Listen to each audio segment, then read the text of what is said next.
complexity of its vibrant population stand as defining features of Indian.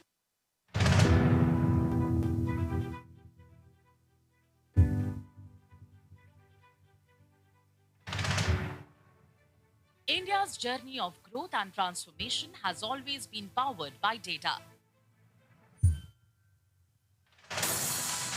The diversity and complexity of its vibrant population stand as defining features of Indian society. To advance a vision of development, understanding, and interpreting the socio-economic characteristics of this dynamic population has been crucial.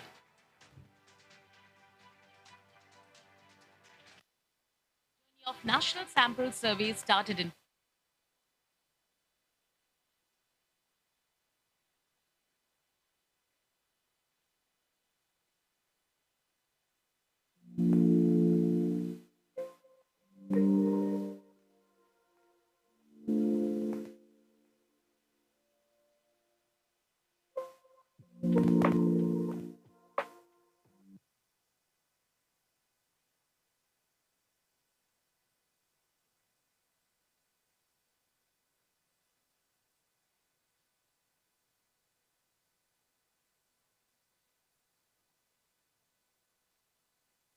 नमस्कार।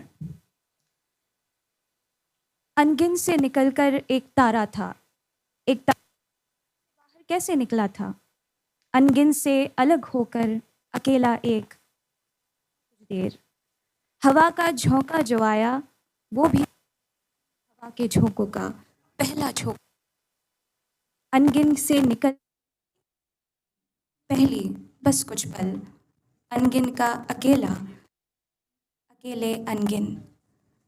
साहित्य और सांख्यिकी का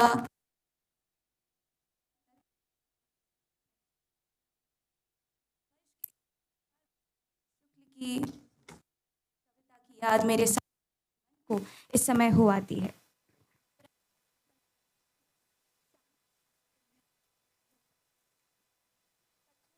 रचनात्मक समाधानों पर विचार विमर्श होगा। नमस्कार। सांख्यिकी और कार्यक्रम कार्यान्वयन मंत्रालय भारत सरकार और गोवा विश्वविद्यालय के संयुक्त तत्वावधान प्रतिदर्श सर्वेक्षण के 78वें और 79वें दौर ASUS, HCES और ASI के परिणामों पर आधारित 18वीं राष्ट्रीय संगोष्ठी में उपस्थित आप सबका सहर्ष स्वागत है। गोवा विश्वविद्यालय के साथ ये दूसरा आयोजन है और हम गौरवान्वित महसूस करते हैं। आज इस औपचारिक उद्घाटन सत्र के लिए हमारे साथ उपस्थित हैं प्रमुख अतिथि एवं आतिथेय के रूप में गोवा विश्वविद्यालय के कुलपति महोदय माननीय senior professor Shri Harilal B Menon sir, उद्घाटक के रूप में राष्ट्रीय प्रतिदर्श सर्वेक्षण सांख्यिकी और कार्यक्रम कार्यान्वयन मंत्रालय भारत सरकार की महानिदेशक माननीय सुश्री गीता सिंह राठौर मैम, समन्वय और गुणवत्ता नियंत्रण प्रभाग के अपर महानिदेशक माननीय श्री किशोर कुमार सर और क्षेत्रीय कार्यालय गोवा के निदेशक श्री बामने मोहन जिनप्पा सर। मैं मान्यवरों से निवेदन करती हूं कि कृपया मंच पर अपना स्थान ग्रहण करें।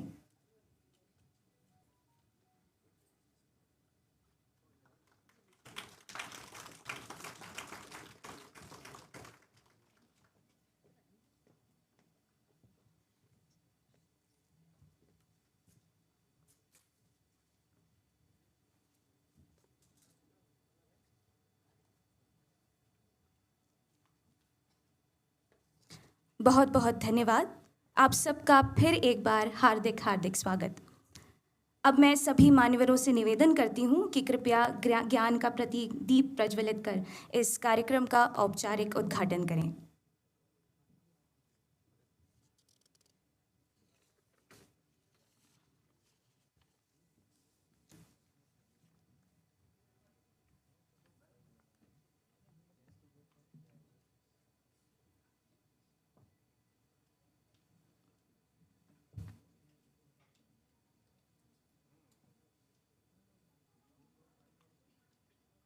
वक्रतुण्ड महाकाय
धन्यवाद।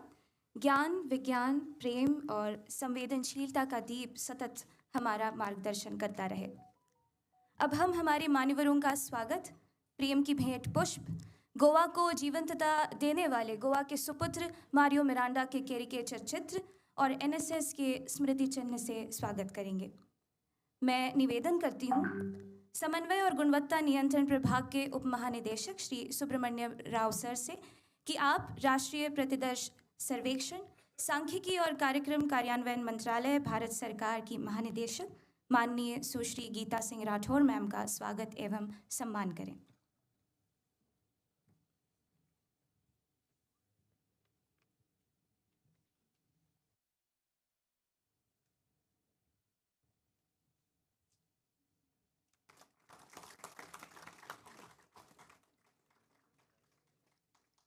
धन्यवाद।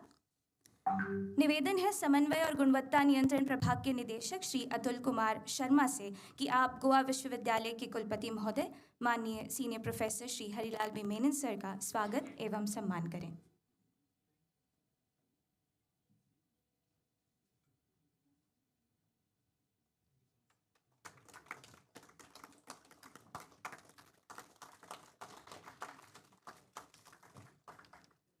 धन्यवाद। निवेदन है क्षेत्रीय कार्यालय गोवा के सहायक निदेशक सुश्री रूपाली दशरथ करनी से कि आप समन्वय और गुणवत्ता नियंत्रण प्रभाग के अपर महानिदेशक माननीय श्री किशोर कुमार सर का स्वागत एवं सम्मान करें।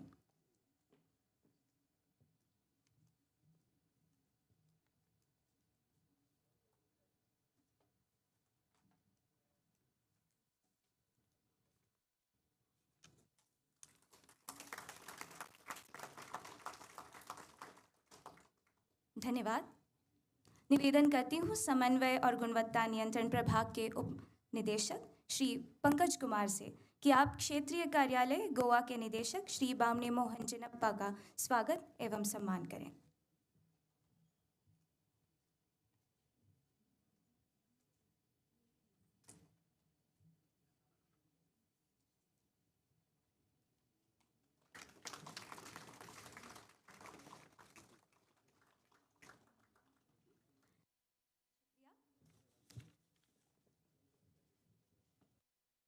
उपस्थित है माननीय श्री किशोर कुमार सर। आप भारतीय सांख्यिकी सेवा के 1993 के बैच के अधिकारी हैं। आपको एनएसएस की फील्ड ऑपरेशन डिवीजन का लंबा अनुभव है। वर्तमान में आप राष्ट्रीय सांख्यिकी कार्यालय के समन्वय एवं गुणवत्ता नियंत्रण प्रभाग में अपर महानिदेशक के पद। आपका स्वागत है सर। आपसे मैं निवेदन करती हूँ कि कृपया अपना स्वागत पर वक्तव्य दें।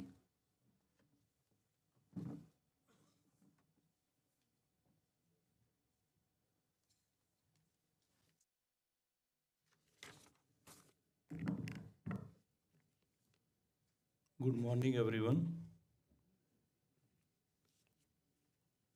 Madam Geeta Singh Rathaur, Director General NSS, Shri N.K. Santoshi Sir, Director General Central Statistics, Shri Harilal V. Menon Sir, Vice Chancellor, Goa University, Shri Praveen Srivastava Sir, former Secretary and Chief Statistician of India, and also the Chairman of the Working Group of 79th round of NSS, Dr. G.C. Manna, former DG and Chairman of the Working Group 78th round of NSS, experts invited to chair the sessions, my colleagues, ADG Northeast Zone, ADG HSD, ADG ENSD, ADG FOD, other esteemed guests, authors of papers, experts from international organizations, scholars, and professors from renowned institutions, representatives from private survey agencies, officers from other central ministries, academicians, researchers, and distinguished participants. It is my pleasure to welcome you all to the 18th National Seminar on the results of key survey undertaken by National Statistics Office, Ministry of Statistics and Program Implementation. This seminar is being held in collaboration with Goa University and to bring together a vibrant gathering of policymaker, researcher, academician, statisticians, and officers from various ministries and departments, all sharing a common interest of data-driven development. NSSO has been organizing the national seminars at regular interval following the release of survey reports based on data sample surveys.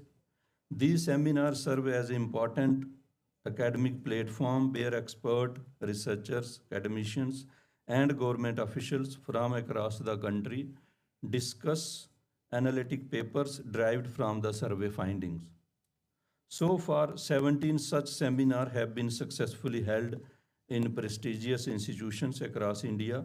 Continuing these traditions, the 18th National Seminars brings together critical insights from the NSS 78th round, multiple indicator survey, 79th round comprehensive annual modular survey, and survey on Aayush, annual survey of unincorporated sector enterprises, household consumption expenditure, and annual survey of industries.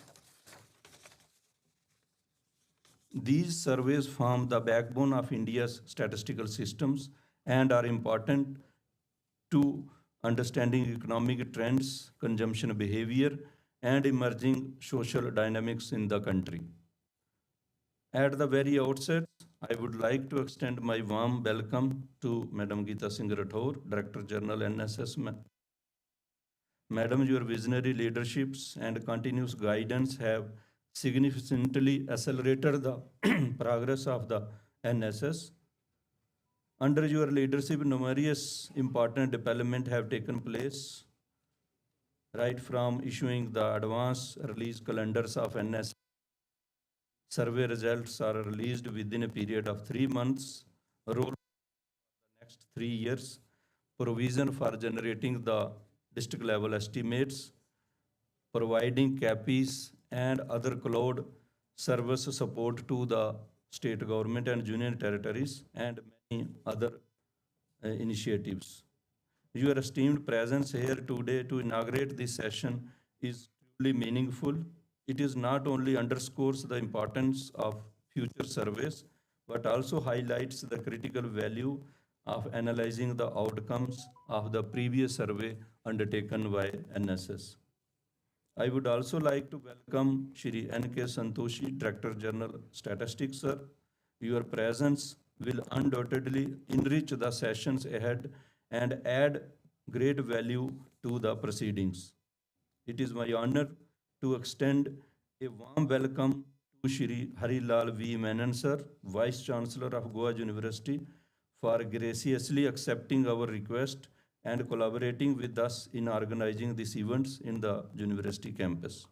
We deeply appreciate your generous support in hosting this seminar. I warmly welcome you, sir, for these events. A special welcome to Shri Praveen Srivastava, sir, our former Secretary and Chief Statistician of India. Sir, your presence here is a great honor for all of us and serves as a reminder of the rich legacy and strength of our statistical system built upon decades of dedicated service. We are certain that your vast experience, particularly in the field of official, will greatly enrich our deliberation and inspire all of us. A warm welcome to Dr. G.C. Manna, former DG MOSPI, Professor Ankush Agrawal from IIT Delhi, Professor Vadri Narayan from IIT Hyderabad, for taking your valuable times for chairing the sessions ahead. I take this opportunity to welcome ADG Northeast Zone, ADG HSD, ADG ENSD, and FOD, all other senior officers of MOSPI, officers from other central ministries, participants from academia, researcher, international organizations, media, and participants who joined virtually for this event. I extend a very warm welcome to all the authors of the paper submitted for this seminar, as well as the paper's presenters who have significantly contributed to its success. Your hard work, thoughtful analysis, and valuable insights will form the foundation of our discussion ahead. We are truly grateful for the time, efforts, and expertise you have brought to this forum.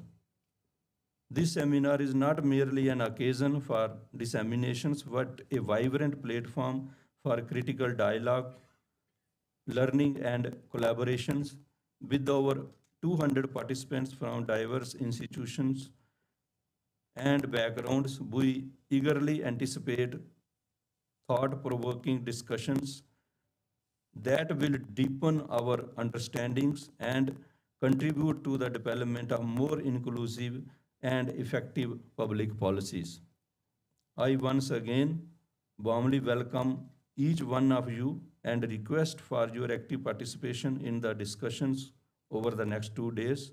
We hope that the issue discussed and shared during these sessions will be carefully noted down and will play a valuable input in further refining our survey instrument for our future NSS rounds. Jai Hind, thank you. बहुत बहुत धन्यवाद sir.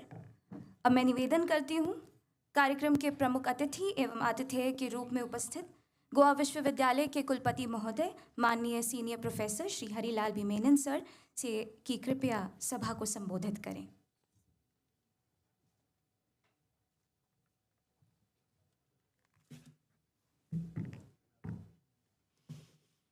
Good morning. Madam Geeta Singh Rathore, DG NSS, Shri Kishore Kumar, ADG, Regional Director Mohan Jinnappa, all other dignitaries, invitees, delegates who have assembled here.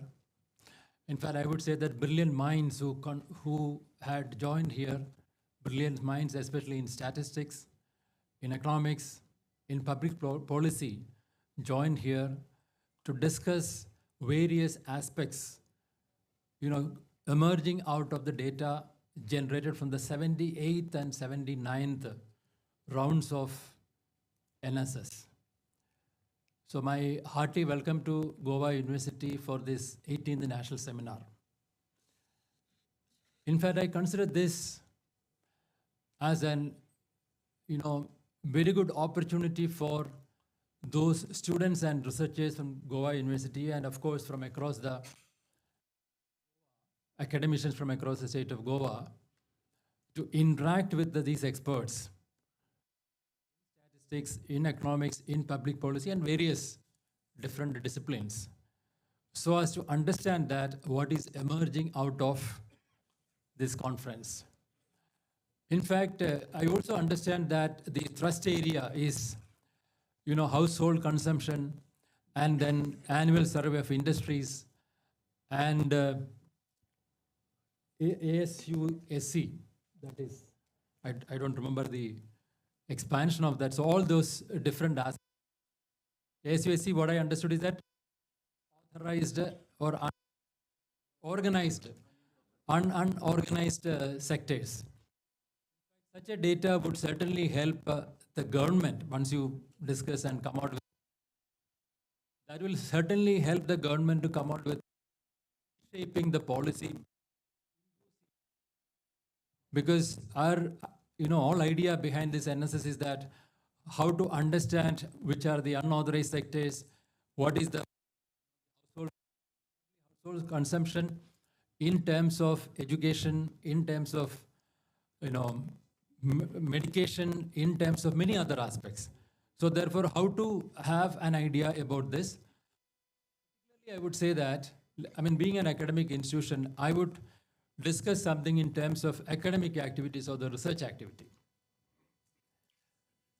Since 2021, when we implemented NEP-based curriculum, I would like to inform this August gathering that Goa University is the first to implement NEP-based curriculum wherein we have, compulsory we have included one research component in last semester of the master's program, in the sense that we have a 4-semester PG program. Last semester, one student has to carry out a research. Now, when you look in terms of the economic students or any other public policy students or any other students of those disciplines, this would be ideal that we have these data, statistical data. In fact, when the organizers approached me, I said I'm more than happy that to facilitate this on university campus, because, and also I said that it should not, the conference should not be the last step in the interaction. Rather, we have to have an MOU, and we must see that our students are being trained, especially we have the access to all the data, so that research should be carried out in that respect. I will tell you one of the examples which we have done on campus, especially in the School of Earth, Ocean and Atmospheric Sciences.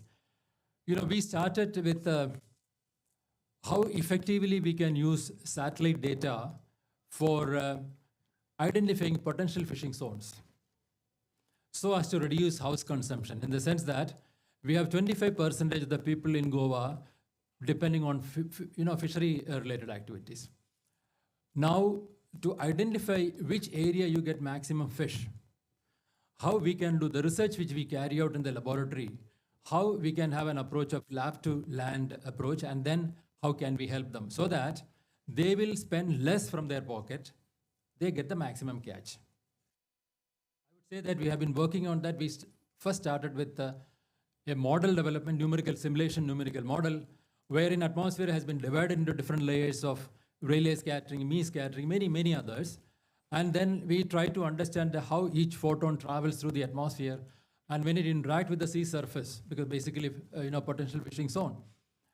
And initially, we did not have any idea that we would come to this level. But then the result of that has really helped us in getting a lot of funds from Indian Space Research Organization. And ultimately, we were asked to be of national, the committee for choosing band whenever they launch a satellite. So we have come to that level. Then we started having this idea that now how do we, because basically it's ocean color, in the sense that if you have an area of ocean, especially coastal water, I mean to say, and if that is deep green in color, because when you say that, if you have a green leaf, we say that that is chlorophyll rich. That means photosynthesis is very high. We have all studied in our schoolings. So same way here, how to get through satellite data. So for that, we developed an algorithm, and then we published that in one of the best international journal, because we always believe that once your data is assessed by international scientific community, we get more confidence. So therefore, we always see to it that this is journal published, so our confidence have gone up, and now we are coming out with an app, wherein that app will be installed on any handset of a fisherman, and GPS, so that all the satellite images will be there on the website of our university. There's a separate server, and they will have that. They can download that. Once they download, they will be actually, monitored that you start from here. App has all those details, and then they will be shown that this is the place where you have to go to, get the maximum catch. And now we just started the work, and we will be able to validate that. So what I want to tell you is that this is the way in which science should finally, come to the technology, and how that could help to uplift the common man's life. So that is the way. Therefore, in that respect, this conference is very, very good. I really appreciate. I think I must also thank all those field officers, because with all the hostile environment, because one is going from one house to another house. There are, numerous questionnaire, and then some of the family may not even respond positively. So you have to see that how effectively you can. I think you must also have some mechanism to appreciate them in this conference, because they are the backbone of this. Because unless and until you get good data set, you won't be able to come out, or the government won't be able to whether change the policy or come out with a new policy. Therefore, I really appreciate those, I would say, field warriors. I would use that word, because I know that being a difficulty when you go to the ocean, because when you go to ocean, first day is that you will completely vomit and lose motion because of seasickness. So the kind of data we generate, and then so all that, so whatever is involved, wherever there is a field observation, one has to struggle hard and get it. And here you are dealing with the human being, so that will be most difficult than the natural environment. So therefore, I appreciate them, and I wish that in the coming 2 days, especially I would request all the youngsters, students and researchers from Goa University, and also from across the state, please interact with the resource person when they. I understand there are 17 presentations. 17 on the basis of the recent data. Therefore, that is a recent information. So please interact with experts, and because you must interact. Probably, the presenter will be given around 10 minutes time. He will make a presentation for 10 minutes, but then them once the presentation is over, and then take the email ID and telephone number, etc. Have an interaction. That way you understand that this platform is meant for also collaboration, so that you would be able to update your knowledge.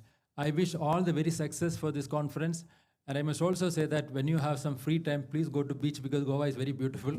Try to see that you spend some time there.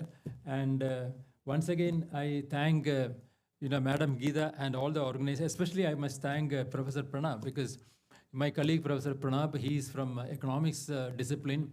He was instrumental in bringing this here. I think let us all give him a big hand, because of him that we could get it here. Thank you so much.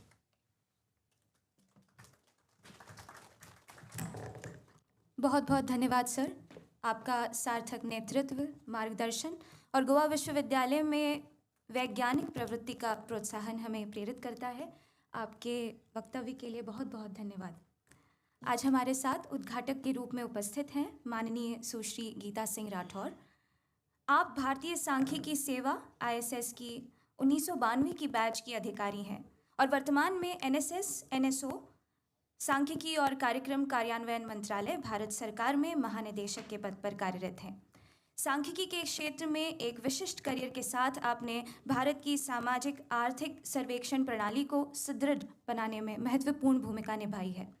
आपके नेतृत्व में NSS ने तकनीकी प्रगति को अपनाया है, जिससे रोजगार, उपभोग, स्वास्थ्य और शिक्षा जैसे विविध क्षेत्रों में उच्च गुणवत्ता वाले आंकड़ों का प्रसार संभव हो सका है।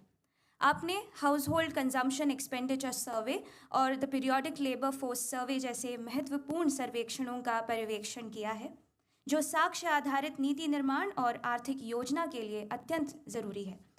आपने राष्ट्रीय और अंतर्राष्ट्रीय मंचों पर भारत का प्रतिनिधित्व किया है और आंकड़ों की गुणवत्ता तथा सांख्यिकीय क्षमता निर्माण पर वैश्विक चर्चाओं में योगदान दिया है। अपने करियर के दौरान आपने सांख्यिकी और कार्यक्रम कार्यान्वयन मंत्रालय के विभिन्न विभागों में कार्य किया है, जिसमें field operations division, survey design and research division, directorate general of supplies and disposals, ministry of corporate affairs and national accounts division शामिल हैं। ये आपकी सांख्यिकीय उत्कृष्टता के प्रति समर्पण और बहुमुखी प्रतिभा का प्रमाण है। मैं निवेदन करती हूँ माननीय सुश्री गीता सिंह राठौर मैम से कि कृपया अपना उद्घाटन पर वक्तव्य दें।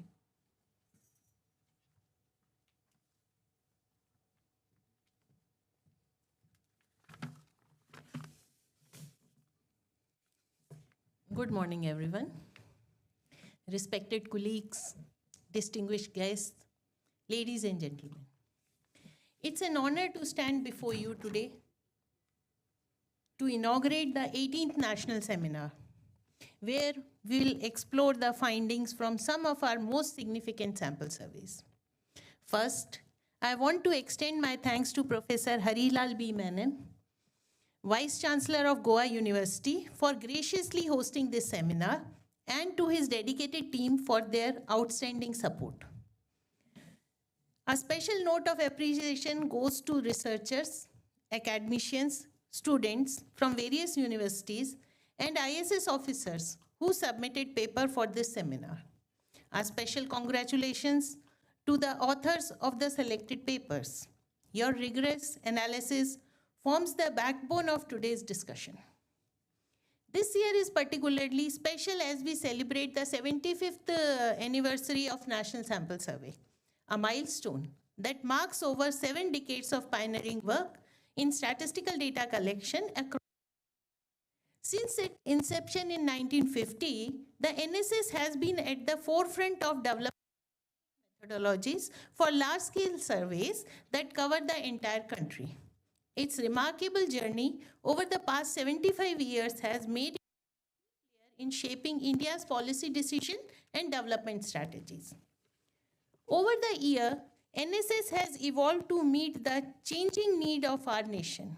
We have embraced new technologies, of our surveys, increased their frequency, and refined our methods to ensure accuracy, reliability, and timely insights. These improvements have significantly reduced the time taken to release the survey results, providing policymakers with up-to-date relevant information. Thanks to digital tools, streamlined workflows, and advanced data processing, the NSS has become a global model in statistical practices, supporting real-time, evidence-based governance. This data isn't just for statisticians and researchers. It is for policymakers and the public to make informed decisions. The survey covered today covers critical area of socio-economic landscape, consumption pattern, industrial dynamics, informal enterprises, and the role of traditional system of medicine.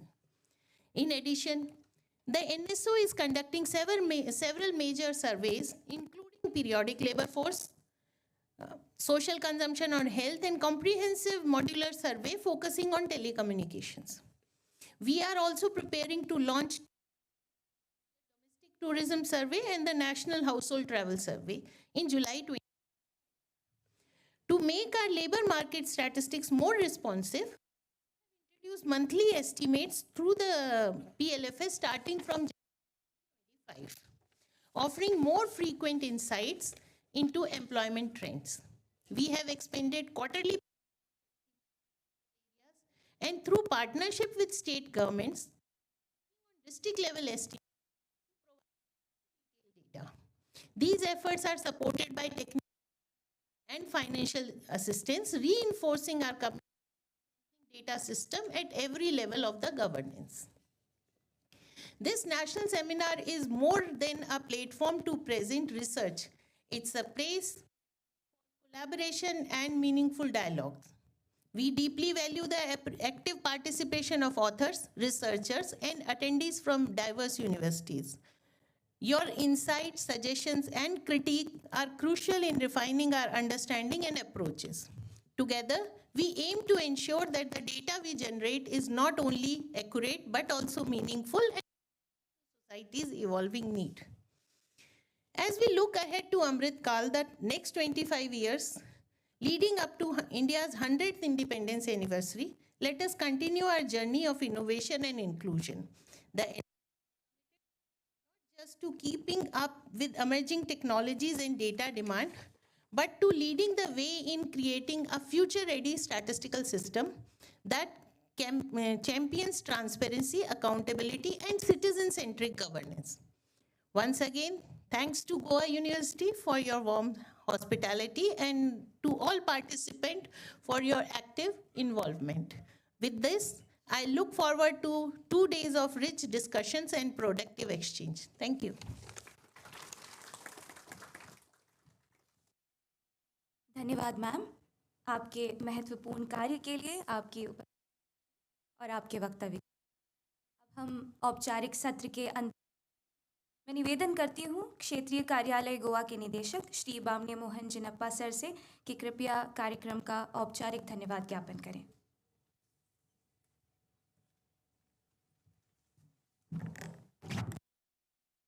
Thank you, madam. So, good morning, everyone.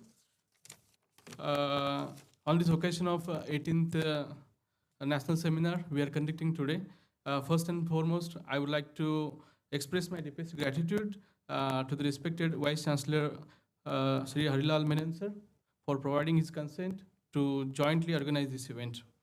I especially thanks Professor Pramukh Mukhopadhyay and Mr. Shashikant And of course, all the helping hands from Goa University, including anchoring team, YouTube live stream, and on-site support team. I gratefulness to all the officers from various ministries, departments, including DG NSS, Ms. Geeta Singh Rathore ma'am, DGCS Sri N.K. Santoshi sir, for finding time from their busy schedule and gracing the occasion. I also thanks to all subject experts invited to chair the session, including our ex-secretary, Shri Praveen Srivastava sir, and our ex-DG, Sri G.C. Manna sir.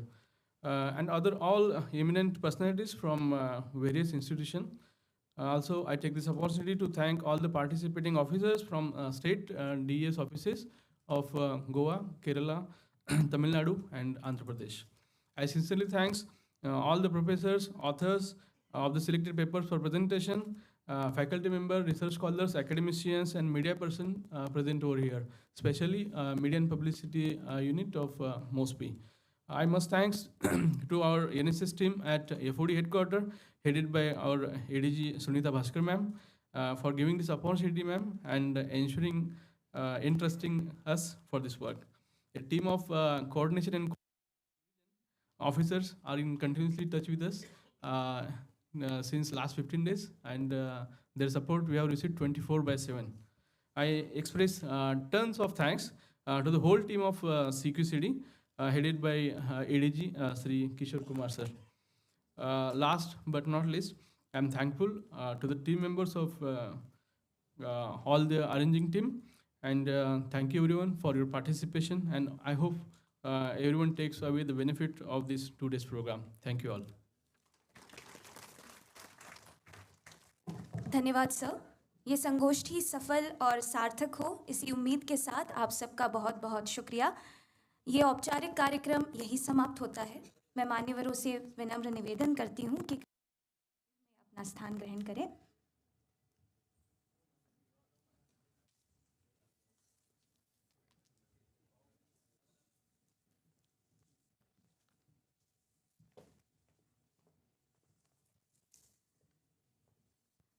हम इस सत्र को एक छोटे से सांस्कृतिक कार्यक्रम के साथ आगे बढ़ा रहे हैं। मंच सज्जा जारी हो रही है, आप सब हमारे साथ बने रहें। कार्यक्रम शुरू करेंगे और उससे पहले एक छोटी सी वीडियो प्रस्तुति।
सांस्कृतिक कार्यक्रम के इस सत्र में आप सबका पुनः एक बार बहुत बहुत स्वागत है।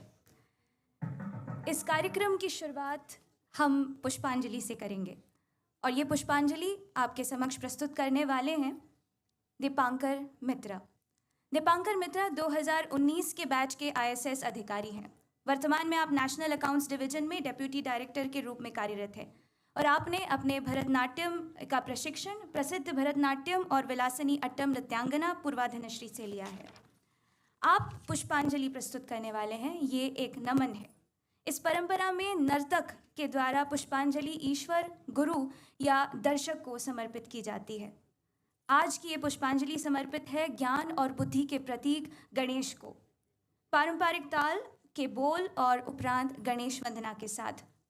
वे गणेश जो नन्हे से मूषक पर सवार हैं, वे जिनका स्वाद प्रिय है, वे जिनके कान विशाल हैं, जो आकार में लघु और प्रभाव में असीम है, शिव पुत्र हैं।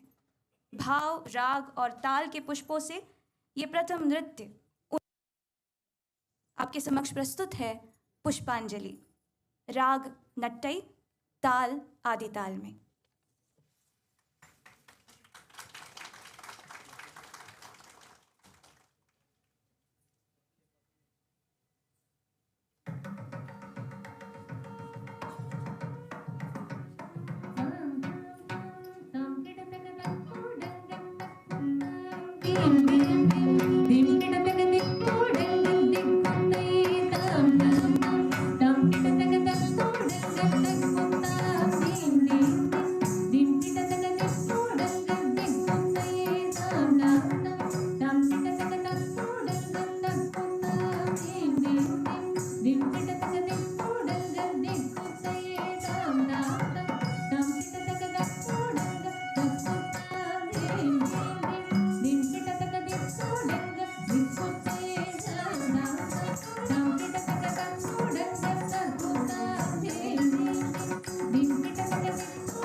आंगिकं भुवनं यस्य वाचिकं सर्ववाङ्मय आहार्य चंद्र ताराधि तनु महा सात्विकम शिवम। पूरे ब्रह्मांड का सौंदर्य अपने भीतर समाये हुए है ये भारतीय शास्त्रीय नृत्य प्रकार भरतनाट्यम। बहुत बहुत धन्यवाद इस सुंदर प्रस्तुति के लिए। अब आपके सामने प्रस्तुत है गोवा का प्रसिद्ध लोक नृत्य फुगड़ी। इसे प्रस्तुत करने वाले हैं श्री बाबर देव महिला मंडल मुक्ता अविनाश नाचनेकर के नेतृत्व में। शुरू करने से पहले फुगड़ी इस नृत्य शैली के बारे में। फुगड़ी की प्रस्तुति आमतौर पर घरों में या सामूहिक स्थानों पर की जाती है। गणेश चतुर्थी हो, नाग पंचमी, श्रावण मास के रविवार जैसे विभिन्न त्योहारों के अवसर पर की जाती है। इस नृत्य में किसी भी प्रकार के वाद्य का प्रयोग नहीं किया जाता, बल्कि विभिन्न प्रकार की तालियों के माध्यम से गीतों की अनोखी धुनों पर एक लय उत्पन्न की जाती है। ये गीत पारंपरिक भी होते हैं और कई बार तत्काल रचे जाते हैं।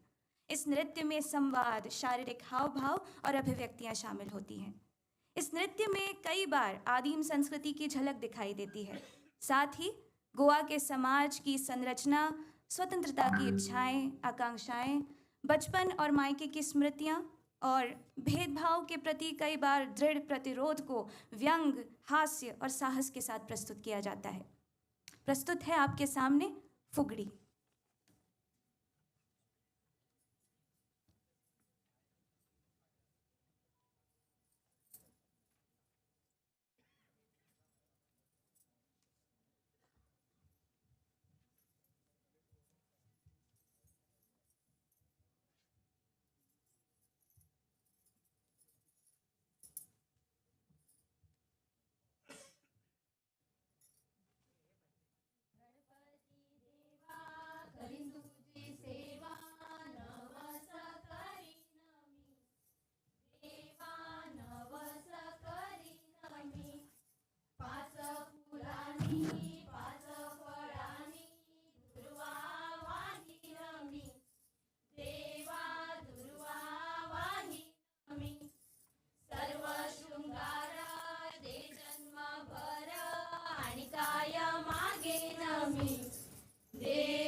हाती घेई दंडा दप्तर खांद्यावरी हरी मला पंढरीची हरी मला पंढरीची हरी मला पंढरीची हरी मला पंढरीची पंढरी गाजातना उभी रावली दारार पंढरी गाजातना उभी रावली दारार पंढरी गाजातना उभी रावली दारार पंढरी गाजातना उभी रावली दारार विठोबाची नजर रुक्मिणीच्या हारार विठोबाची नजर रुक्मिणीच्या हारार विठोबाची नजर रुक्मिणीच्या हारार विठोबाची नजर रुक्मिणीच्या हारार हाती घेई दंडा दप्तर खांद्यावरी हाती घेई दंडा दप्तर खांद्यावरी हाती घेई दंडा दप्तर खांद्यावरी हाती घेई दंडा दप्तर खांद्यावरी हरी मला पंढरीची हरी मला पंढरीची हरी मला पंढरीची हरी मला पंढरीची पंढरी गजातना उभी रावली पिढार पंढरी गजातना उभी रावली पिढार पंढरी गजातना उभी रावली पिढार पंढरी गजातना उभी रावली पिढार विठोबाची नजर रुक्मिणीच्या सुडार विठोबाची नजर रुक्मिणीच्या सुडार विठोबाची नजर विठोबाची नजर रुक्मिणीच्या सुडार हाती घेई दंडा दप्तर खांद्यावरी हाती घेई दंडा दप्तर खांद्यावरी हाती घेई दंडा दप्तर खांद्यावरी दंडा दप्तर खांद्यावरी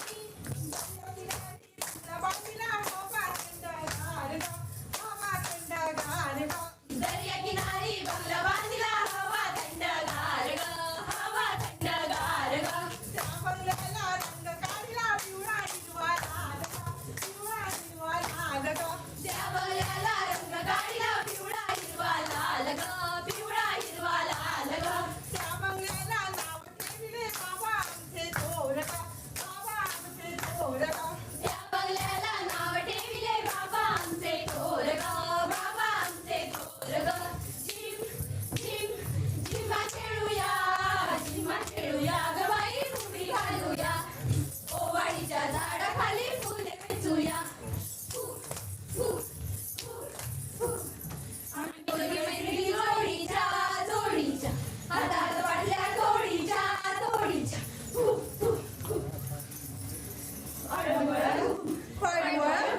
पडवळीच्या बेलावर पाय कसा ठेवू नागिणीच्या फळावर दिवा कसा लावू अडवळ हशी मोठी गेली माझ्या राणी गो सॉंग दिल्या माझ्या राणी गो सॉंग दिल्या राणी खुर्चीवरी तिचा फोटो काढूया कापडावरी तिचा फोटो काढूया कापडावरी माणसाचे सुंगण पिट जाता खायले घातल्या सळसळ जाता माणसाचे सुंगण पिट जाता खायले घातल्या तांबडे जाता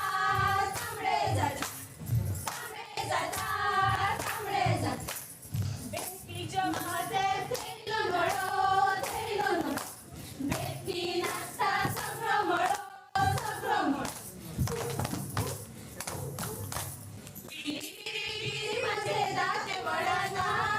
गिरी म्हणजे दाते वळणा कोणीतरी साजना पालो धरीना साचे का चांगल्या सासू ऐकना कोणीतरी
बहुत बहुत धन्यवाद इस सुंदर प्रस्तुति के लिए।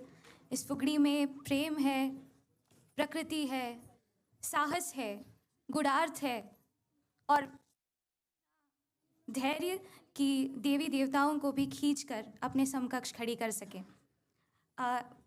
एक लोकप्रिय पर्यटन स्थान से बहुत कुछ है गोवा, इसका अंदाज़ा आपको ज़रूर लगा होगा। आप सबका बहुत बहुत शुक्रिया। ये सांस्कृतिक कार्यक्रम भी यही समाप्त होता है। बाहर अल्पाहार की व्यवस्था की गई है, आप सबसे निवेदन है कि उसका आस्वाद लें। और एक और सूचना है कि प्रेस मीट रूम नंबर 2 में होने वाली है, इसकी आप इसका ध्यान रखें। बहुत बहुत शुक्रिया। ये कार्यक्रम यही समाप्त होता है।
Of School Education and Literacy regarding utility of NSS data in education related indicators. Second presentation by Ministry of Health and Family Welfare regarding utility of NSS data in health accounts. Third presentation by Shri Shantanu Pramanik, lead statistician at CGIS, on spatio-temporal trend in the magnitude of informal sector based on various survey and admin data. To begin, we have the first presentation by Shri Venkat Ramana Hegde, DDG, Ministry of Education, Department of School Education and Literacy, New Delhi. He is a 2001 batch of ISS officer. I now invite Shri Venkat Ramana Hegde to kindly come on the stage.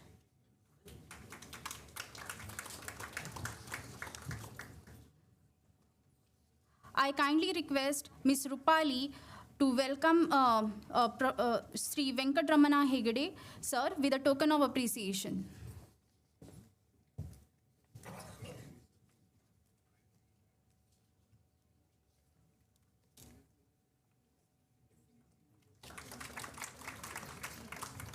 Thank you, Rupali. I now request Sri Venkat Ramana Hegde, sir, to kindly share his insights through his presentations.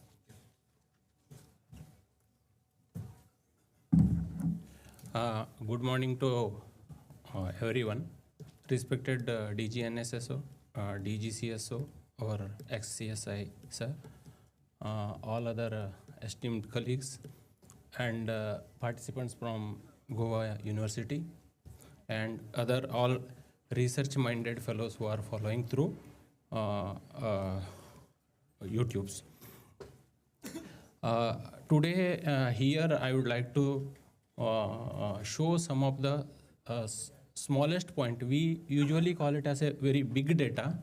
I am talking about small data. So this how using some of the data points we can contribute to the actual notable significant changes. And these are all the things what we did. I am showing only that much. It's a very simple one, no research or nothing. Simple things I would like to exhibit here. In education sector per se, it comprises of school education, higher education, to some extent Ministry of Women and Child Development, because they also run Anganwadis now after the National Education Policy. Early child care and education is also part of that. And also Department of Skill and Entrepreneurs, they also impart a lot of interns and the skill trainings. So we have these are the different verticals within the education. Now, if I say the availability of the data, the coverage point of view, if I divide it, so basically we can divide from say age 3 to age 24 years as one group that is currently pursuing one or the other academic things. And within that, about 73-74% are coming from the core school education, that is pre-primary to higher secondary. ASUSE higher education data that covers about 12%. Double CD portion tracker, Anganwadi data, that is about 14%. And some open schools and the skill it had to take up. So that is roughly 1%. Now within this category also, we are only talking about the children who are in the school or any institution. We don't have any data if they are not in any one of these form of the institution. So therefore, coverage per se, we are covering a very small portion, and the larger portion is actually not covered so far. Now for us, the bigger portion is the NSSO. So therefore, for us, bread and butter is NSSO, to be frank.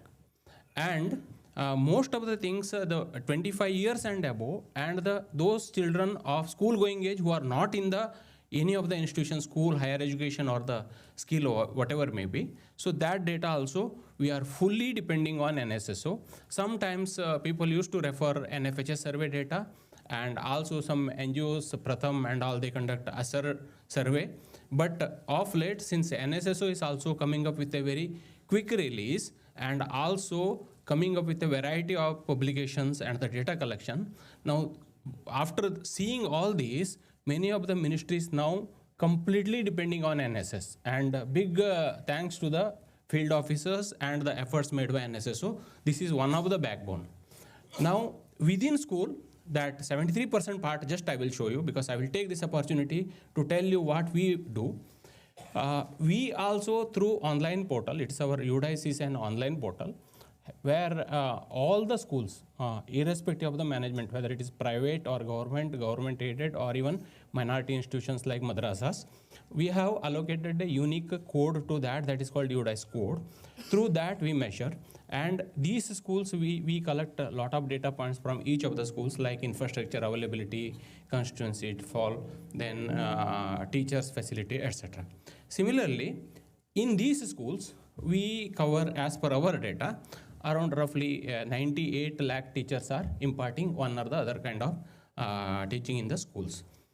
We have unique data of all the teachers. If you ask any teacher's name who are presently in the teaching profession, we can give you the details. That much, because we collect even Aadhaar, though it is voluntary, many a times they have provided, and it is other authenticated also. And not only that, the professional qualification, academic qualification, date of joining, year of retirement, all kind of planning, actually we are able to produce these through our data portal. Similarly, we also have individual student-wise data of 24.8 crore kids. And this is actually a census. Every year we collect this. And with this, we also collect some of the information like parents' details. So if one kid is going, and what are the parents doing, and their educational qualifications, and then some of the basic details. So in effect, we in education, it's a small team, we are doing a half of the census every year. In census, in 10 years, we are covering 140 crore people. But with this, every year, we are reaching out to about 50 to 60 crore people, parents, teacher, and students. So that is the kind of data, and it is having a vast kind of very structured database, and users are also very heavy. Every day it will be about 25,000 to 30,000 core users, even internationally, nationally, everywhere. So that data we are having, what we maintain is the things we are having. Now, for variety of reasons, we also require a lot of data which is not maintained by us. For example, one simple thing is, if we ask what is the average educational qualification of all of us. So one may be having 25 years, another may be having 5 years, third may be having 15 years, like that. So that data, it is only sole and only the data provider is NSS. And in the last 79th round, we, with lot of efforts from NSSO side, thanks to Saurabh and his team, also DG Madam to agree, because we suggested, I will show you after that, we suggested certain structural changes to the way we collected the data. Though it may be difficult at the first instance, but I will show you the results, how it can be changing the entire policy scenario. Now, similarly, literacy rate often, because in Department of School Education, our last line is literacy, Department of School Education and Literacy. We are doing a very small part of the literacy, but for all other queries from PMO to Parliament to everything, literacy comes to us only. And either we beg or borrow, we have to get the data and we have to produce it. So that is also one of the important point we take only from NSS published NSSO data. Similarly, out of school children, this is another important thing. We have the data of the children in the school, but large number of children are not in the school. Then to identify, and we utilized NSSO 79th round data district-wise, though NSS says district-wise estimates are not reliable and so many things, but using that data, potentially we identified about 100 districts that cover 75 to 80% of all India dropout. So these are all the useful things we are making use of it, and for this NSSO is the only source. Similarly, to validate the existing data of administration, so that also we do through the NSSO data. Similarly, NEET, that is not in education, etc. Now, you are aware, national education policy, it was completely based on NSSO data. In the first para itself, NEP recognized that there are 3 crore plus out of school children in the country, and we have to bring them to the school to make it as a universal education, that is that 100% GDR by 2030. So therefore, so it started with the data, and now it's a good time to test that data. I'm happy that after seeing the 79th round data and we compare with the previous rounds, definitely there are tangible improvement has been made. Similarly, SDG measurement, most of the SDG indicators are outside the administrative setup, and for that again we are getting data from the NSS. Similarly, we are also nodal agency, DOSAL, for the 2 major global indices like Human Development Index and Human Capital Index. And it is having a very big thrust, about 35 to 40% weightage to the education. For that also, one of the indicator is drawing from NSS survey, other is from the school higher and skill development part. Now, quickly I come to the main focus. See, here in the HDI, I will show one small thing, how it changed the things. Expected year of schooling and mean year of schooling, these are the 2 parameters we are having in Human Development Index. Mean year of schooling, I will focus on that. It is an average number of length of a schooling of a age adult, that is person age 25 year plus. Now, in the existing setup of the UNESCO methodology, and even in NSS also, because I think we followed the same and continued here. It says we are collecting some primary, some upper primary, then suddenly we jump to secondary, higher secondary. Now the difference I will show you here, these are all the classifications. Now if I move to this one, for example, in Indian scenario, a student who attends till class 11, he drops out. Okay, he continued 11 years of education, he dropped out of the school for whatever reason. Then as per that definition, he only completed upper primary because secondary has not completed. So they consider it as only 8 years, not 11 years. Similarly, even higher education, even worse. Suppose one person is pursuing a, say, postdoctoral. Total length of that period will be something like 33 years. But in that methodology, multiple degrees were not counted. So it is leading to a loss of about 11 years. Now, teachers, roughly 1 crore teachers are there. Most of them are having multiple degree, B.Ed, M.Ed, then other courses, LLB. Most of us may be sitting in here, they are also MSc plus LLB. So these kind of things these are all very small things, these were all not counted. Now, after we took up with NSSO, NSSO agreed to take the data class-wise and course-wise and see the differences. Now, usual trend of 2018 to 23, it would have been maybe 6.75 to 6.8 if we followed the same thing. The changes has brought out to 7.33. I will tell you in the next HDI report, whenever it is published. In the last report on this indicator, our rank was 141 out of 189. Now this time it may be coming below 120. It may be 115.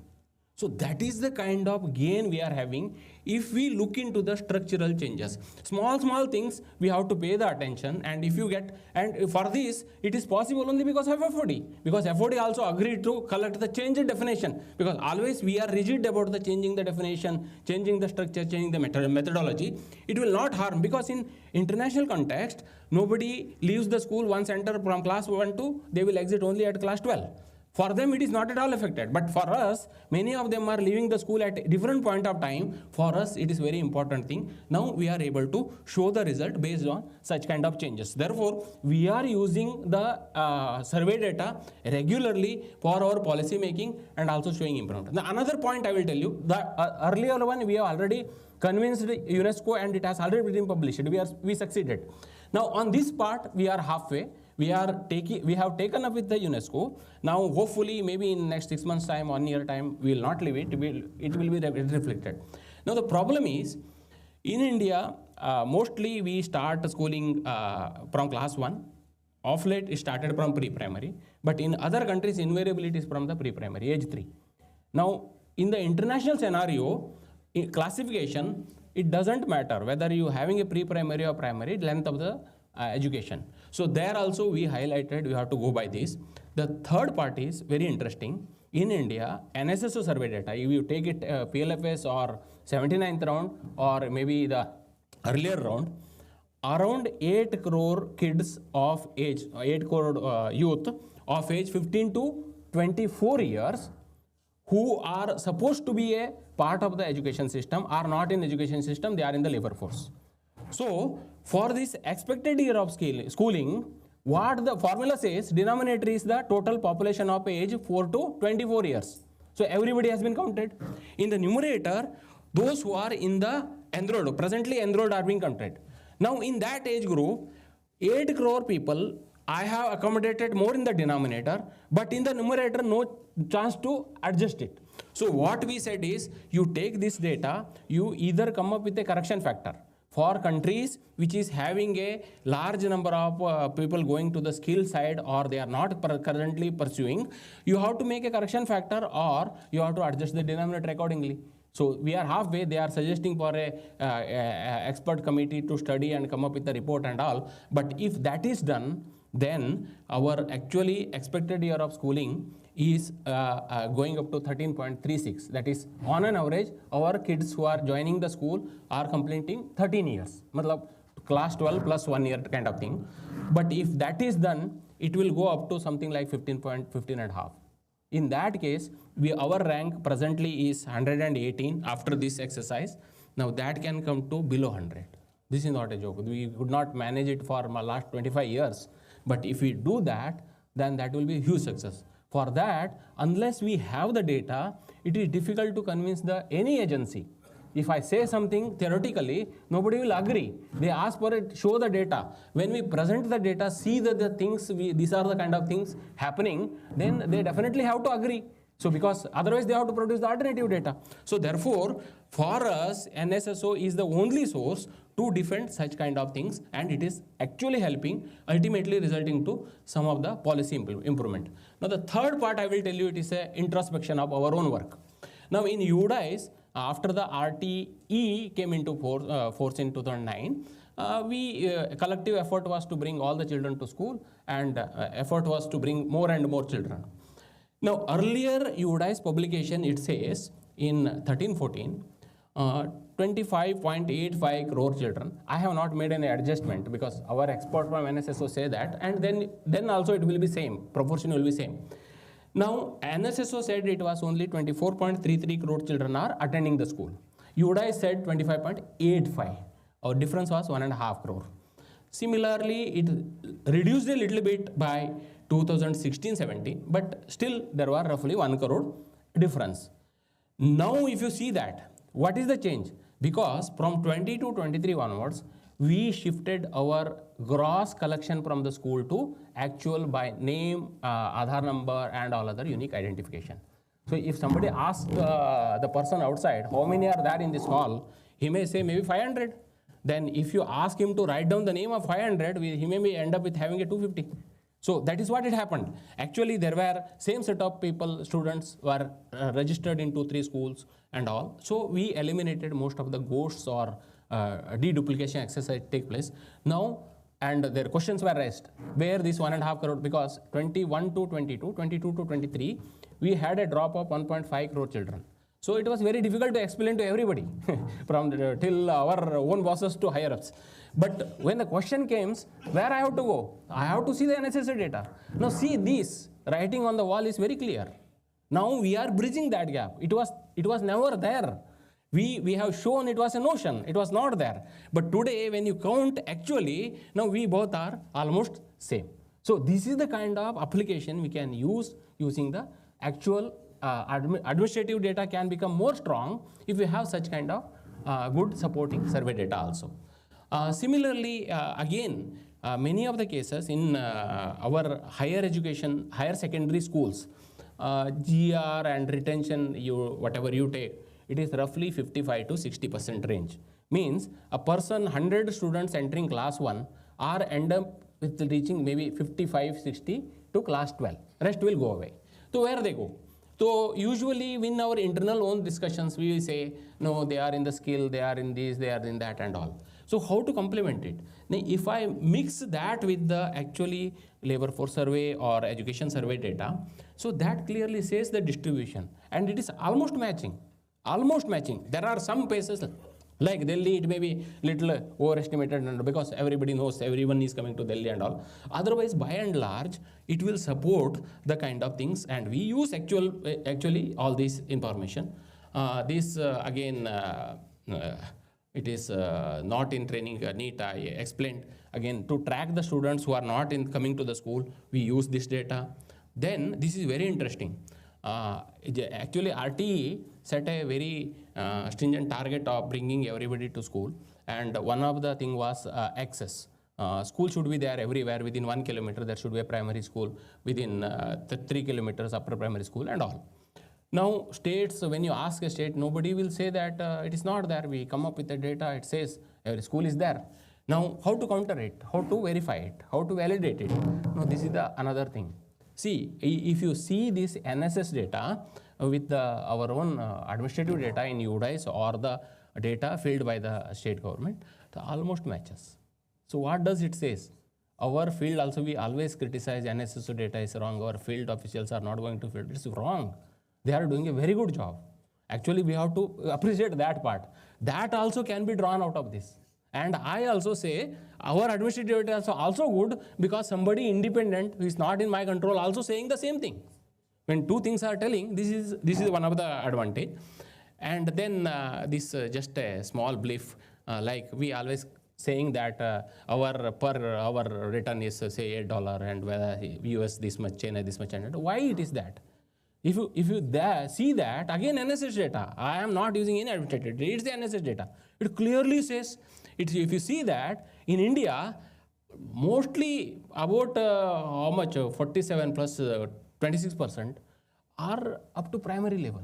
When we provide that kind of education and you are expecting a highest level of the remuneration, it is not possible. If you see the same thing with even Russia or South African country or USA, that it is clearly says that the end tail is very heavy on the right side, whereas our tail is heavy on the left side. So this gives us a focus where our policy, educational policy or our internal discussion should focus and bring back. That also we are using this kind of things.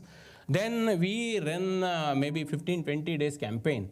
Madam DG has wrote a letter to us saying that you should also disseminate some of the data. 79th round data, promptly we displayed this for 15-20 days. You go back to social media, in all things we have run the campaign, how we have utilized and how it was benefited. This just I will whiff through it. See, these are the kind of things, social media post only, I'm just what we did, and then see kind of things, achievements. And then this is another important part, the education level of the parents. If one of the household member is a lady and she is having certain level of education and her children tend to have certain level of learning outcome. This data we lacks actually. If you put an additional question, usually from NSS and field question comes, I will not do because it is a burden. But if you see from this point of view, your contribution can be tremendous. If we add additional question, we get the data, we show that this is exactly leading, this correction factor can lead to a changing of the country itself. So therefore, only thing is our small risks, requests you already entertained, but you're going forward also you have to entertain such things, which is my request from my side. This I'll quickly skip. This is the important thing. Now, what I am requesting to NSSO is, we are making use of this all good. Now, there are, like me, there are hundreds of users. Now, users usually get confused when you to come to a granularity of the data. Because now the water is flowing so fast, like Panchayati Raj is coming with a block level index. Okay, Panchayati index at the block level, Panchayat level and village level. Our data is even school level. Now, when you go to that level, when there is no uniformity, if I map the NSS data, which is following certain LGD criteria, whereas in the school they are having educational blocks, health may be having health blocks. So if you match, I am not able to identify a certain number of schools, maybe because in our database also we are not able to identify 500 blocks out of 7,000 plus blocks. But similarly, if I map that NSSO, suppose if our bosses say you identify the blocks where there are a large number of out of school children, then I map NSSO data with our data, it will not match. Therefore, there should be a lead from NSS. We should all use one criteria, whether it is LGD, whether it is revenue, whether it is education, whether it is health. Let us decide, let us follow one uniform, then it will help everybody. So that can be done. Going forward, our classification should follow a uniform. Second, if certain additional samples are provided at the block and district level, and if you are doing for the state, if that also displayed while publishing the data, then our efficiency becomes more and more important, and it can be used very regularly. So therefore, if we are using a 2 sample, you increase it to 4. We have certain drawback, revenue, resource and manpower, etc. But still, if the sample size is improved or increased a little bit to cover block and the district level, that will be of great help to everybody. For us also, because we are data users, for us also we can bring a granularity down to the block and we can make an improvement on that part. Then literacy rate also, again literacy rate and some youth ka definition, etc. I don't know it is from our side or it is, because in youth the policy says it is 15 to 24, internationally it is 15 to 29, and our data also we should have it is like a publishing one additional table. So you have a data, age-wise data of everybody. You publish 2 tables, one is 15 to 24, another is 15 to 29. Whoever want to use, because otherwise, usually when we take out the data, if I make a presentation before the minister, then he says, your data is aligned with the UNDP or UNESCO, UNICEF. It should be aligned to our policy. So that is also true. National policy should prevail. So therefore, if we get that data, we used to take unit level data and make that comparison. But for common users, if you do that, align the definition with the national as well as that and prepare a table accordingly, that will be of great help to the users. So many of them are not following unit level data and all, because they will follow the published figure and then continue. So for them also it will be very helpful. Then this is last one is very important. NSSO, though we use out of school children, that is one never enrolled, another one is enrolled but not attending, that is dropout we used to call. There actually if I see your report, for the age group 3 to 5, out of school will be 95%. Okay. So then when we went back, it does not cover Anganwadi part. So therefore either we have to qualify that part or we have to cover that part, because that many number of 4.5 crore kids are there in the Anganwadi centers. So if you tweak small things, so then it can be of even more useful to us. So with this, thank you very much.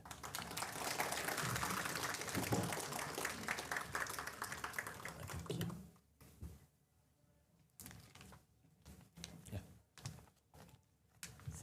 Thank you. Thank you, sir, for sharing the key insights with us. For the next presentation, we have with us Sri Dharam Prakash, Deputy Director, 2015 batch of IES officer. Since 2015, he has worked in the Ministry of Rural Development, 14th Finance Commission, Ministry of Jal Shakti, and at present, he is working in the Ministry of Health and Family Welfare since September 2020 as a Deputy Director. I kindly request him to come on the stage for the presentation.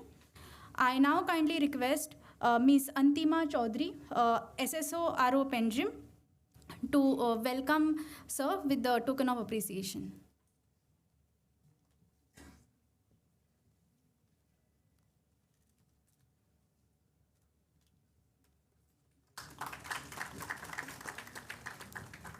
Thank you, Antima. I now request Sir to kindly share his insights through his presentations.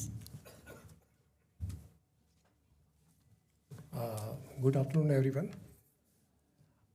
मेरा जो topic है वो है utility of NSS data in national health accounts.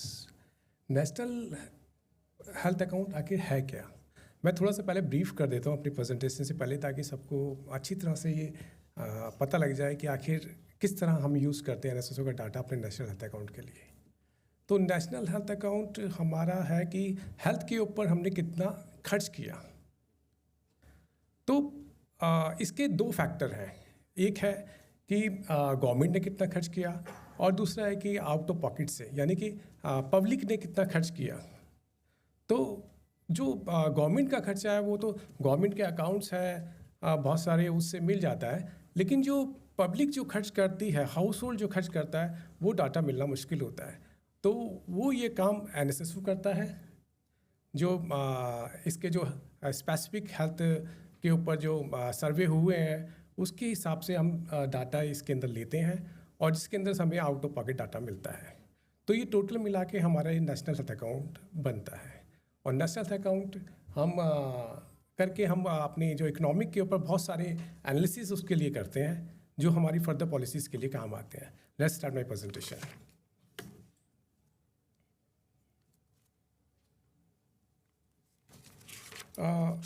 What is the national health accounts? National health accounts is a tool to describe health expenditure and flow of fund in both government and private sector of the country. It answers important policy such as what the source of healthcare expenditure are, who manage these, who provide healthcare services, and which services are utilized. This estimate are derived within the framework of National Health Account Guideline 2016 and adhere to System of Account 2011 of Global Standard Framework of Producing Health Account, and is also facility to compare the estimation across the country. हमारा जो guideline जो 2016 में हमें बनाया गया, उसमें changes थोड़े थोड़े होते रहते हैं हिसाब से. वो हमें सिस्टम ऑफ हेल्थ अकाउंट जो WHO की गाइडलाइन है उसके हिसाब से बना, जिसके कारण हम अपने हेल्थ अकाउंट्स को अदर्स कंट्री के साथ कंपेयर भी कर सकते हैं. A key component of national health account, health funding sources.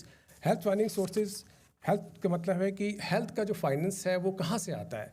तो ये डिफरेंट वे है जहाँ से हेल्थ को फाइनेंस मिलता है. वो गवर्नमेंट है, हाउस होल्ड है, इंश्योरेंस है, NGOs हैं. और ये हेल्थ किस पे खर्च किया जाता है, कौन है उसके प्रोवाइडर? वो है public and private health care provider.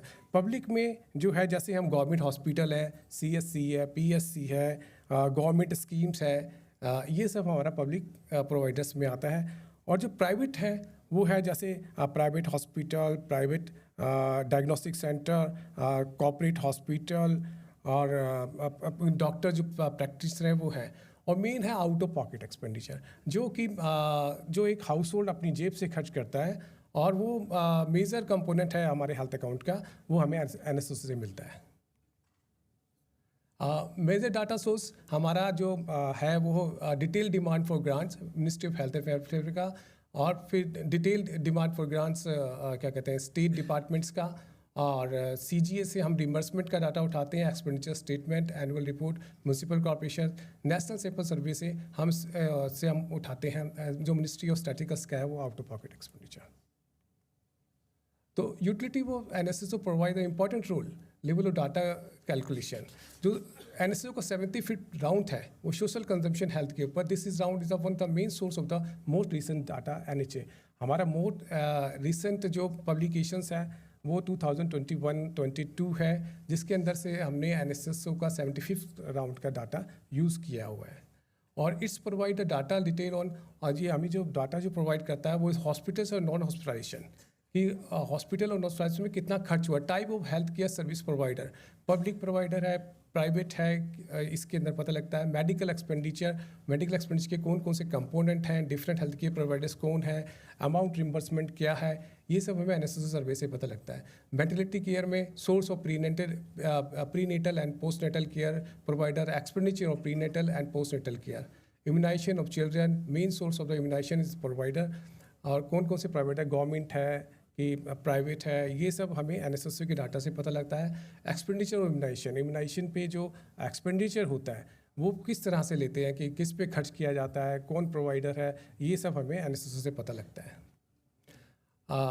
NSS ने अभी तक जो 3 राउंड किए हैं वो 60th राउंड, जो 3 राउंड है वो 60th राउंड था 2004-05 का मॉर्बिडिटी या health care, 71st round 2014 health and social consumption, 75th round 2017-18 health consumption, and now NSS also conducting the 80th round on a social consumption on health. We are very grateful to the NSS, they are conducting this round, क्योंकि 75 round काफ़ी पुराना हो गया है और हमें उसमें projection करना पड़ता है अपनी उसके लिए, अपनी रिपोर्ट के लिए, तो वो थोड़ा सा एग्जैक्ट नहीं हो पाता है, लेकिन 80th राउंड से हमें बहुत हेल्पफुल मिलेगी हमारी आने वाले रिपोर्ट्स के लिए।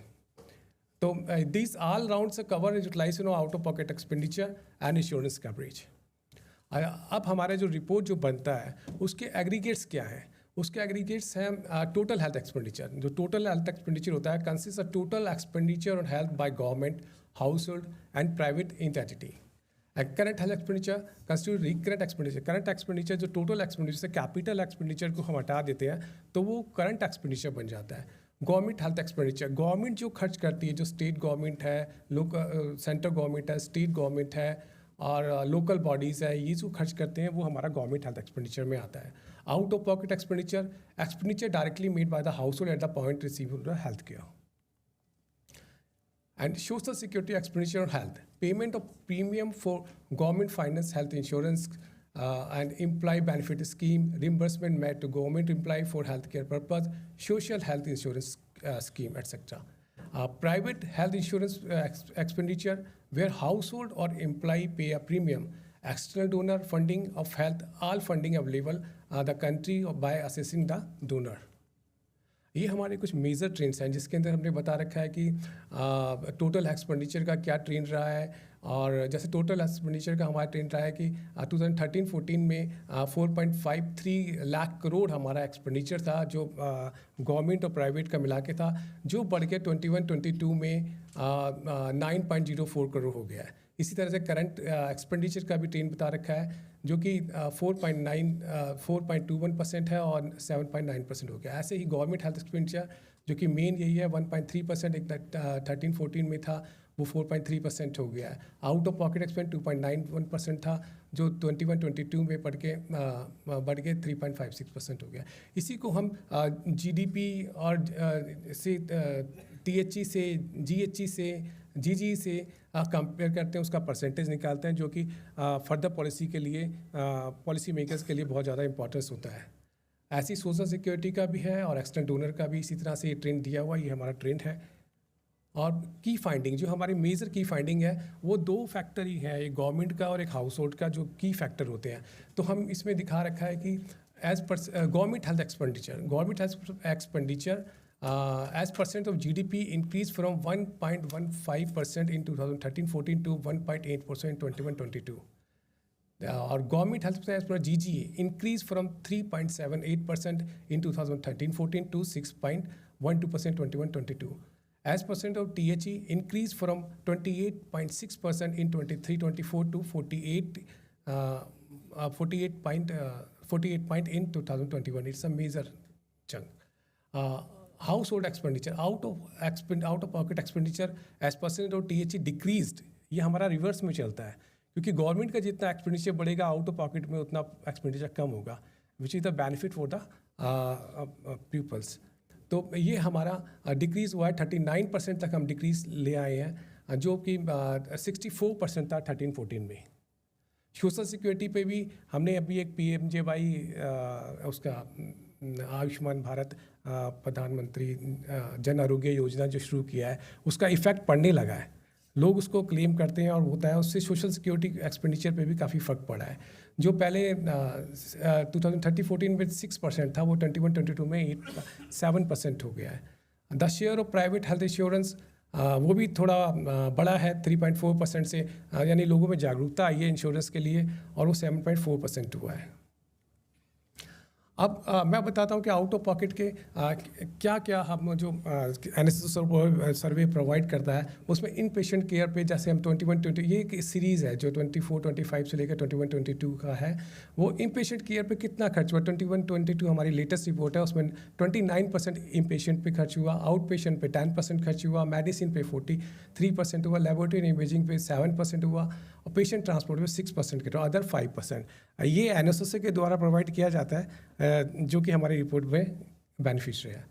तो ऐसे हम टोटल हेल्थ एक्सपेंडिचर का भी कंपोनेंट वाइज ब्रेकअप दे सकते हैं कि जैसे गवर्नमेंट हेल्थ एक्सपेंडिचर है वो 48% का शेयर है टोटल हेल्थ एक्सपेंडिचर में, और आउट ऑफ पॉकेट 39% है, और प्राइवेट हेल्थ इंश्योरेंस 7.4% है, एंटरप्राइजेज 3.4% है 21-22 में, और NGOs का जो पार्टिसिपेंस है वो 1.3% और direct foreign owner 0.5%।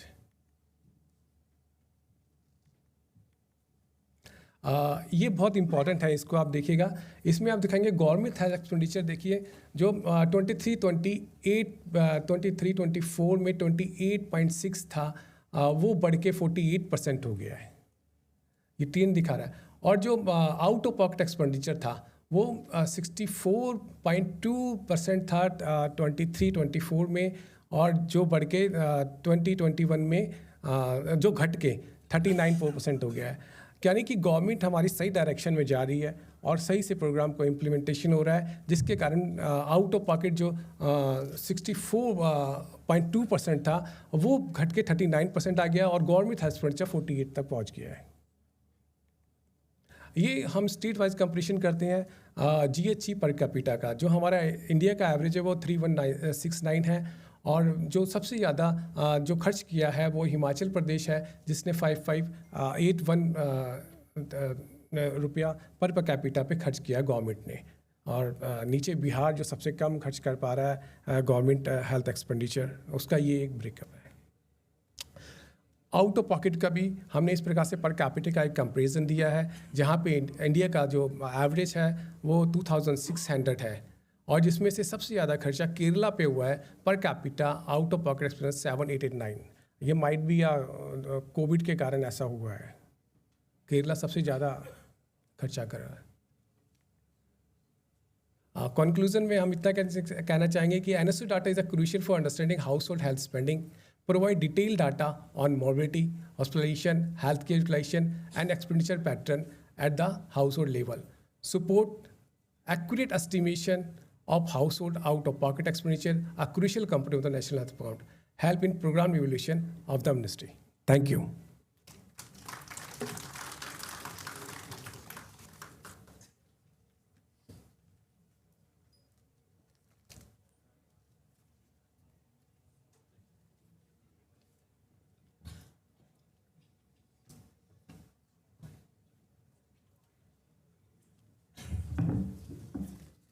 Thank you, sir, for sharing the valuable insights with us. For the next presentation, we have with us Dr. Shantanu Pramanik. Dr. Shantanu Pramanik is the lead statistician, Economics and Statistical Unit, Center for Effective Governance of Indian States. He formerly worked as a research director at Goa University and senior fellow at NCAER. Dr. Shantanu has completed his PhD in survey methodology from University of Maryland. I now invite Dr. Shantanu Pramanik to kindly come on the stage.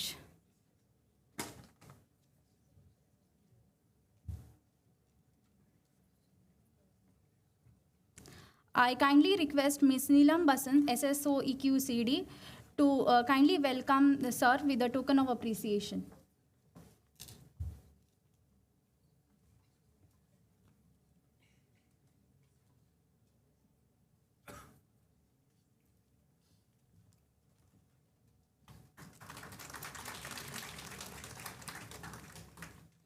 Thank you, Ms. Neelam. I now request sir to kindly share his insights through his presentations.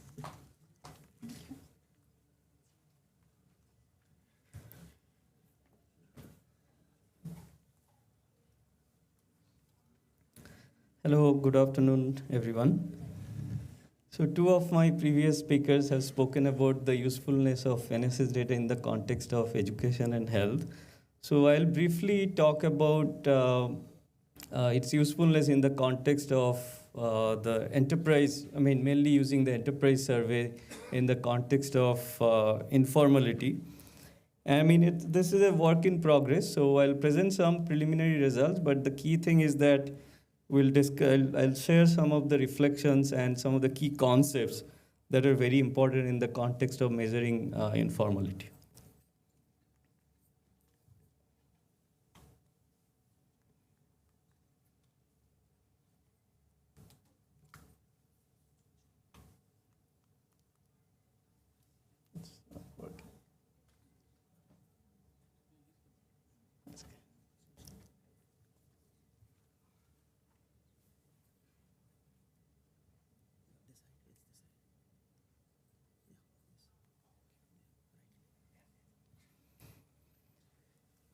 Yeah, so we all here know the importance of nano and small enterprises in the context of Indian economy. And some of the Central Statistical Office estimates of 2019-20, it kind of estimated that the MSMEs contribute around 30% to India's GDP and nearly 50% of total exports. So we can understand the economic significance of these MSMEs because of its sheer volume.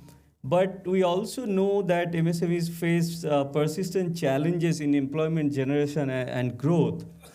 And a large proportion of these small businesses, they operate from household premises, which reflects the limited scalability and formalization.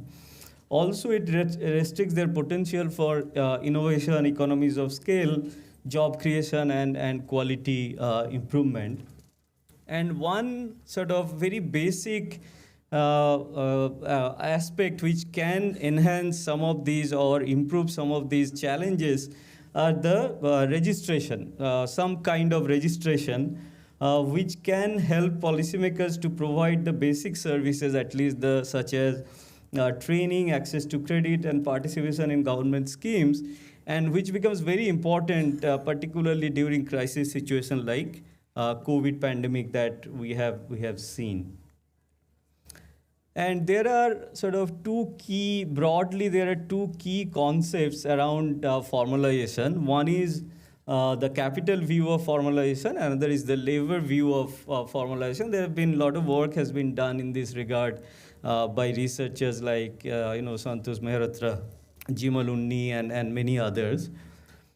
So we know that we have this Factories Act of 1948 and the subsequent variations of it, which kind of ensures safer working conditions and social security for workers who are employed in these registered factories. And there is also Companies Act of 1956 and subsequent variations. But these registered enterprises, but what happens when these unincorporated sector enterprises, when they become part of some kind of registration, which can be GST registration, which can be Udyam registration, as we know there's a lot of emphasis these days on Udyam registration, then what happens? They may gain access to government schemes, fairs, exhibition, and credit from formal institutions. But that does not necessarily lead to improved job quality and social security of workers. So basically, often what happens, the government tend to use this registration to regulate these enterprises for maybe revenue purposes and other things, which is kind of known as the capital view of formalization. But on the other hand, the labor view of formalization, it stresses that both the workers and the enterprises, they should benefit from transitioning to formal infrastructure. So, which is often hindered because there is not much awareness about the advantage of formalization. So, formalization means, registration can be a very basic step towards formalization, but it does not necessarily always lead to improved working conditions or social security benefits for the workers. So one of the very first steps I think the government did to understand informality, to quantify informality, and to address the welfare of workers, especially those in the unorganized sector, is the formation of this commission, the National Commission for Enterprises in the Unorganized Sector in 2004. And this commission particularly examined the definitional and statistical aspects of informality in depth. And from that commission, the report of that commission, we can take these definitions of unorganized sector and unorganized worker. So basically, it includes all the private enterprises owned by individuals and households who are engaged in production of sales of goods and services. So a key component is that it cannot be only for own consumption. It has to be, majority of it has to be for the selling purpose, the goods and services, and it employ fewer than 10 workers. So that's a kind of definition one can consider to define the unorganized sector.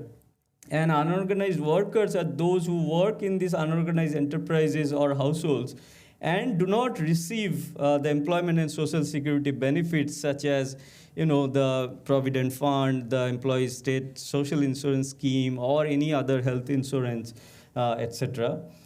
And also there can be workers who work in the formal sector but do not receive such benefits. They all sort of comprise the unorganized group of workers. So from these two definitions, we can think of 4 distinct sort of categories based on these formal, informal sector and formal and informal workers. So it's a 2x2 table, and it would be useful to quantify these sort of 4 cells coming out from these 2 definitions. So in this context, the data that are very useful, first is so we all know that, until the release of the ASUSE data last year, sometime around this time, I think the 2 rounds of ASUSE data was released. So before that, the latest data that we had in the context of unincorporated enterprises was the NSS 73rd round, which dated back to 2015-16. And we know that the 7th Economic Census data is still pending, which was conducted during COVID time. So that's why I think the release of the ASUSE data, and I think another round of ASUSE data has also been released recently, which I didn't get a chance to look at. But these 2 rounds, I think it fills a long-standing data gap, offering insights in the basic characteristics as well as their performance in terms of business and the gross value added to Indian economy. So that way, these are very useful milestone, I would say, in the context of MOSPI data release. And also they give us an opportunity to assess the impact of several recent policies, like starting from demonetization and the GST rollout, as well as the COVID pandemic. So these data give us that opportunity to measure those impacts. And also there is a household survey. We all know the PLFS also can give us some data in quantifying the informality in the context of worker employment perspective. So here are some results from basically comparing the NSS 73rd round, which is from 2015-16, with the ASUSE data 2022-23. We all know that there would be a decline in the number of enterprises during COVID times 21-22. So there's no surprise there. But if we compare 15-16 with 22-23, because ultimately what matters is whether we have recovered from the pandemic or not. But if we look at the all India numbers, we see that there is still there is a minor increase in the number of enterprises from 63 million to 65 million if we compare NSS 73rd round with the ASUSE 22-23 round of data. And there is and here we consider some states also, particularly some larger states, and the states are arranged by decreasing order of number of enterprises as per the 6th Economic Census. And we see that West Bengal and Uttar Pradesh, they are consistently having the higher number of unincorporated enterprises, which may seem counterintuitive at the beginning because these 2 states are not known as industrialized or economically advanced states, but probably because of lack of formal job opportunities, they tend to have more sort of self-employment options, and consistently these two states have the higher number of enterprises. There seems to be a steady increase in number of, significant increase in the number of enterprises in Maharashtra if we compare from the 6th economic census to the ASUS 22-23. And a state like Assam, there seems to be a decline in the number of enterprises, unincorporated enterprises. I mean, these trends require further exploration, but just wanted to share some preliminary results.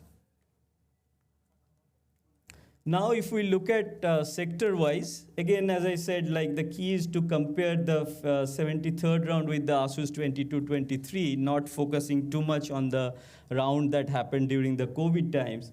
So here we see that in terms of number of firms, there seems to be a marginal decline in the manufacturing and the trade sector, whereas the other service sector, other than the trade, there is a significant increase in the number of unincorporated enterprises when we compare the NSS 73rd round and the ASUS 22-23rd round. And we know that majority of these enterprises are own account workers, more than 80%, and which holds true almost across the board, across the different, across the three sectors.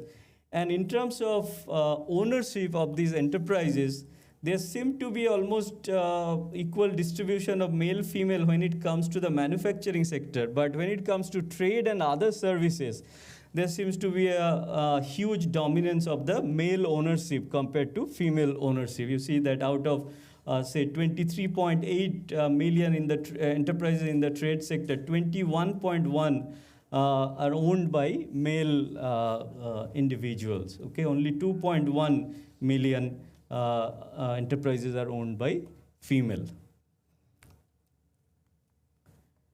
Now coming to the employment part, so these were in the context of the enterprises, whether the unincorporated sector enterprises. Now the employment generation in these sectors. So here we see when we compare the NSS 73rd round and the ASUS, again, as I said, like 21, 22, there would be decline, we all know. But even when we compare the NSS 73rd round with the ASUS 22-23 estimates, so there seems to be a decline in the number of number of workers who are working in these enterprises, which holds true in all over India. And for most of the states, there seems to be a decline. For example, West Bengal, UP, Andhra Pradesh, etc. There seems to be a decline in the, so it's possible that the job loss that happened during pandemic, it was not fully recovered when we at least look at the ASUS 22-23 data. So more recent release of ASUS data will give us a better picture of the recovery that has happened in this context. So here are the number of workers across the sectors. So three broad sectors based on which the report, in the MOSPI reports, the data are usually released, the manufacturing, trade, and other services. Here there have been a lot of discussions. You may have seen whether there's an increase in the number of workers in the manufacturing sector or not. But what we found is that there seems to be a decline in the number of workers when it comes to the manufacturing and trade sector, similar to what we have seen in the number of farms. Same here also, number of, which kind of makes sense. Number of workers also, there seems to be a decline. And whereas in the other services, services other than trade, there seems to be an increase in both in the number of enterprises as well as the number of workers working in these enterprises in this sector. But there seems to be a decline in the manufacturing, in the trade and the trade sector. Now just looking at the PLFS data, because I mentioned about the informality in the context of the benefits received by the employment, there seems to be almost similar percentage share, I would say, over the years, the employers who receive some kind of social security benefits. As we know that PLFS includes questions on, I think, 3-4 questions on the different type of social security benefits. So when we use that data, so we see that about 14 to 16 percentage kind of have who receive these type of benefits. So which says that the share of informality is quite large. So now coming to the, so this is the registration. So I also started talking about the different kind of registration. It can be GST registration, it can be registration under the Shop and Establishment Act, or it can be Udyam registration. When we see, when we compare the NSS 73rd round, because this is a basic first step towards the more comprehensive formalization that we discussed.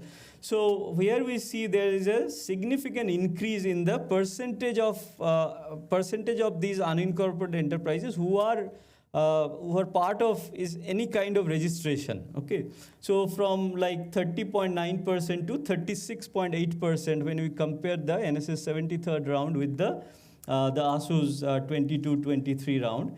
And there seems to be, these increase seems to be driven by mostly some of the southern states. Like if you look at Andhra, there's a huge increase from 26% to 43-44%. Tamil Nadu also, Kerala also.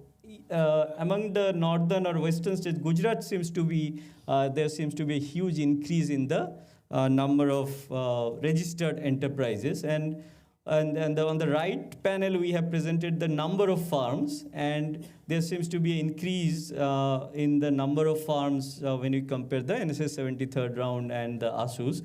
And also we looked at just the Udyam registration data, which is 2024, more recent than the ASUS round. So there seems to be a significantly higher number of Udyam registered enterprises compared to any form of registration that we have seen in the ASUS estimates. So we know that there's a major thrust in ensuring registration under Udyam portal, and probably it's because of that, and it's a very recent phenomenon. Because of that, just Udyam registration seems to be even higher than any kind of registration that we have seen in the. But we all also know that there are sometimes issues with the admin data, even if the company have registered for Udyam and may not be registered now. Sometimes they sort of revoke their registration, or I mean, they are no longer active. They may not have active registration now. Still, it is counted as registration in admin data. There are a lot of issues with the admin data. So this gives us some requires some further investigation to find out whether these numbers are comparable or not. Yeah, just last slide, just to summarize. There's always comparability issues when we compare different surveys and surveys with administrative data. So employment status, it's very fluid and rapidly changing sort of parameter. Particularly, we know that historically in rural areas, there is always this concern of seasonal employment versus the major time employment.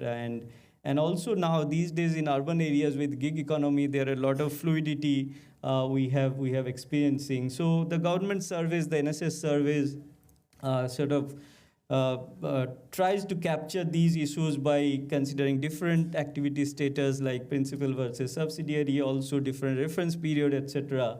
So we need to keep these nuances in mind while comparing different surveys may it be conducted by the government or the private entities, or while comparing with the admin data. Yeah, so I think, I think that's all this, I guess. Thank you.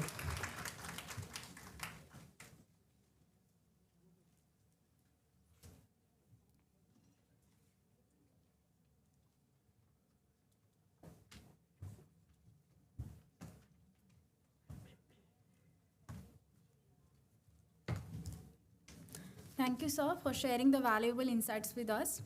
Now I request Shri Venkatramana R. Hegde, Shri Dr. Shantanu Pramanik, and Shri Dharam Prakash to kindly come on the stage as we are opening the floor for the question and answer session.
If there are any questions, we are taking it now.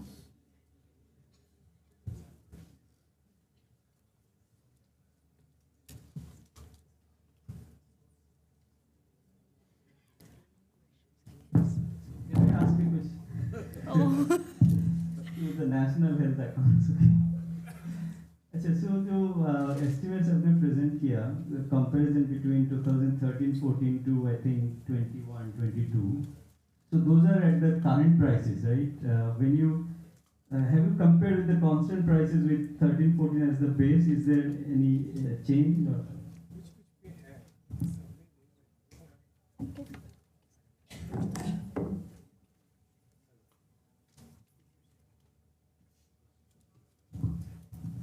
ये सब current prices भी था, जो भी calculation था। कुछ अगर हमारी आप नेशनल हेल्थ अकाउंट बुक देखेंगे, उसमें कुछ थोड़ी जगह पे किया हुआ है कांस्टेंट प्राइस पे। तो क्योंकि करंट प्राइस पे ही हम रियल पिक्चर को देख पाते हैं, इसलिए हमारे एनालिसिस है करंट प्राइस पे ही है।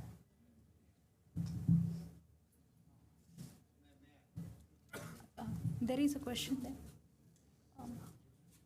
Can we give one mic?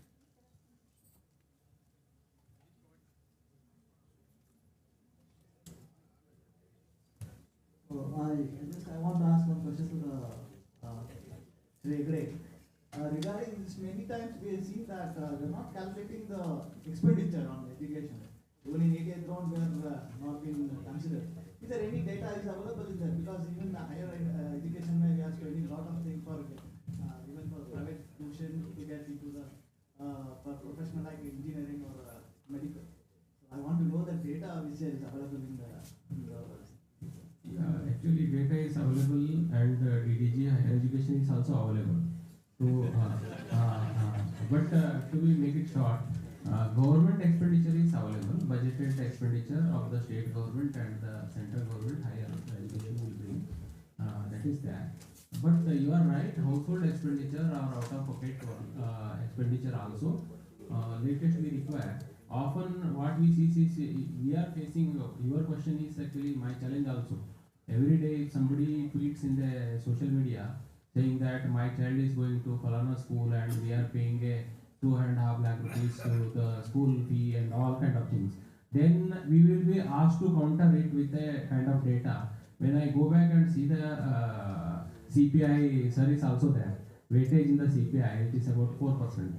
So, and if you see state-wise, Haryana maybe it is 7% because privates are more than maybe 8%, but in some cases it will be 1% also.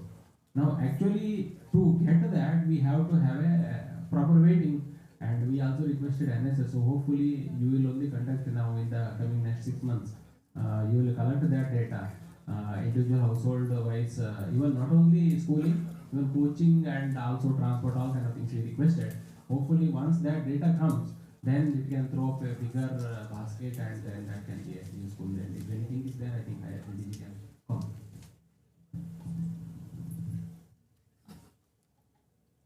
Question?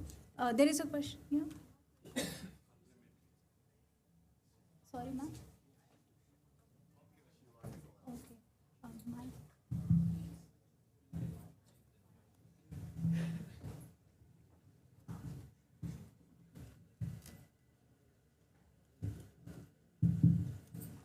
Actually, as Venkat has already said, we have a budgeted expenditure on education, but this is the public expenditure part we capture. The expenditure incurred by Ministry of Education and other ministries in center, and the expenditure incurred by state government, Department of Education, and other departments also spends money on education and training and research and all these activities. So we compile this annually in a publication. It's available in our higher education website. You can go through it. But as Venkat has said, we don't have this private expenditure of education that we hope that NSS will compile them and provide to us. Thank you. There is a question. Good afternoon. My name is Puneet Srivastav. I want to make 2 points.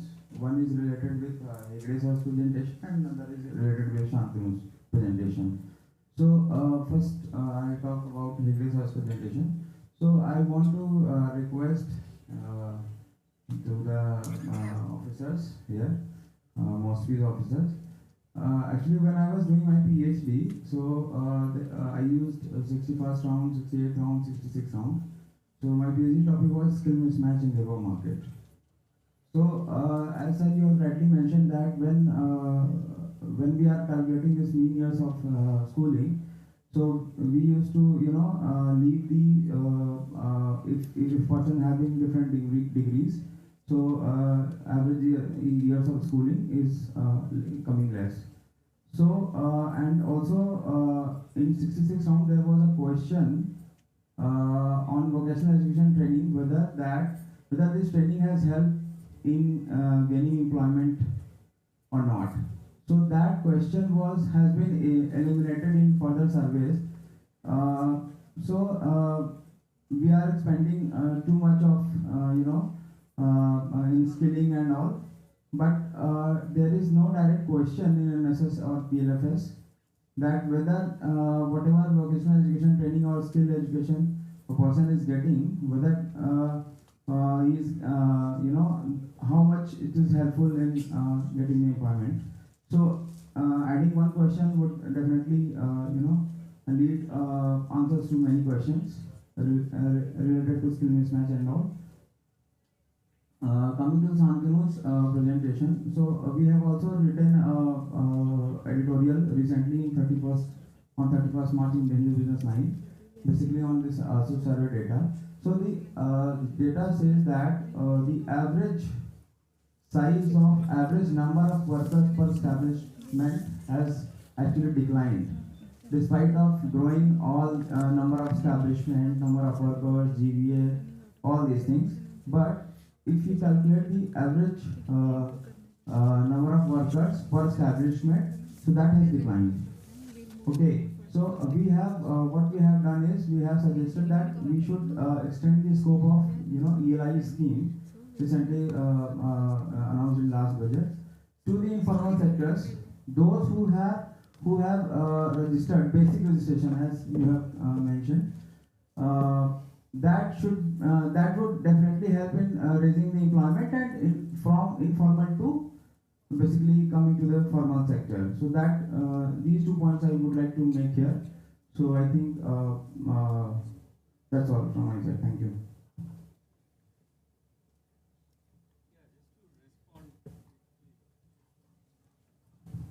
Yeah, I think to respond to both of your points, I'm sure others can respond better.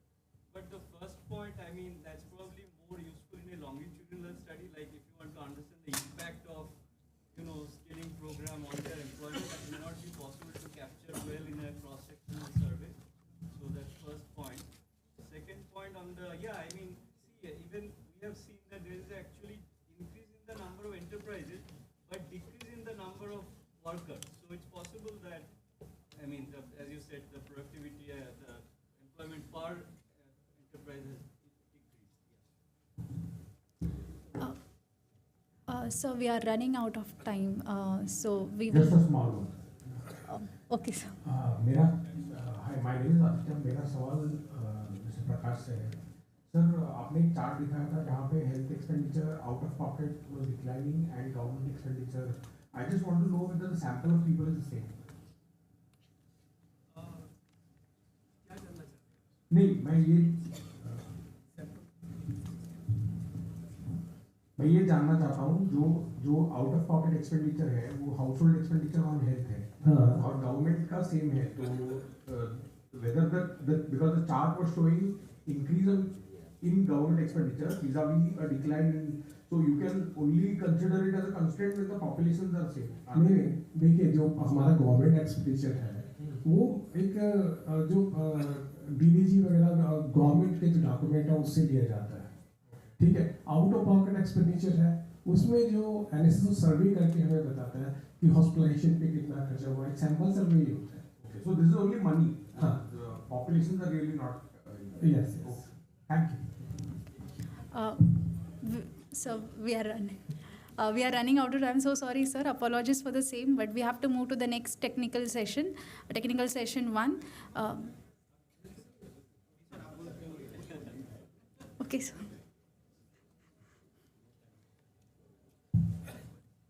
So this is a combination question for all three of you. One is, I think we should all appreciate what Mr. Hegde was showing with the complementarity of the survey with the admin data and how quality can improve. So it's a very good way of doing it. But the gaps that exist in the admin data, you can think and consider whether, I know you have a loose control of the UDI's data, but if you could look at the expenditure on faculty in the UDIs, then that will go a long way in at least preparing the regional health accounts, regional accounts in the states. And if you can work on that, it's not easy, but public-private will get a breakup as well. For Shantanu's presentation, so you're doing a lot on the informal, but then if you don't compare informal with formal, showing the state having a growth in informal without looking at how the formal has grown, I feel it's a bit incomplete. So the health side, showing expenditure per se doesn't make sense until you map it with the number of public and private health facilities and the health-seeking behavior. So if you see the Kerala out-of-pocket expenditure going high, you have to look at the health-seeking behavior of Kerala, which is much higher into lifestyle diseases compared to other states. So it doesn't show a complete picture. Sir, your point has been noted, but already we did this exercise in 24, 25 both there. We collected expenditure on not only of teachers, we collected 3 types: school expenditure, O&M, capital expenditure, school spending on the students by way of something in private school they distributed uniform, etc., and also teacher salary and investment on teacher. But that data is not, I should be frank, I cannot publish that data. So after seeing that, and it is it is voluntary, we cannot force, because it is also filled by the teacher. Sometimes in private institution, management may not give a full control and details they want thing. But we saw some good schools, some big institutions, really they have gave a very good data. Like if I compare some, say, Sanskriti school, what they are paying, what they have shown, it actually matches. Like it is there. So therefore, we try one more year, sir. If it stabilizes, then we will do. We actually did that. It is also one of the indicators required for SDG. So point taken, sir. Yeah, yes, sir. And similarly, we also collected health data of the student. Each individual 25 crore students, weight, height, and blood group data is with us. But only problem is, since health is there, we had a meeting with health also. Up to 5 years, we can classify WHO guideline is there: stunted, wasted, and all kind of things, underweight, overweight. But 5 to 18, there is no formula of such kind. Actually, if we put, there is no classification per se, we can say then body mass index will come into play. And if I apply that on kids, whether it is appropriate or not, but otherwise, if I go back and match that data with the NFHS data, it is showing some sort of improvement. Overweight is a little higher, but otherwise it was okay. We did that exercise, sir. So as you are already aware, in administration setup, once it is, unless it is foolproof and pass through all the layers, we should not go public. So it is something we did that, and thank you, sir. Yeah, thank you. I appreciate your comment. You definitely compare the formal and informal. And also, I like your comment on mapping the health expenditure on the health-seeking behavior. I think it applies to education context also, going beyond the sort of expenditure towards the learning outcomes. I think that outcome framework is kind of missing in NSS education survey, I would say. That's something to think about. Only data that gives us that information is the ASI data. There's no, I think NSS is there, but NSS doesn't do much in this regard. Sir, as I shown that per capita out-of-pocket expenditure higher in Kerala, I also told that it might affect the COVID. It's only reflect on the 21-22. Not it's a series. तो ये जो data है sir, ये NSS का सर्वे ही हम लोगों को देता है, जिसका पर कैपिटा हम एनालिसिस करते हैं। जी सर, ठीक है sir, not it sir.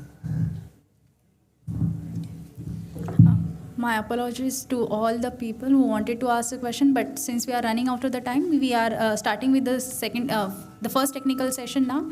I thank all the presenters for today for the first session for their valuable insights into different segments of different types of data. I will now hand over the session to Ms. Nafisa. We are starting with the first technical session. Thank you.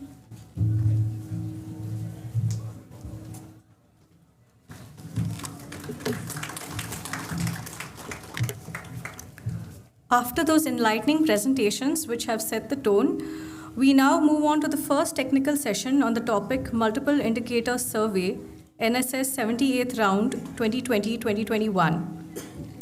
The chairperson for the current session is Dr. C.G. Manna, former chairman of working group G.C. Manna, former chairman of working group of NSS 78th Round. I request our chairperson to come to the dais, please.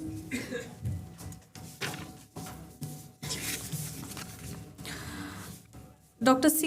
G.C. Manna was a professor at the Institute for Human Development, New Delhi, and is senior advisor of NCAER. Currently, he is chairman of the expert committee to review the existing methodology of integrated sample survey. He is also chairing the expert committee on economic census 2025-26 and the editorial advisory board of the Journal of NSSO. He is member of the expert group on fixation of minimum wages and national flow wages, and also a member of the advisory committee on national account statistics. Formerly, he was Director General of Central Statistics Office and also a member of the National Statistical Commission. He has chaired the International Labour Organization's tripartite meeting of experts on labor statistics apart from acting as a member of the ILO's working group for the advancement of employment and unemployment statistics. He has nearly 50 articles to his credit. Please join me in welcoming our chairperson. With his extensive experience and knowledge, he will guide our discussion and ensure a productive exchange of ideas. I request Ms. Naushida, Director of CQCD, to present him with a memento. I also request our paper presenters to kindly take their seats on the dais.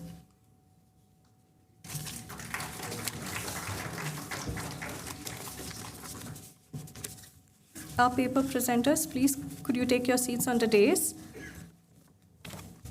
Puneet Kumar Srivastava, Piyush Kumar Singh, and Vinod Bihari Jana.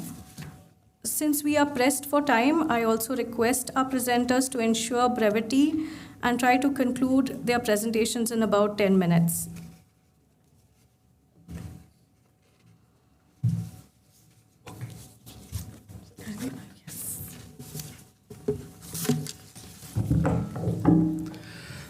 Thank you. Good afternoon, everybody. It is really my pleasure to take part in this 18th National Seminar on National Sample Survey results. I find this seminar to be unique in the sense that unlike the previous seminars where we used to discuss NSS findings based on 1 or 2 rounds only, I find that this seminar is discussing so many surveys, 78th round, 79th round, also Ministry of Statistics and PI conducted ASUSE, then HCES survey, and also an annual survey of industries. That way it is unique. I'm not going into details about the 78th round survey because of constraint of time. What I suggest is that as has been announced, I would request each speaker to spend about only 10 minutes, not more than that. Don't go into the introduction things and other things. What you have done in this analysis, just focus on that and come to the conclusion part. If there is any action point or suggestion for the NSS to incorporate, kindly highlight those so that our colleagues in the NSSO, they can take care of those aspects. So with this, I thank all of you, all the presenters, and I would start with the first paper. It is basically on reflection of inequality in attainment of ICT skills. So I would request the speaker to take 10 minutes. Yeah, thank you. Yeah, wherever you are comfortable, you can come here.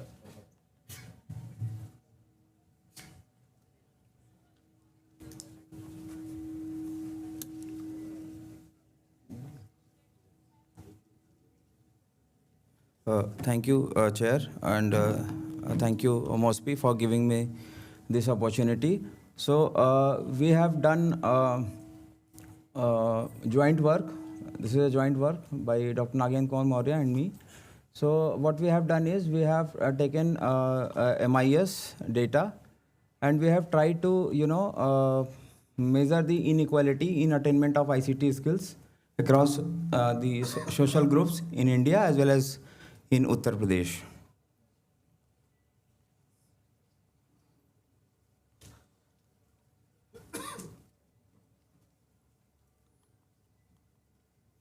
Yeah. So as we all know that SDGs has came in 2015 and today is 2025. This survey was basically MIA survey was basically in the midway. That was 2021. So in SDG 4, in SDGs there are 17 targets, 17 SDGs are there, and 169 targets are there. So targets are further divided into indicators and sub-indicators. So I'll come directly to the indicator 4.4.1 that aims basically the proportion of youth and adults with information and communication technology skills. So we all know that in today's era of this artificial intelligence and Internet of Things, it has generated the demand for new kind of skilled manpower to be equipped with the ICT skills. COVID-19 pandemic has also pushed the demand for such kind of skilled ICT skills persons. The government has also taken various initiatives such as DBT schemes, UPI payments, internet banking, FASTag, e-office, GST, etc. So this has also created the demand for the ICT skilled manpower in the country. So the whole economy is experiencing the transformation from basically physical to digital. So what we have, so I'll skip this one. So there are policy response to this demand for skills, ICT skills, at various level, at school level, at higher education level and all. So basically objective of this paper is to, have the ICT skill, how much stock we are having with the ICT skills and how it has been distributed among the various section of the society. So the paper tries to find out the level of attainment of ICT skills among the individuals in India and Uttar Pradesh. The study also focuses that whether inequality across the social groups in achieving these ICT skills exists in India and Uttar Pradesh. So we have used multiple indicator survey. I will not go into detail because everyone is aware of all these things. So basically there are 9 indicators in this survey which are through which we have one can measure the computer literacy or ICT skills. So one is copy and move folder connect, and this is all related with the SDG 4.1. So these are the indicators on which we have done some analysis. I'll come to. So what we have done is we have taken all 9 indicators and we have given equal score to each of ICT variables. And further we have categorized these all. So for each individual there could be a score of 0 to 9. If he has no skill, then he will get 0. If he has all the skill, then he will get 9. So we have further categorized this score into 4 categories, that is no skill, low skill, medium skill and high skill, based on this scores he or she is having.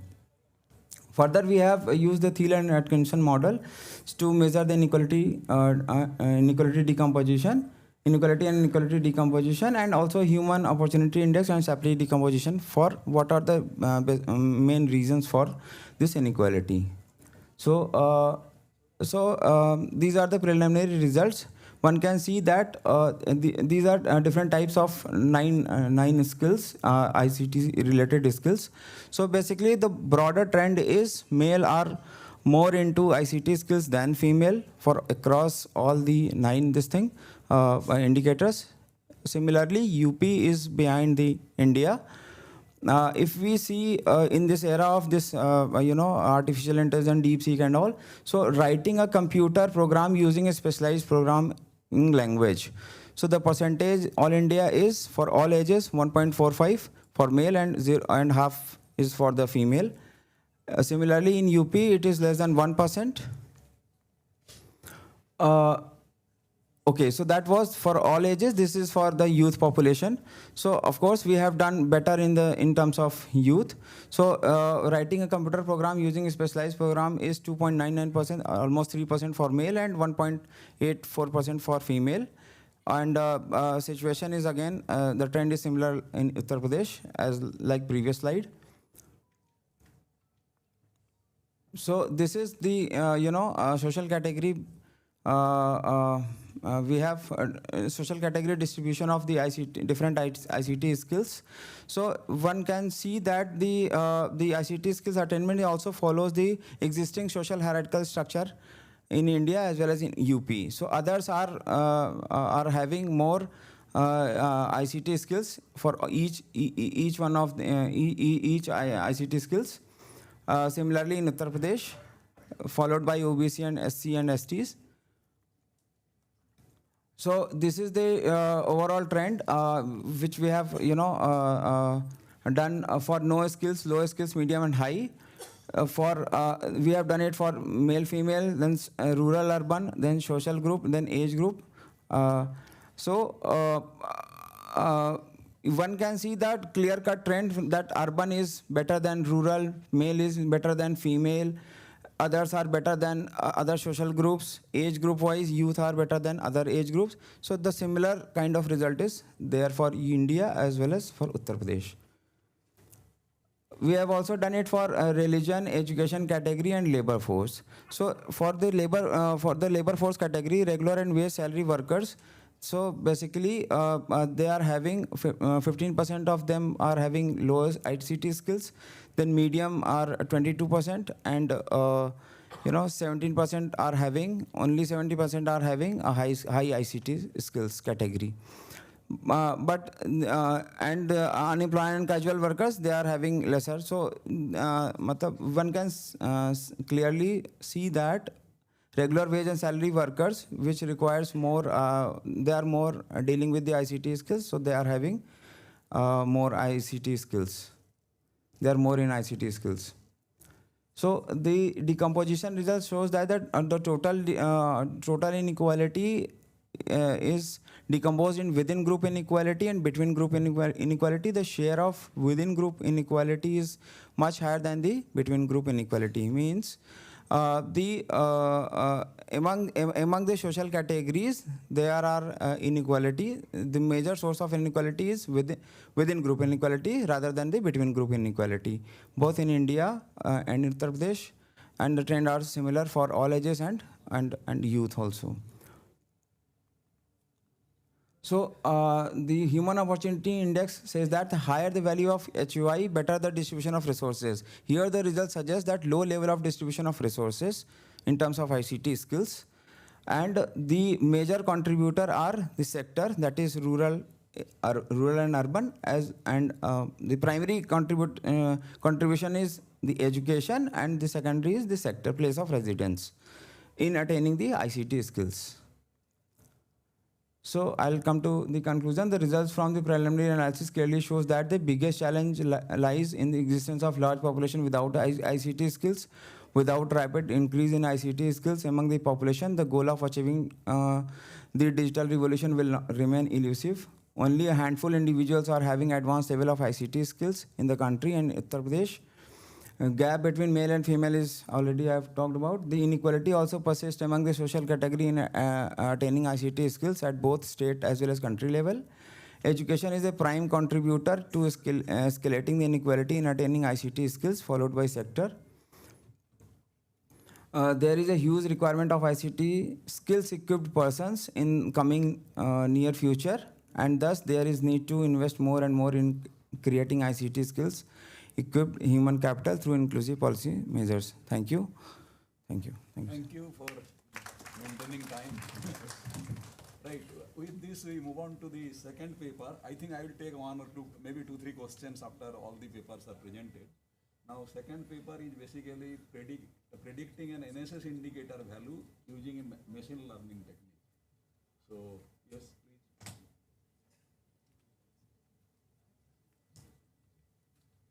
Hello. Good afternoon, everyone.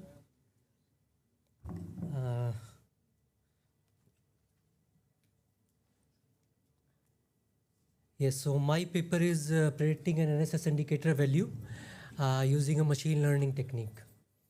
My name is Piyush Kumar Singh. I am ICS officer of 2015 batch. So let's start with the introduction. This is a continuation work of my earlier paper, which was making India open defecation free.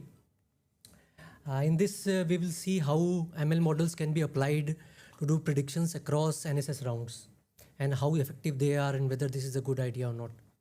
What are the challenges involved in such kind of exercise? What are the benefits and what are the limitations of these things? So because it is a continuation work, I have to give you a brief idea about what work I have done earlier. So in the previous paper, I made around 60 models, 60 machine learning models using 76 round data. And my aim was to predict this variable access to latrine. So during this, I explored almost all type of machine learning models that are in market. That is logistic regression, decision trees, support vector machines, deep neural nets, gradient boosting. These all were explored. And finally, I came to the, somehow I stumbled upon this algorithm called cat boost. So I will explain you why I use this one.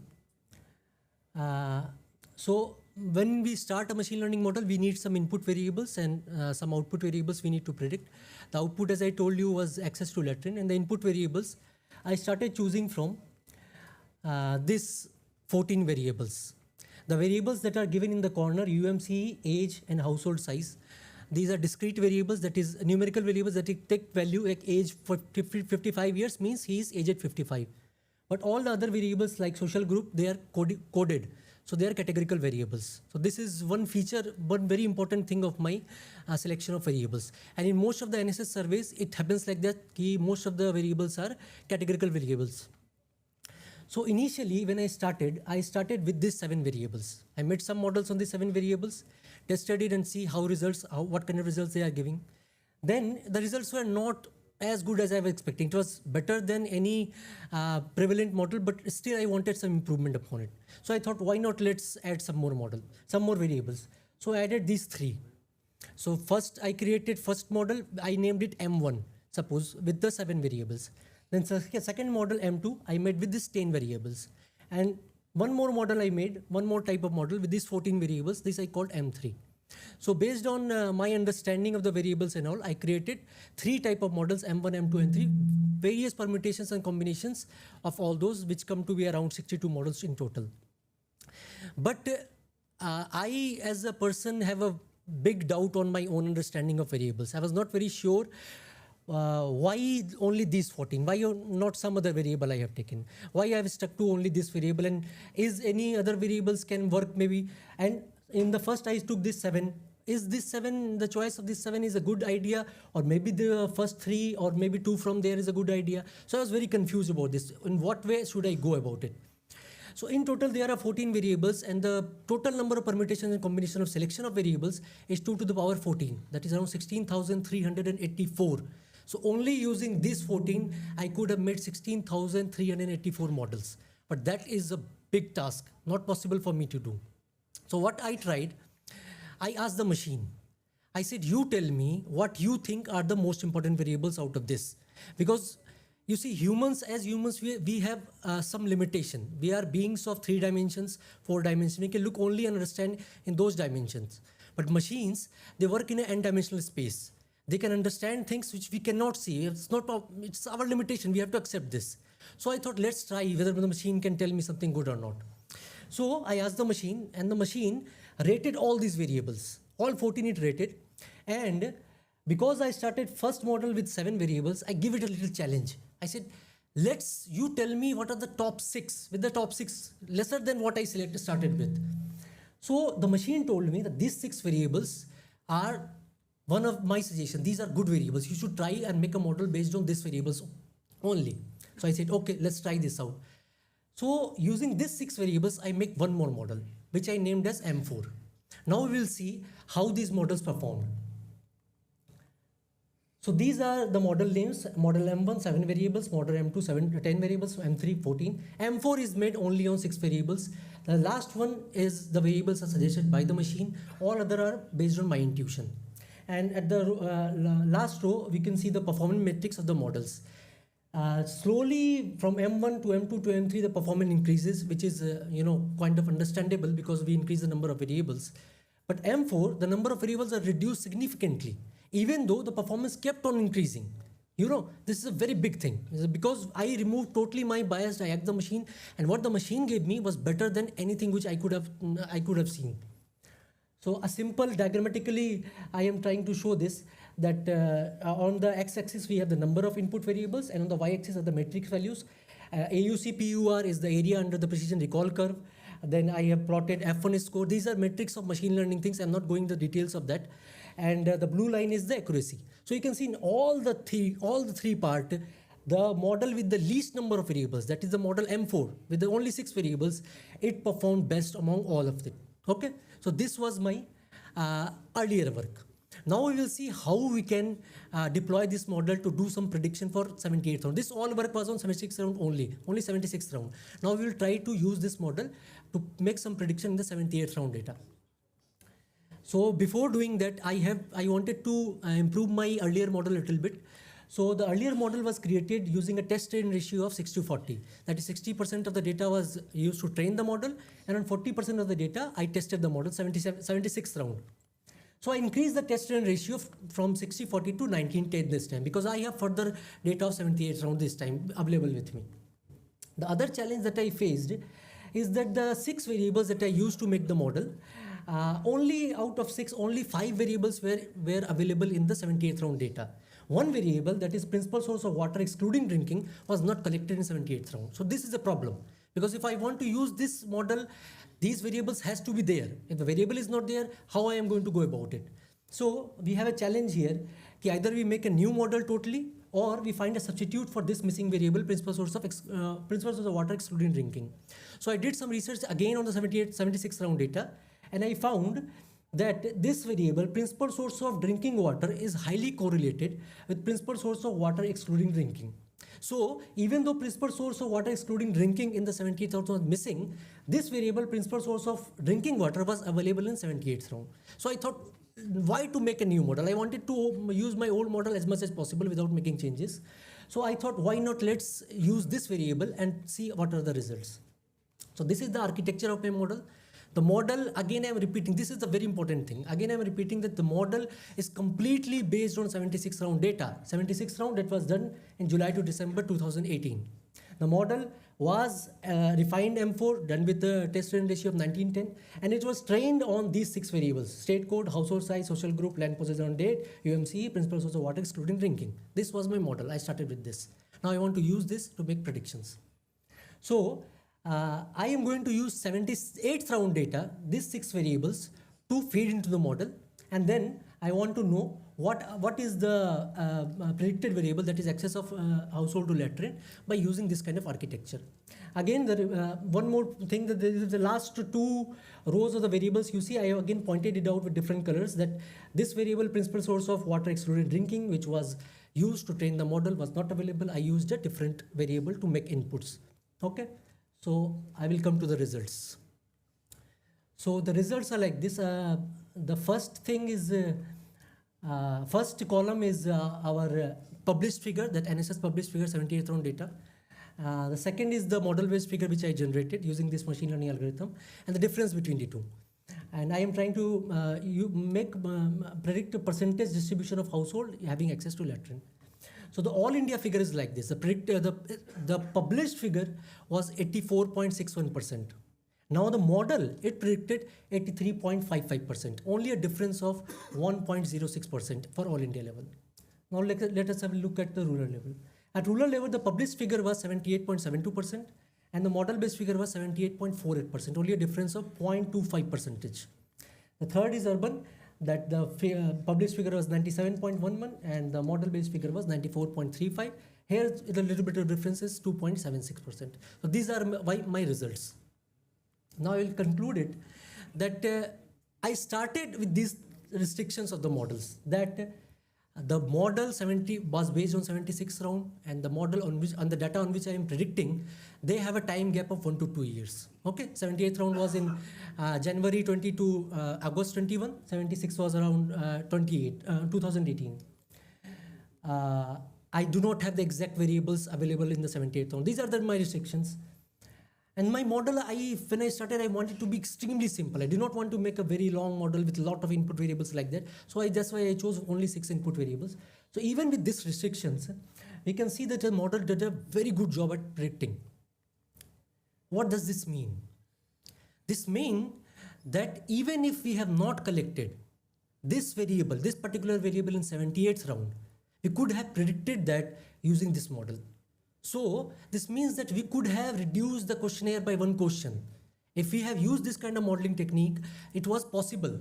It was possible that we could have reduced, and we can just sit at home, use some basic input variables and make a prediction which is very good, which is very precise. One more thing you can see from the results, that the model is always a little bit underestimating. That whatever the figures are of the published figure, it is giving a little lesser than that. According to me, I think it is because of the time lag, and with more number of variables, more number of input data, like we mix 76 and 78th round data and make a new model and then make a prediction on 88th round data, then maybe this kind of erroneous thing will go out. So this is again thing that it does a very good job. What are the benefits of this approach? The first benefit and the most important benefit is this is a scalable thing. That I did this for 1 variable, access to latrine. We can make 10 models and run it for 10 different variables. So what will happen? These 10 variables which we are using model-based estimate, we are using the models to generate the estimate, these variables we do not have to collect from the field. What will happen with this? We will reduce the questionnaire length. We will reduce the questionnaire length, which will in turn reduce the respondent fatigue. Reducing the questionnaire length obviously will reduce the cost. Reducing the cost will make faster decisions. We can automate things. We have lesser data to work on, so we can automate the things faster, and it will lead to faster decisions. Another thing you can happen with, and we can do using this kind of approach, is anomaly detection. So suppose we have collected a data, and we have some doubt on this data, whether this data is correct or not. And simultaneously, we make a machine learning model and see what kind of prediction it is giving. So if there is big difference between these two things, because machine learning learns from the past, it sees the past trend and it gives prediction. So if there's a big difference, we can say there is something wrong with our collection, maybe with our collection or maybe with the model itself. So this kind of anomaly detection also we can do using these kind of machine learning models. This is my last slide. The limitations. That is a lack of interpretation. Machine learning models are not possible to be interpreted. As I said, it works in an n-dimensional space. As humans, we just cannot understand what is going inside. You can see the mathematical equations and all, but understanding is not possible. It will just be an equation on your paper. You will not be understand how it is happening. Another important and the most biggest limitation is it's a very resource-driven thing. That it needs a lot of expertise. It needs a lot of time, because you see I made 60 models and then I looking, and finally I found some model. So it takes a lot of time to make the models and test them and then see which model is doing well or not. And the most important thing is the computing power, which you don't have. It requires tremendous amount of computation to do these kind of things. I burnt one of my laptop doing this thing. I ran the program for 2 days for training and the motherboard just burnt out. So this kind of things, we need very powerful computers to do these kind of things. It has limited generalization, that accuracy it will drop in a new context. Data dependency is that it will cannot make out with unforeseeable change. Suppose there is a shock today in the economy, or there is a shock somewhere due to some other reason. Then the machine cannot predict that, because it is learning from the past data. New things, unexpected new things will come. It will not be doing a very good job. And model complexity is another problem. Selecting and fine-tuning the model, it takes a lot of time. These are limitations of it. And this is all. Thank you very much. Yes, finally, the last paper on financial inclusion and indebtedness. Please try to finish within 10 minutes maximum.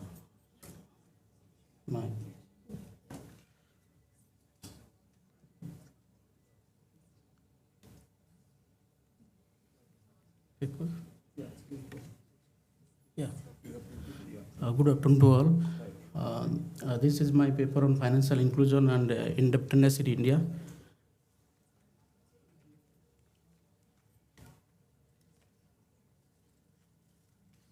Yes, sir. Moving.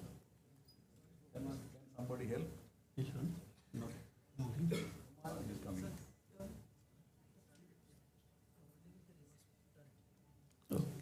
Okay. In the context of sustainable development goal, financial inclusion is very important as it is an enabler for 7 of the 17 sustainable development goals. One of the important committees, C. Rangaranjan Committee, had defined financial inclusion in the year 2008 that financial inclusion is as a process of ensuring access to financial services and timely and adequate credit where needed by vulnerable groups such as weaker sections and low-income groups at an affordable cost.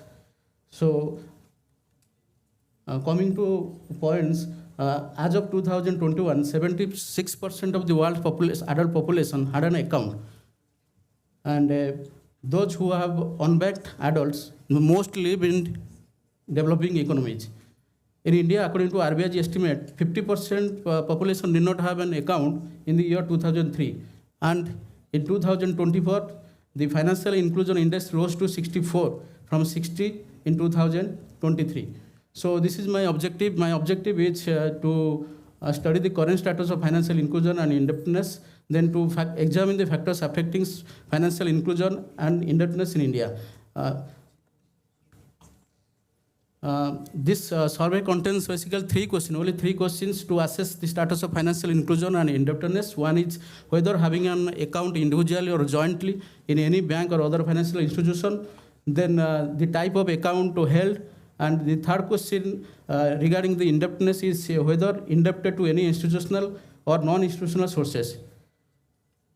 Then a household member is considered as indebted if he or she had taken a loan amount of at least 500 rupees, and that amount must be remain outstanding as on the date of survey. Along with that, I have analyzed a small sample of 60 households in the periphery of Koraput town to assess the status of financial inclusion from different dimensions. This is the major findings. We see that among the major states of India, mostly southern states having higher financial inclusion like Karnataka, Andhra Pradesh and Tamil Nadu, then comparatively lower financial inclusion you can see in Assam, Gujarat, then Uttar Pradesh, and overall the scenario is 87% financial inclusion. It is a very impressive figure, because if you see in 2021 world figure, it was 76%. So we are much ahead of that. Similarly, at all India level, near about 15% are indebted, and among the major states, mostly the southern states are highly indebted states. Similarly, among the minor states and union territories, Andaman Nicobar, you will find that it is very close to universal financial inclusion, followed by Dadanagar Haveli, Goa, then Himachal Pradesh, Puducherry. And the list is Manipur, Meghalaya, and Nagaland. This is regional variation. This is the highest figure you can see both in financial inclusion and in indebtedness, southern region, and the list and the comparative list low is in northeast region. This is disparity by background characteristics. You will see that there is not much difference between rural and urban area regarding financial inclusion and indebtedness, but among social group, ST population has 5 points less than others, and among religious group, Muslims have comparatively less, and as well as in medium and large size households, financial inclusion is comparatively lower compared to small household size. Then coming to MPC, MUPC quartile, you will find that comparatively financial inclusion is better, and indebtedness is more in upper quartile household than the first and second quartile. Similarly, you will see there is a gender difference you can find in case of financial inclusion, 5% gender difference, and also in indebtedness, female are less, their inclusion is less compared to male. despite of having many schemes. Similarly, education education is the most important factor. You can see in higher education, the financial inclusion is 94%, and among never marriage and never marriage, the gap is also wider. You can see. This is by age group. Financial inclusion is comparatively low among younger age group population of 15 to 29 compared to middle and elder age group. This is the account held by different organization. The highest is you can see bank only 95% rural area, whereas urban area is 90%, and mobile money service provider new concept. You can see it is gaining it has not gained much, and in rural area their presence is no presence. You can see. This is the factors affecting financial inclusion, and logistic regression has been run to see the likely factors affecting. You can see that in vibrant analysis there was no difference in male and in rural and urban area, but here you can find that there is 17% less likelihood of happening in financial inclusion in urban area. Similarly, in SC and OBC, the financial inclusion is likelihood is higher compared to ST, and Muslims and others it is comparatively lower compared to Hindu. As household size increases, the likelihood of financial inclusion also declines. And another figure you can see that the difference between male and female, there is 46%. There is 46% less likelihood of financial inclusion among female compared to male. As well as in indebtedness, there is less likelihood of near about 68% female to be indebted. And then another is a very powerful factor is education. As education level increases, the likelihood of financial inclusion was higher, was 5.7 times higher in secondary and higher secondary and secondary. Similarly, never married, it was 5 times more likelihood than never married. This is the socioeconomic profile of the study population. It was a tribal dominated region, so ST population was 78%, and the household type, the BPL coming 92%. Then these are the result of my primary study. I have taken 3 dimensions: access, usage, and quality. I found that 100% respondents are having banking access and ATM facility within a radius of 5 kilometers. Then 63% respondents are having smartphones with the internet connection. Then 48% respondents are having UPI app in their smartphones. Then 93% respondents are having a bank account. And 50% of account holders are having ATM or debit cards. And coming to usage size, 48% respondents were using accounts for depositing or withdrawing. 68% debit cards holders are using their debit cards for withdrawal of cash. 18% debit cards holders are using their debit card for shopping. 18% UPI app holders are using UPI app. And among them, 87% UPI users are using UPI for shopping. Only 5% UPI users are using to pay utility bills. Then coming to quality dimension, 96% respondents knew something about inflation. Then only 10% respondents knew about interest rate. Then 50% respondents knew about money illusion, and 43% respondents knew about the purpose of insurance, and 36% respondents knew about the procedure of financial fraud. And 90% respondents said that it's difficult to lodge a complaint in bank. Then again, in usage size, 78% UPI holder. You have to conclude. Yeah. So at all India level, 87% of adults are having an account. Though the variation is very less in male and females, but southern region is close to universal financial inclusion, where northeast region is the least. Then the likelihood of financial inclusion lower among Muslims and other community in medium and large family size household among female population and in urban areas. Therefore, focus should be given to those subgroups of population where the likelihood of financial inclusion low, so that we can achieve some of the objective of SDG goals.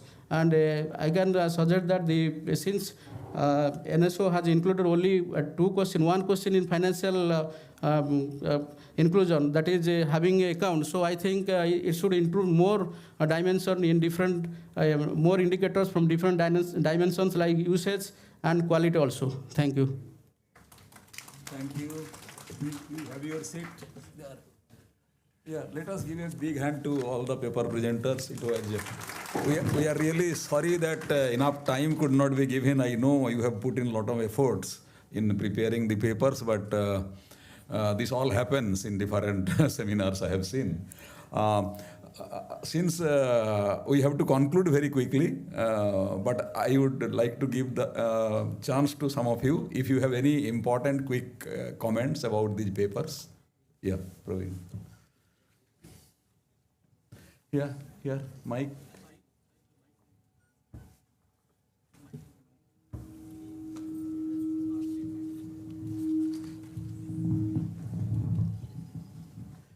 Very quickly, these seminars are quite good for a dialogue between the producers of data and the users of data.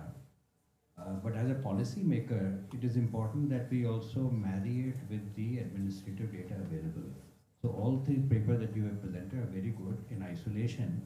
But once you marry it or compare it and contrast it with the admin data available in that specific domain, it will add value to policy making, and that's what makes your research more meaningful. So going to the ICT wala part, you'd appreciate that all this data was collected through response, right? And you have other admin data, especially the NASCOM, they have this National Skill Registry and all that. So all of that now is not in the domain. This is a household approach. So there's a distinction between what you're collecting through surveys and what is available administratively. It is not certificate based. Okay. Secondly, your access to latrine. Looking at the Swachh Bharat Abhiyan mission and all the toilets that were produced, when you compare the admin data with what your survey findings are doing, you'll get a different picture. Now, giving a suggestion that you should not have asked a certain question, it's really difficult when you have a household-based survey. Maybe when you do it on a panel survey, you could consider looking at how your machine learning models could reduce the questionnaire length. For the, I think that's broadly it. It's not a question, that's a question. Yeah. Any other? Yeah, please. Anybody?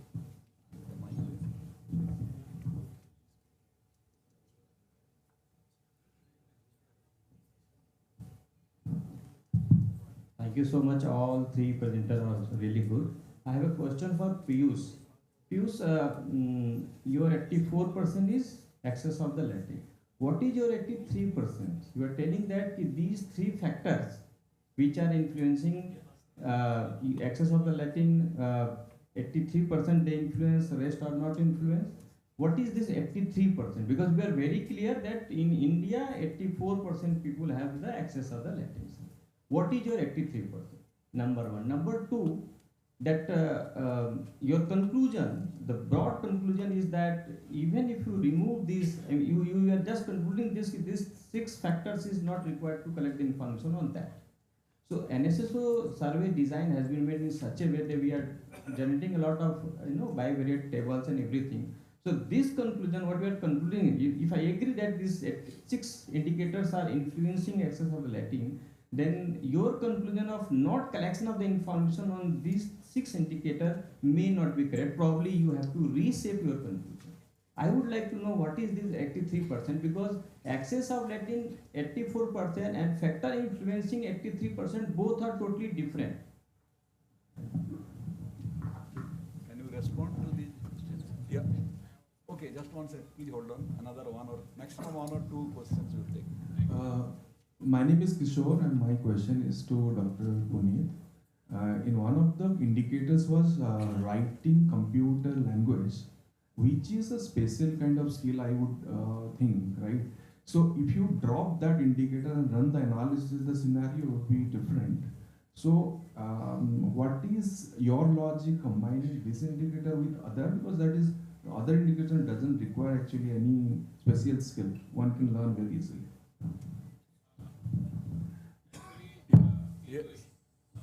Sorry. I'm Professor T.K. Chakraborty from Northeastern Hill University, Shillong. Actually, I have an orthodox approach as vis-a-vis this machine learning method. Because one of the greatest strength of NSSO data is that they provide the sampling design. And that was actually the Professor Molan's wish, that even with a small sample, you can do a great deal because you can minimize your sampling error. But when you are not using the sampling design, what you are not able to do is you are not able to tell us what is your confidence level or what is your standard error. So I want to know that if you ignore the design, how much accuracy your machine learning models can provide us. I have a paper in the second session with my student where I'm going to tell you exactly, precisely, using the design, what is the effect and how much precisely I can say what is my confidence interval in estimating a particular percentage or even the effect. Thank you so much. One small suggestion to Piyush. You are taking a already polished data. Okay. So when field collects the data, it will go to DPC. Some of the extremities have been eliminated there. And if you predict on that, it is not a great question. Therefore, you please try on the raw data as is varies basis and come up with a model. I think otherwise it will be very dangerous to predict a polished data again on over and above that. It will not yield anything. Even a sophisticated model is not required. I can say that next year NSSU survey this will be the percentage with the error margin of 5% without any model. But that is not the correct way. You take ekdam raw data, you try it one SRO, one RO level, just see how data comes, predict it. If you succeed, then that will be nothing. You are doing a great job to the NSS. Thank you. Hi Piyush, it's here. So I have a question because I worked with models before. I was curious if your models were linear or non-linear in terms of assuming relationships. That's one. And also there was kind of no clarity about whether there was an effect of mixed effects in that, because there would be interaction terms as well.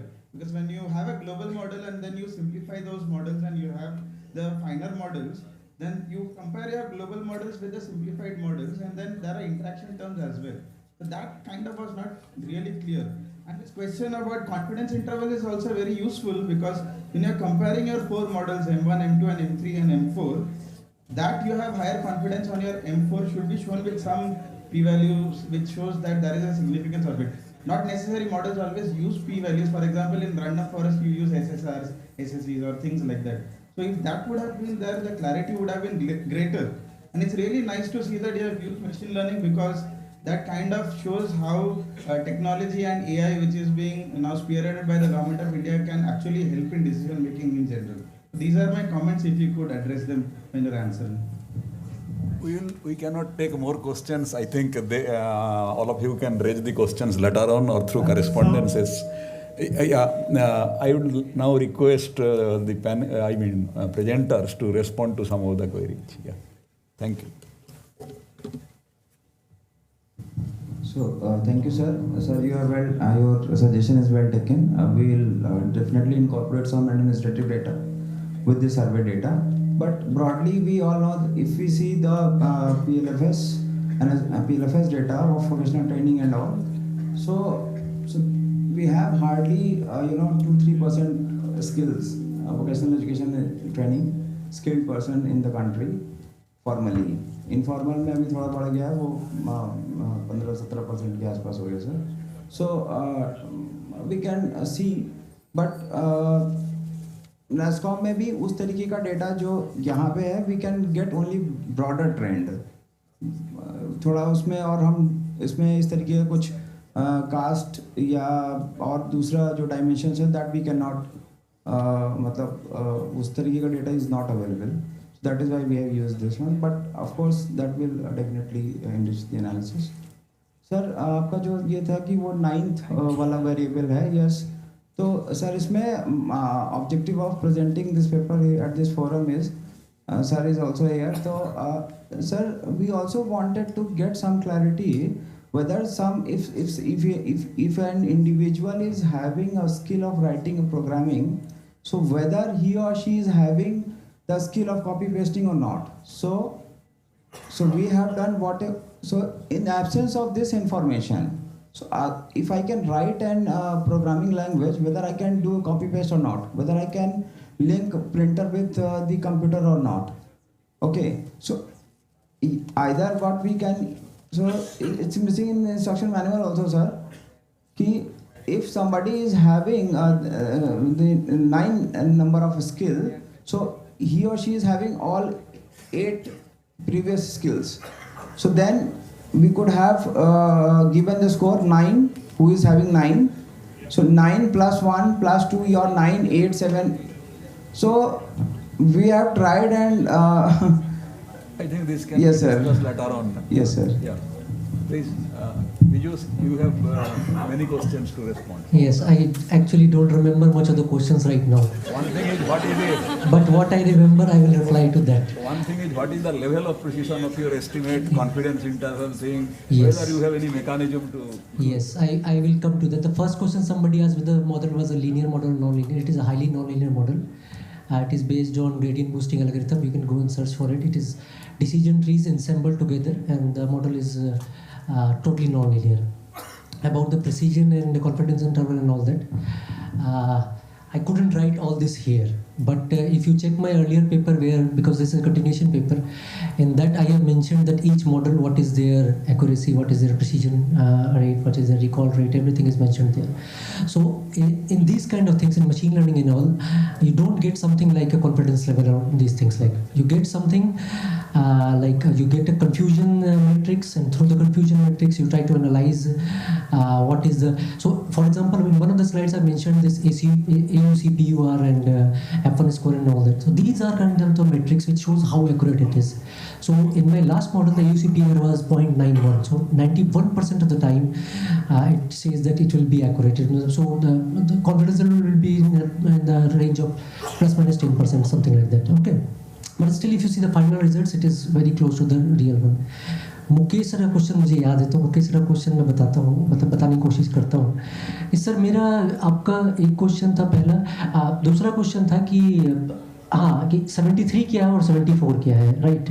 तो 84 और 83 जो आप कर रहे थे, तो 84% जो है वो पब्लिश फिगर है जो NSS ने पब्लिश किया 78th राउंड में, और जो 83% निकला है वो मॉडल से एस्टिमेट किया गया है. उसमें 78th राउंड का डेटा नहीं यूज़ किया गया, उसमें 78th राउंड का बस 6 वेरिएबल यूज़ किया गया, और इस 6 को यूज़ करके वो वैल्यू निकालने की कोशिश की गई जो कि ऑलरेडी पब्लिश किया गया जा चुका है. और फिर कंपेयर करने की कोशिश किया गया कि भाई ये जो हम मॉडल एस्टिमेट कर रहे हैं, ये क्या जो एक्चुअल वैल्यूज है उसके आसपास में भटकता है कि नहीं भटकता है. तो ये पहला क्वेश्चन का आंसर है कि दोनों चीज़ अलग अलग है, एक मॉडल बेस्ड एस्टिमेट है और एक एक्चुअल पब्लिश फिगर है.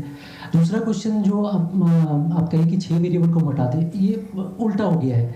मतलब हम क्या चाह रहे हैं कि हम इस 6 वेरिएबल को यूज़ करके 78th राउंड के डेटा का हम एक और वेरिएबल को प्रेडिक्ट कर सकते हैं.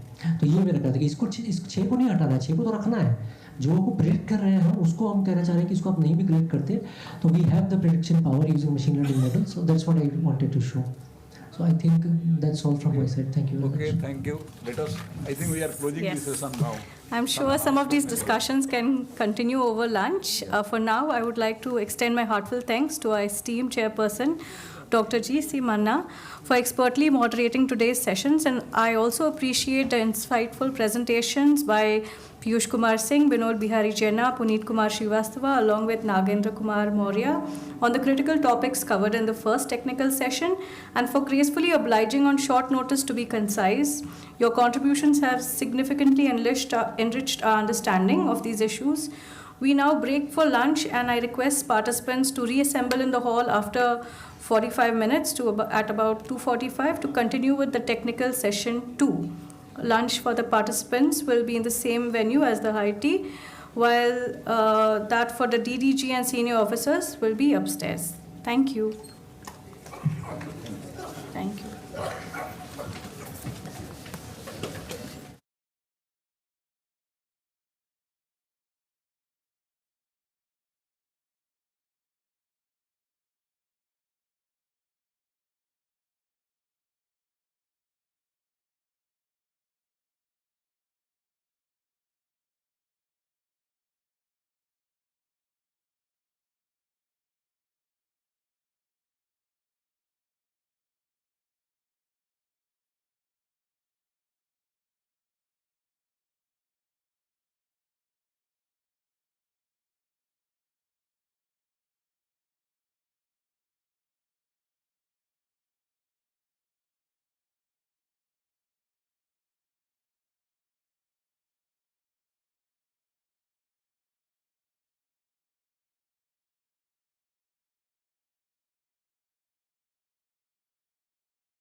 services and financial operations, and household consumer expenditure. Since its inception, the National Sample Service has been conducting nationwide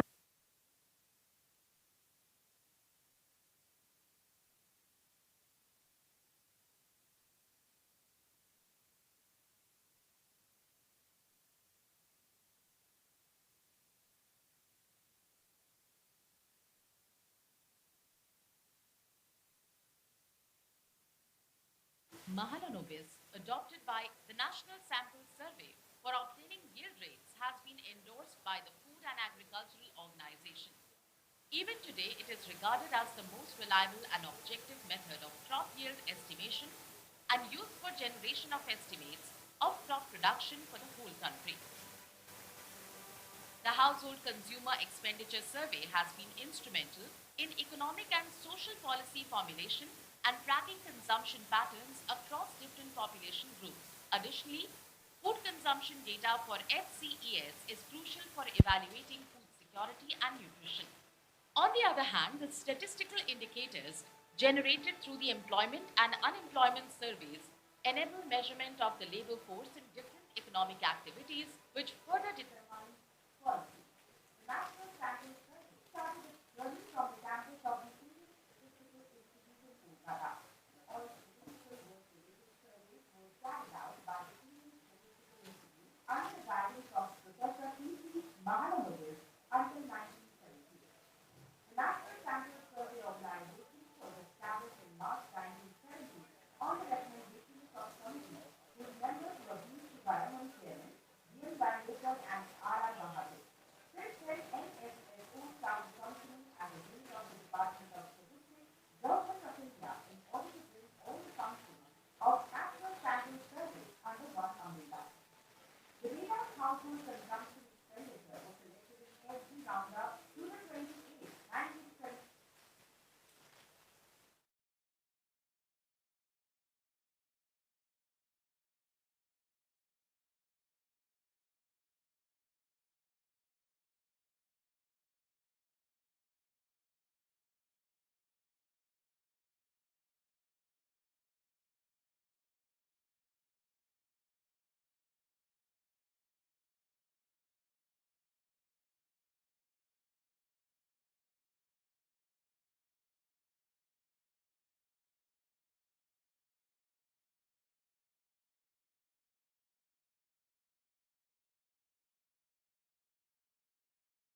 So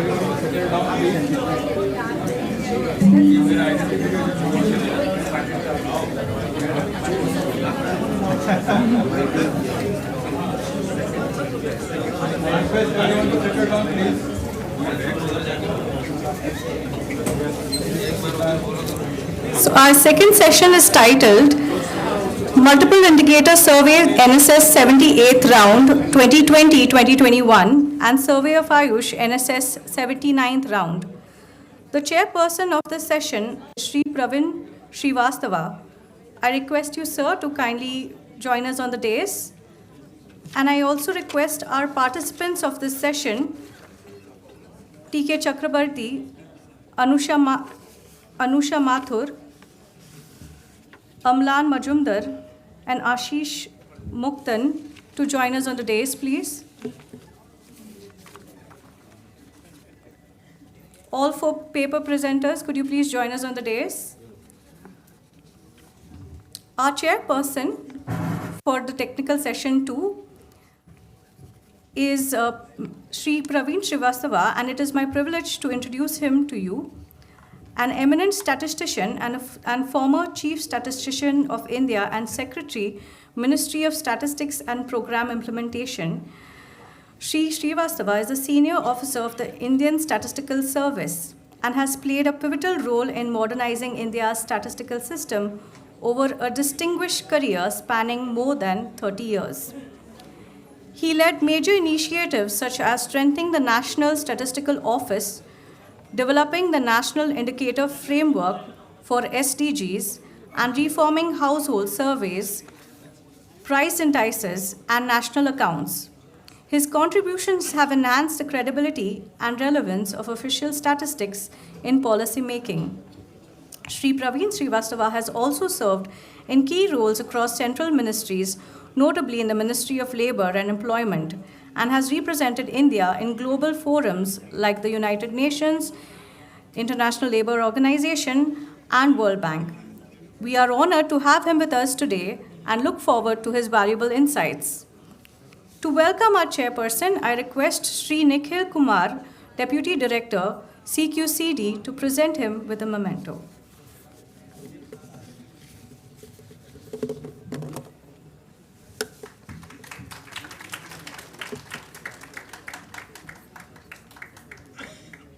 Without further ado, I would like to request our chairperson to kindly take.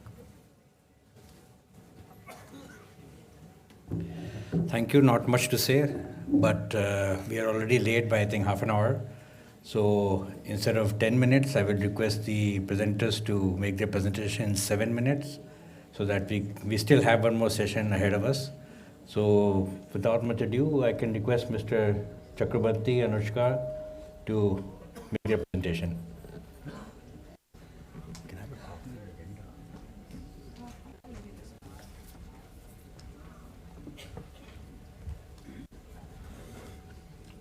We can go the other side.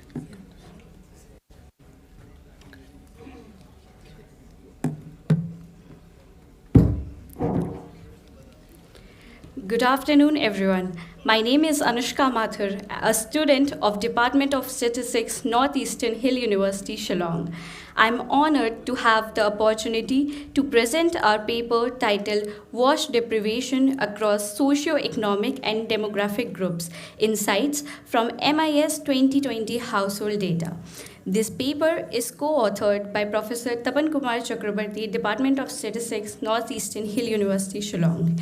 We hope this presentation offers valuable insights and encourages further discussion on this topic.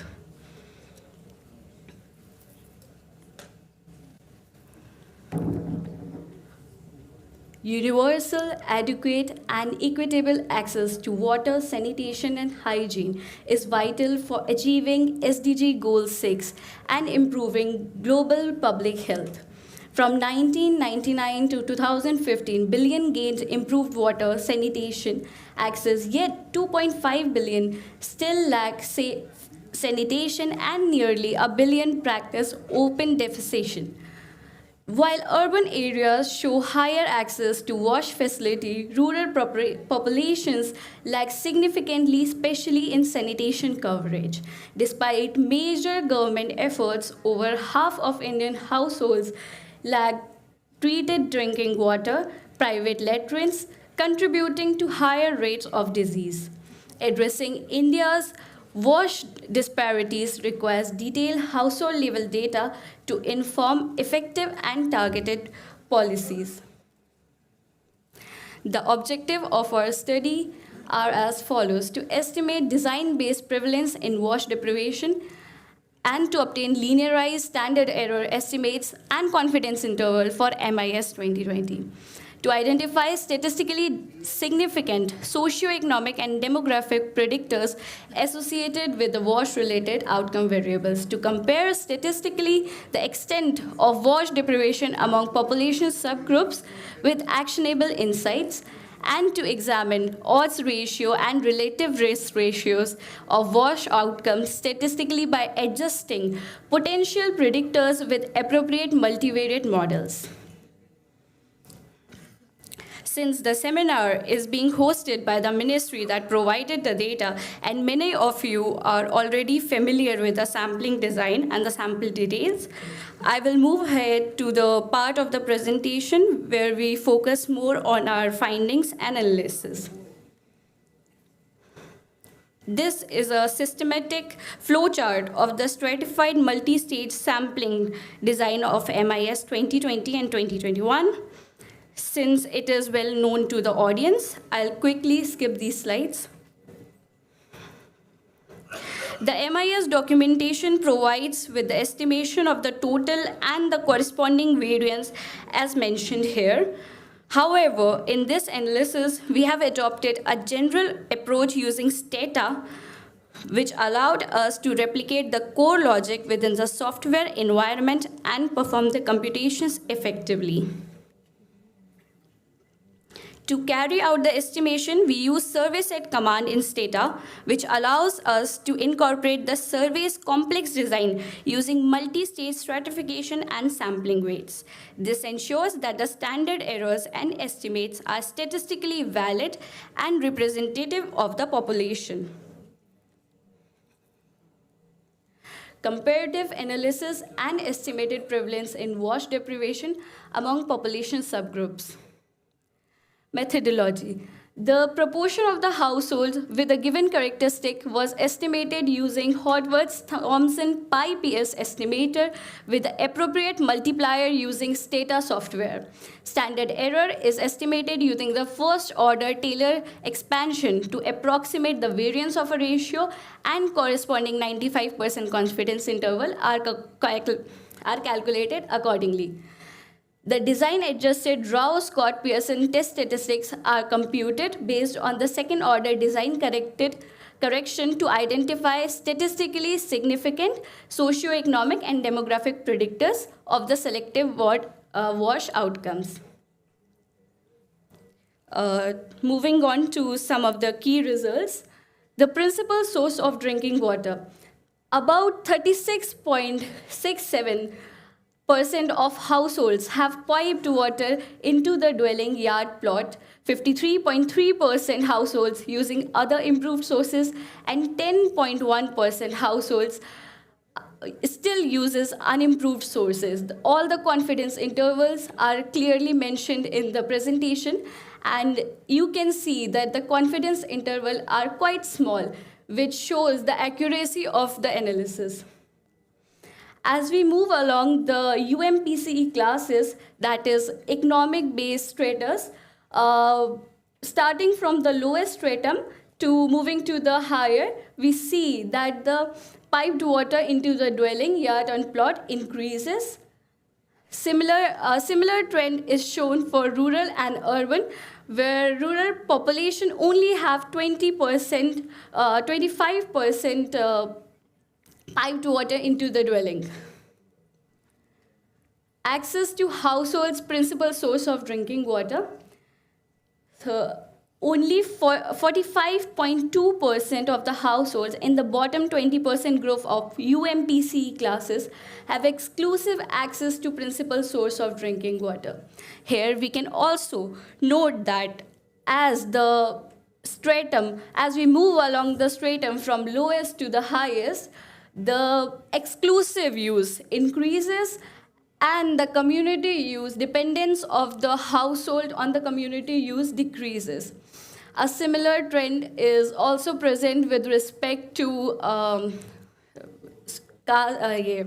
social groups, and only 32.1% of the people belonging to the ST social group have exclusive access to the principal source of drinking water, while 65.5% of the people from others category have access to exclusive sources of drinking water.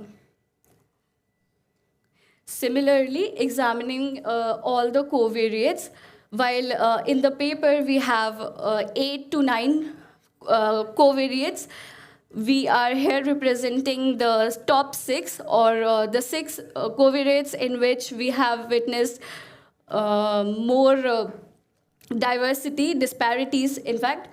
So overall, 39.1% of the household reported water excess within the dwelling. That means 27.2 has access outside the dwelling but within premises, and 33.8 relied on the sources outside the premises. Significant disparities were observed across sectors, and also the disparities exist in the male-headed and female-headed households. Minimal but significant difference were also noted in the marital status with a p-value of 0.00.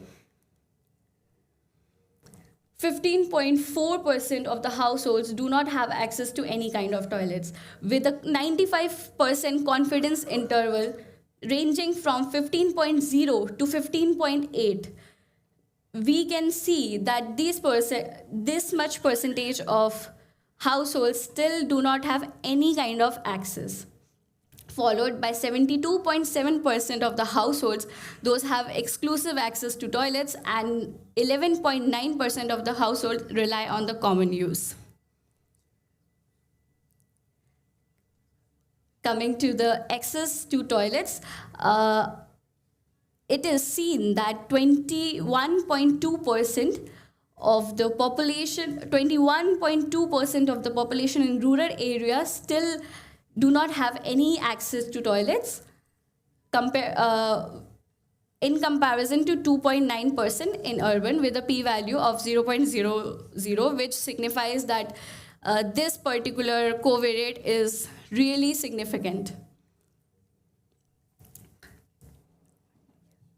Similar with the hand washing facilities, due to lack of time, I would like to skip this slide. This is multivariate logistic regression and adjusted odds ratio. The general structure of the model is incorporated of the sampling weights, and they are presented here. These response variables are coded as binary and multinomial classes. The results from both the models are present in the upcoming slides. I would like Sir to take over from here and explain the results to you. Yeah, in 1-2 minutes.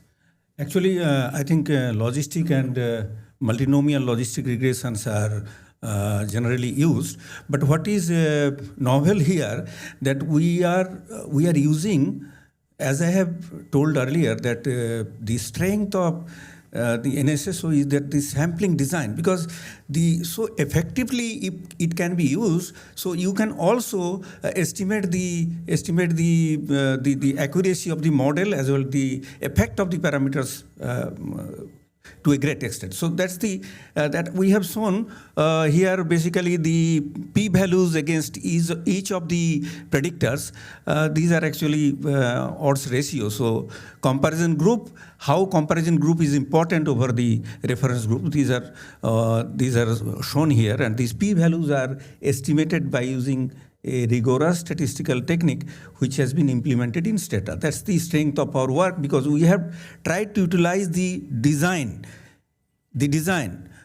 where the design, because what is the utility of the design is that the sample is going to be the representative of the population. So you really, that's why it is very heartening to understand that why really we should take the design. So once it is representative, so you can see the p-values, etc. Most of these are very important. Actually, p-values are not given, but the stars are mentioning that all these predictors are important. Next. And the last slide I have, just to go back. I have compared actually two models. Adjusted and unadjusted models there. Odds ratio, unadjusted and adjusted. What is the meaning of that? If you do not take multiple predictors at a time, you are trying to say a gross effect of rural urban, gross effect of social group, gross effect of education, like that. But when you are comparing all the, or taking into consideration all the predictors, then you are trying to, what is the net effect of these in the presence of many other predictors. So that's the important thing that I have compared this. And I found most of these predictors, what are shown here, they are important. That means the prevalence of worse outcomes are significantly different in the comparison group than the reference group. Here actually we have shown graphically, because the far away the estimates from the line of one, they are significant. I'll quickly jump to multinomial logistic regression. Those just key takeaways. Policy address, this suggests, model suggests address urban-rural gaps, target intervention for marginalized religious caste groups, consider education and wealth in program targeting.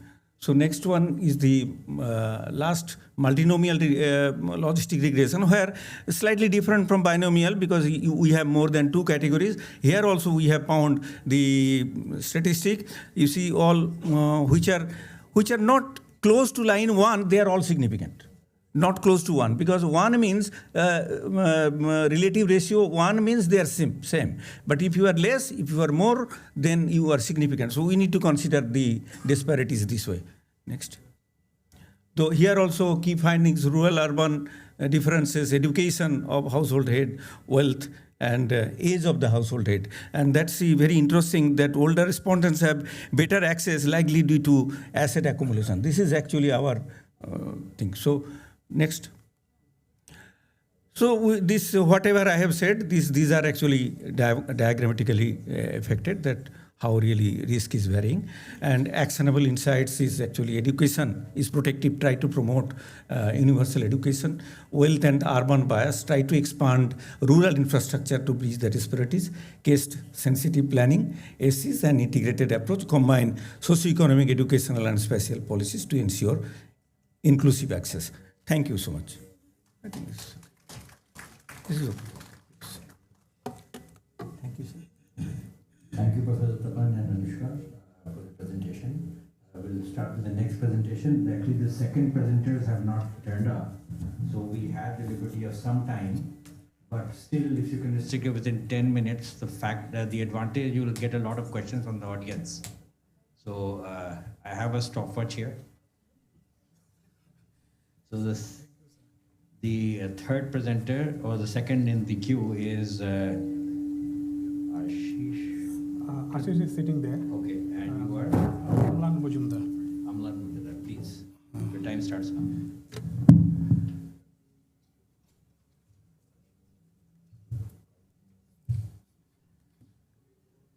Good afternoon, respected chair, sir, all dignitaries and presenters. Good afternoon, and I'm thankful to the organizers for making us part of this great event. We'll be discussing about utilization of Aayush systems of medicine in West Bengal, an economic analysis based on 79th round national sample survey on Aayush. Now, as the time is too short, I'm just explaining what we have done. We have considered utilization of Aayush as one event, a random event. And we tried to explain variation of it in West Bengal with a set of explanatory variables. Now, we all know about Aayush. It represents Ayurveda, yoga and naturopathy, Siddha and Soarikpa, Unani, and homeopathy. Now, let me explain the need for the study. Actually, we are using NSS data for the first time. So when I was reading the instruction manuals, I have seen that NSS authority reported that they have received several requests from the Ministry of Aayush to conduct a full-fledged survey on Aayush. So I have also a personal interest on Aayush systems of medicine. So this has motivated me to work with this data.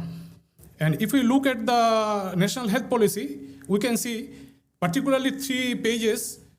Page number 2, it talks about mainstreaming of, it talks about pluralism in delivery of healthcare. Page number 14, it talks about mainstreaming of Aayush systems with co-location in public health facilities. And page number 13, it talks about cost effectiveness of this particular system of medicine. So these are the need of the time that we thought that we should, as this is the first of its kind, this survey, so we thought that we should explore the data. Of course, our analysis is exploratory because we have included all the users and non-users of Aayush. Now, I have inserted a term, economic analysis. Now, I'm a student of economics, but in economics, studies started, say, empirical studies started in 1966, I can say particularly.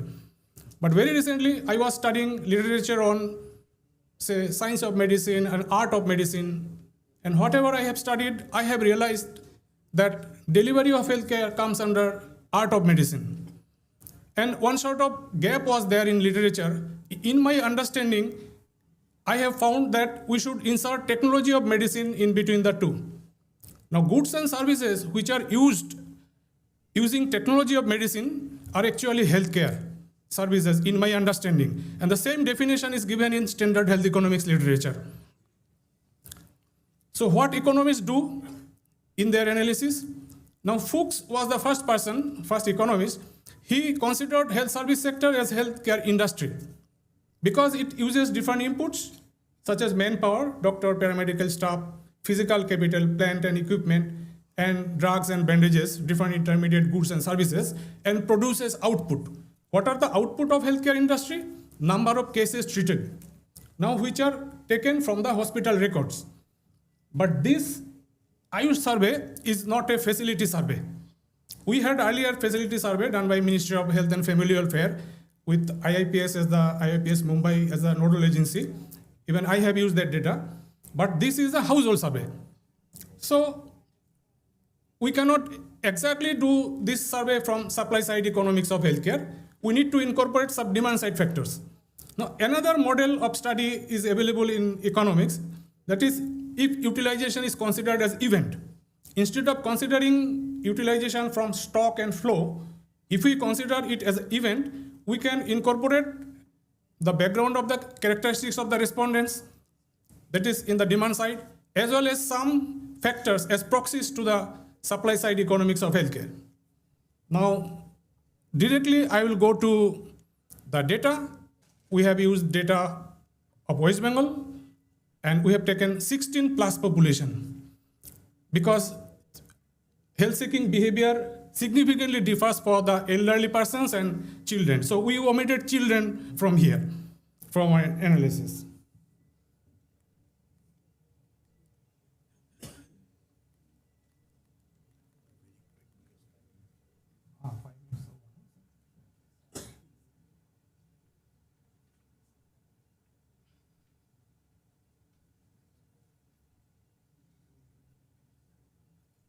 So,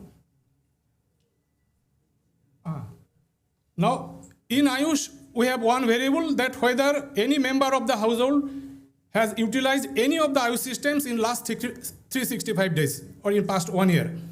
So we have coded it as 1 when utilized and 0 when not utilized. Now, there are 23 districts in West Bengal.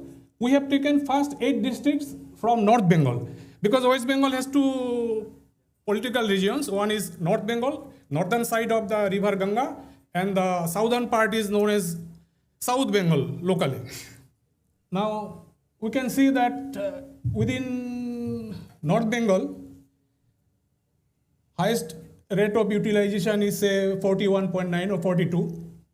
I am from Kuch Bihar. Kuch Bihar is the number 1 parliamentary constituency out of the 543. So Kuch Bihar has importance, 41. But if we go back to the southern side, that Howrah has the lowest in rural area, 9.3%. And in Medinipur and all other districts, the utilization rate is very high. So regional variations remain. This is the graph for urban area.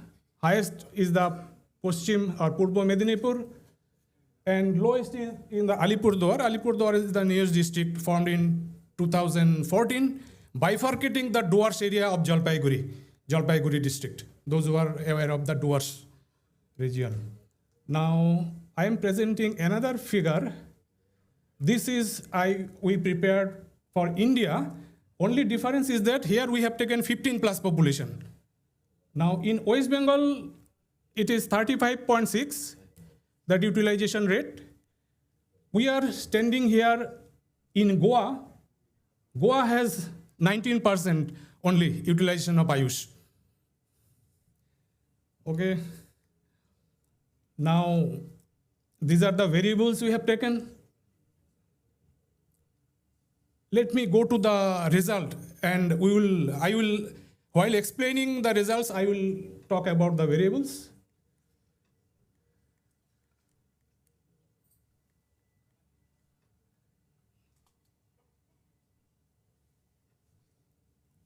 We have listed the demand side variables. As I told that demand side economics of healthcare. Now demand varies according to age, gender, my religion, ethnicity, culture, and say income conditions, economic conditions. Now economic conditions are in health economics literature are termed as affordability of a household. Now if we look at the result corresponding to gender, likelihood of utilization of Aayush, it drastically reduces, just half of that of from the reference category of female. So it means that women are twice more likely to utilize Aayush systems of medicine. We've found that. It's good, very good. As long as no gender dimension is there. So as the study is exploratory, we did not inquire further whether gender dimension is there. And variations are there. Let me go to some other important results. Now, please come to the section of affordability. There are 5 categories. I have not defined, NSO has defined 5 categories. Now, category A, it means all usual consumer expenditure in a month. We may assume that all necessities of a household. Affordability B, homegrown stock, food, etc., food cereal, mostly in rural agricultural families, imputed value. Affordability C, imputed value of wages received in kind or free gift or collection, etc., as defined by NSO, including midday meals, etc. Affordability D, expenditure on footwear and clothing in 365 days, including online purchases. Affordability E, expenditure on consumer durables. Now, if we consider all these 5 categories, we may understand that category A defines necessity. Category E, it explains some sort of affluence of the household. If expenditure increases on consumer durables, we can understand that affluence of the household is increasing. Now, and we have treated the variables, we have computed 0 to 1 scale. We put all the expenditure categories in 0 to 1 scale. We have computed index of affordability, and there we have found that when affordability in A increases by 1 point, likelihood of utilization of Aayush decreases drastically. But in case of C, for the wage earners who earn wages in values and kinds, their chances of utilization of Aayush increases by 17 times. With affordability D, expenditure on clothing and footwear again decreases. And E, the affluence of the household. With the affluence of the household, again it increases 6 times. Now, as a student of economics, that I thought that result of these 5 categories will not be the same. I thought that wage earners who are increasing their utilization in Aayush may be therefore using for curative care, for therapeutic purposes. But affluent households, they may prefer, yes sir, they may prefer Aayush for rejuvenative purposes or preventive care. In the supply side, we have awareness of Aayush. So if anybody is aware, then it increases 20 times. So with awareness, utilization of Aayush increases, and regional variation remains according to NSO defined regions and North Bengal and South Bengal. Okay, thank you. Thank you so much.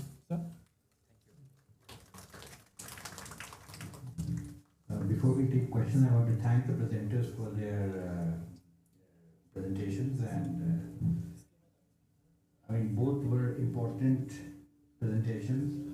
Especially WASH is such an important subject, not only in SDG, but it has implication on health and hygiene.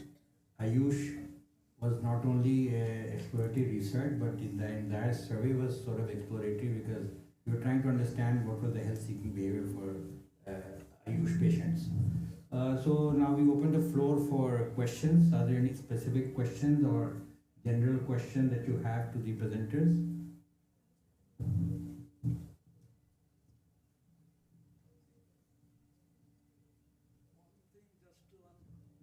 On the district level estimates, how comfortable are you about the level of precision?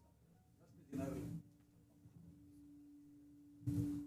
Sir, this is a state level analysis. Only in case of descriptive statistics, we have displayed district level utilization, but in the model state level. No, I have a follow-up question. When you are this is a survey not designed for district level estimates, right? When you are presenting district level estimate, you should at least present the sample size so that we know whether the district has 50 sample size or 500 sample size, right? No, you presented the district level estimates, use of utilization of Aayush across district. So that is number one. Second, these affordability categories that you have used, what is the reference category? It's the mutually exclusive and exhaustive categories, right? We have converted in 0 to 1 point scale. So you have created dummies for each of those. Affordability index, there are 5 indices. From expenditure on those categories, we have found the maximum, minimum, maximum, and put in 0 to 1 point scale. This is one. Second time, we have also taken natural logarithm and did. Results are mostly similar, but in this case, more prominent. And in case of West Bengal, we have taken 6.75 crores of the sample size comes after using multiplier weighting. And in the instruction manual, we have found that only for some systems of medicine, say Shoarikpa or say Siddha in West Bengal, utilization is very less, so we cannot take it separately. But if we consider Aayush, this is the reason we have taken one variable, whether any household have utilized any of the system in past 365 days. Any other questions from the audience? To the other presenters? We have one in the back.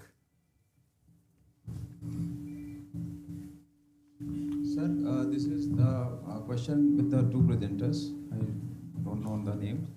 But sir, while using this multinomial logistic regression, when you are using Strata, so Strata gives us the facility to calculate the marginal effects rather than this RRR, calculating RRR. So what happens when we calculate the marginal effects for for each category of dependent variable? So then what happens? It gives three results for each of the three categories for the dependent variable. So because in this model, if we change the the control category, though then the results will definitely change.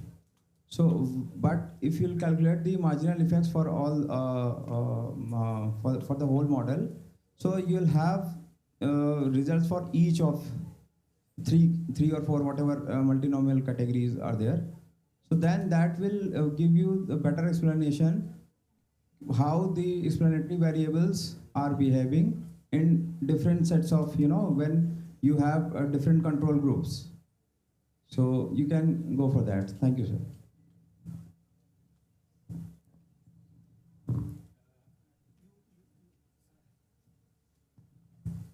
Hello. Okay, I don't know actually because the lack of time, I was supposed to explain that. You might have noticed it is not actually odds ratio. In multinomial logic, what we have presented is actually RRR. You have noticed that. So what is RRR? That we need to understand. There are two relations. One is actually the predictor variable has certain categories. So you are comparing the comparison group and the reference group. And also in your multinomial, the response variable is again categorized. So you have to have there also base category against the category of interest. So we are comparing that way. So all the predictors they are actually so that it need not be both the effects are significant, but it is important to understand that when you are changing in your response variable one category to the other, how really risk is changing. Also in the predictor variables when you are changing the reference comparison to reference, how it is. So it is doubly ratios. So comparison in both ways. So this is actually model is not given by me. This is an accepted model. Actually, that is how when you have to go for binary response to multinomial response. This is well accepted theory. So I have used that. Okay. 2-3 papers in EPW, we have also done use this. See, what I am telling is marginal effects is a relatively advanced estimates than this RRR. So that's why it's just a suggestion, sir. Do we have any more questions from the audience? If not, we can close the session and thank the presenters once again for their presenting all their papers well within time, and we have saved a lot of time for the next session. Hopefully, it should spare you some time to increase the GSDP of Goa. Thank you. My sincere appreciation goes to Shri Praveen Srivastava sir, our respected chairperson, for guiding today's session. I'm also grateful to the 4 presenters for sharing their thought-provoking research on the key topics discussed in session 2. Since we are now running ahead of time a little, we have not had lunch too long ago. We have decided to continue with technical session 3. So in a short period of time, we will be resuming with technical session 3. Thank you.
The two chairpersons for the same are Shri Siddhartha Kundu, ADG Household Survey Division, NSO MOSPI, and Professor Ankush Agarwal, Professor of Economics, IIT Delhi, Associate Professor of Economics. I request both of them to please come over the stage.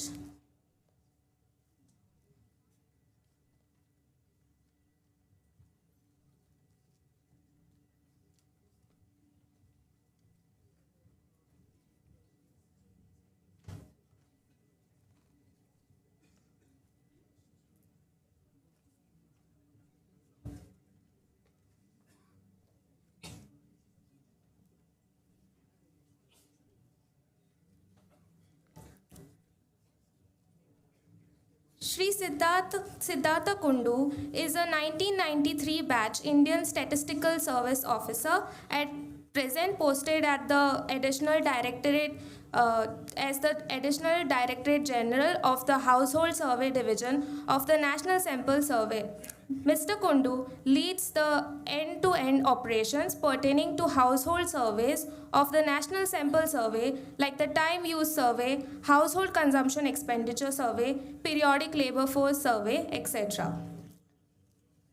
Dr. Ankush Agarwal has been faculty member at IIT Delhi since 2013. He holds a PhD in economics from IGIDR Mumbai and previously served as assistant professor at the Institute of Economic Growth, Delhi. With an engineering background, his research bridges disciplines focusing on applied econometrics, development economics, and India's official statistics. He is widely recognized for his work on the political economy and credibility of government statistics in India, including the co-authored book Numbers in India's Periphery. At IIT Delhi, he teaches econometrics and development economics and supervises research on topics such as internal migration and energy economics. His work contributes actively to both academic and policy discussions on statistical governance and economic development. I request Shri Atul Kumar Singh, Deputy Director, FOD Headquarters, to present our chairpersons with mementos.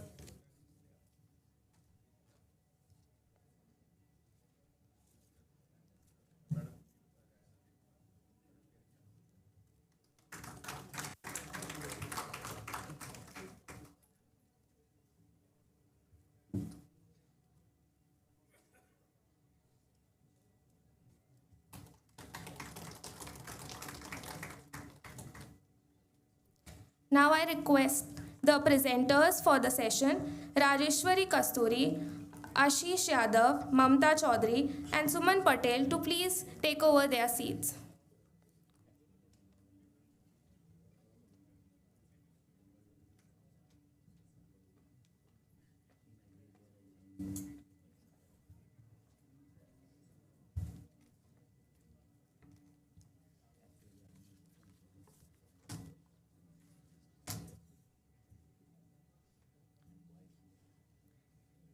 Thank you. Now I request the chairpersons to take over the session.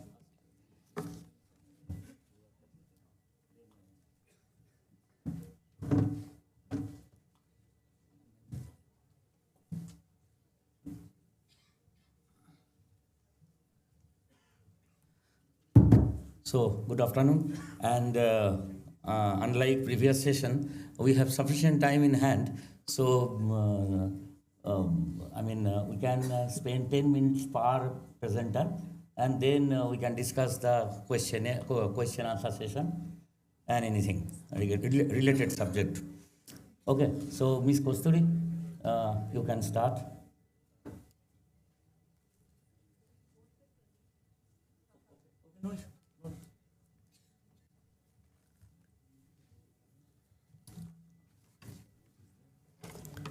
With the permission of the chair, remote.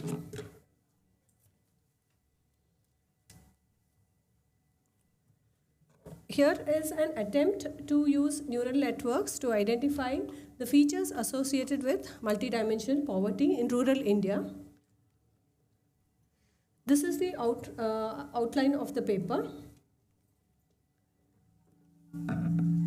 We normally see that traditionally poverty estimation relies mostly on income data, but globally there is a paradigm shift. Globally, there's a paradigm shift towards multidimensional poverty indicator. Here, the indicator measures overlapping poverty deprivations in health, education, and standard of living. India has also adopted the National Multidimensional Poverty Index proposed by NITI Aayush, and it is customized to the national context and also aligned with the global indicator, as well as add some more sub-indicators to make it more contextual and refer to the local needs, relevant to the local needs. So this is the UNDP MPI definition. It is based on 3 dimensions, as I already told: health, education, and standard of living. And these are the weights across the main dimensions and the sub-indicators. That is, the 10 sub-indicators are there in the global MPI definition. The NITI Aayog has made a little changes, but aligned to the global indicator. It has 12 sub-indicators. The main dimensions are the same: health, education, and standard of living. The additional indicators are maternal health as well as bank account. And it has made a little tweak in the mortality, child mortality. It has included child and adolescent mortality. Now, the objective of this research is to assess and identify empirically characteristics of features associated with multidimensional poverty at the household level in rural India. And this was achieved through the modeling techniques of logistic regression and deep neural networks. The data source, the primary data source, was the rural sample of the HCES 22-23 data. The study specifically studied only the rural sample. And incidentally, we found that the HCES data collected household level information pertaining to 9 of the 12 national MPI sub-indicators. And this the entire analysis was conducted on our version of our platform, version 4.3.3. And survey weights in the design for the rows were utilized in all the analysis. Okay, this is the analysis plan of the paper. That is, this is the main sample size of the entire HCES data, urban, rural put together, and the urban rural sample sizes. Then we considered only the rural sample. Then the continuous variables, the scaling and normalization was done to, and then the bivariate analysis was done to see the each variable's usefulness in association with the outcome variable, and it was dropped or included in the model accordingly. Also, the MCA analysis was done to decide whether they are useful to the dimensions of the outcome, and then the variables were included or dropped in the model. MCA is referred to multiple correspondence analysis here. And then the rural, in order for the modeling, the rural sample of 1,55,014 households were divided into 2 training data, or split into training and test data.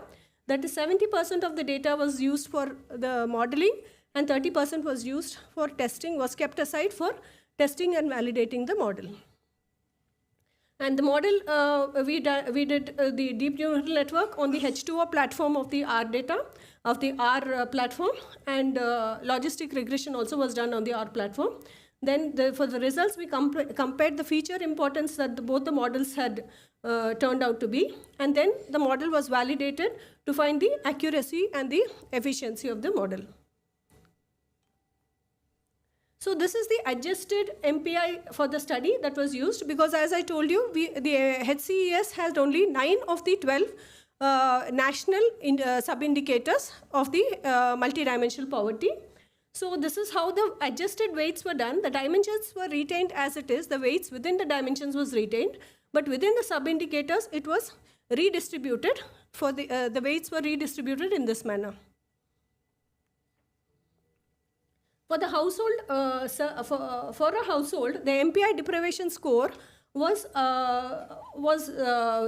sought by considering the cutoff of 0.33. That is, if the score turned out to be 0.33 and more, the household was categorized as MPI poor, otherwise not. And this is the same criteria or definition adopted by Niti Aayog. And the data revealed that at all India, the proportion of MPI poor is about 22%, and with this adjusted MPI, and this is the distribution among the states, the MPI poor and the MPI non-poor proportions. And these are the explanatory variables considered, the demographic variables, economic variables, the digital access, and the other variables. Here particularly I would like to say what is the state code. It is a dichotomous variable that we derived from the MPI poor proportions that the state had. If it had a proportion greater than the all India level of 22%, the state was given code 1, otherwise it was given 0.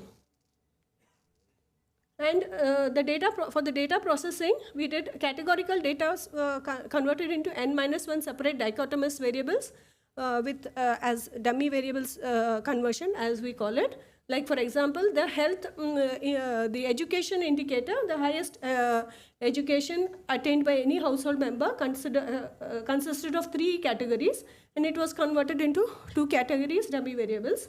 And the continuous predictors were normalized and rescaled to avoid the dominance of any particular variable in the model. And this is the modeling procedure. The test of significance for each of the variables on the outcome variable was done, then the multiple correspondence analysis, then model fitting using logistic regression and deep neural networks, and then feature importance comparison. So the bivariate analysis, as I said, for the continuous variables, we did the Z-test, and all the 3 variables were found to be significantly associated with MPI poor. And in the categorical variables, except for gender, all the other variables were associated with the outcome variable. Therefore, gender was dropped at this stage. Then further, we did a correspondence analysis to find which of the variables actually contribute to the variation of the outcome variable. And some of the variables that were found to be not contributing to any one of the dimensions, and also one of the variable household type was found to be overlapping with the economic variable. So based on this, the variables were dropped and further considered for the modeling. I would request Aayush to take over.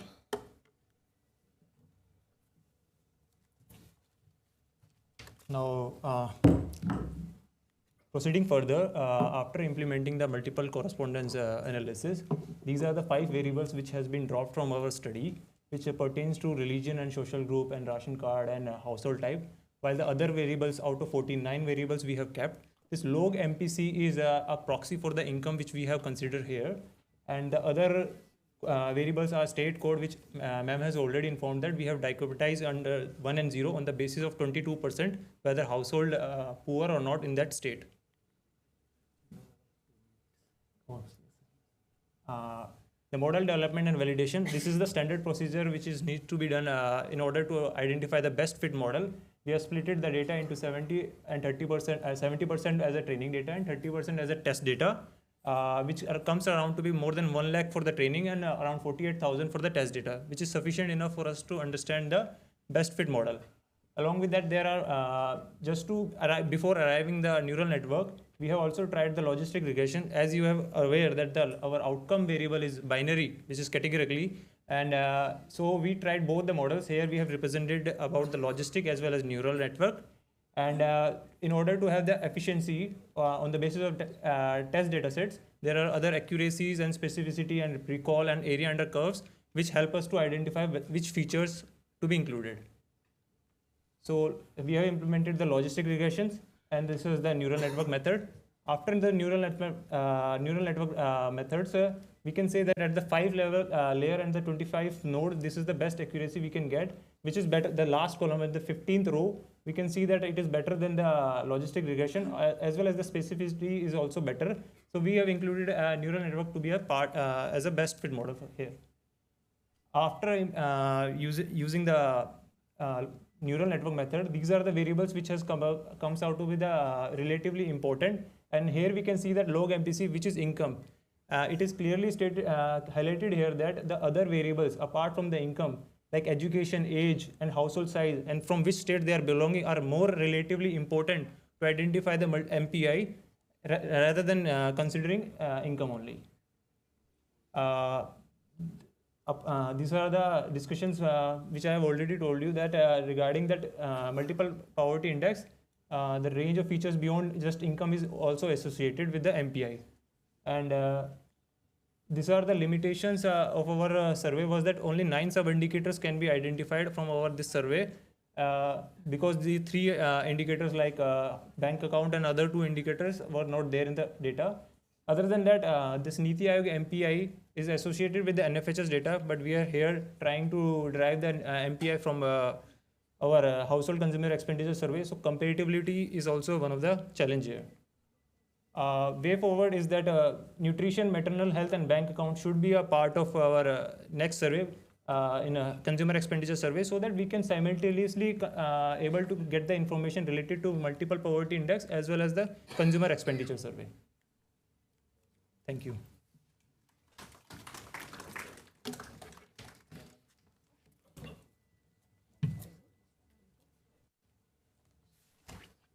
Thank you. May we invite the next speaker on the stage? So this is the paper by Ms. Mamta Chaudhary, titled as Effect of Publicly Funded Health Insurance Schemes on Hospitalization and OOP Expenditure.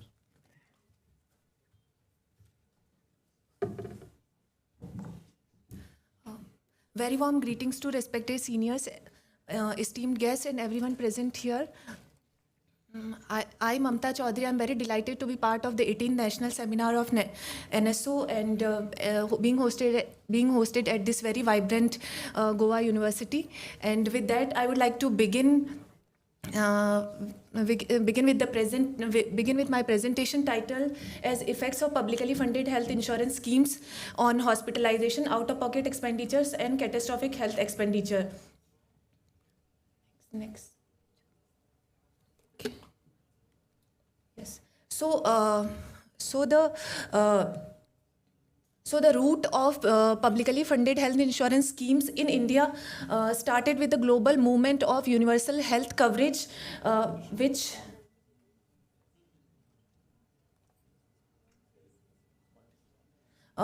started with the movement of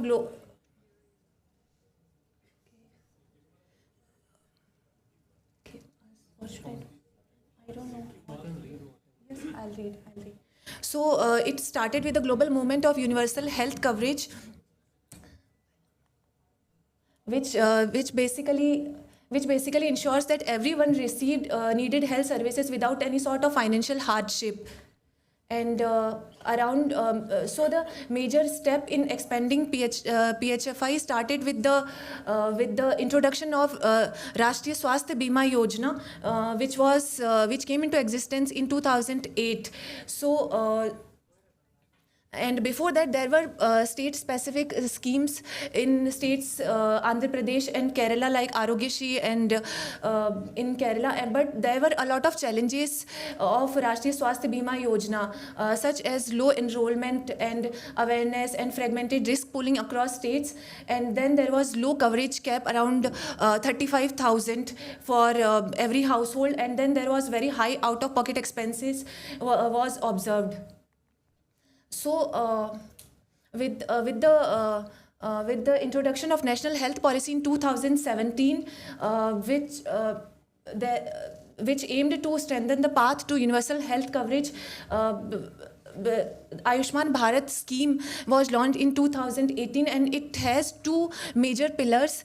First one is health and wellness centers, which is basically focuses on strengthening the primary healthcare centers, and then there is Pradhan Mantri Jan Arogya Yojana, which is for financial protection of protection from hospitalization.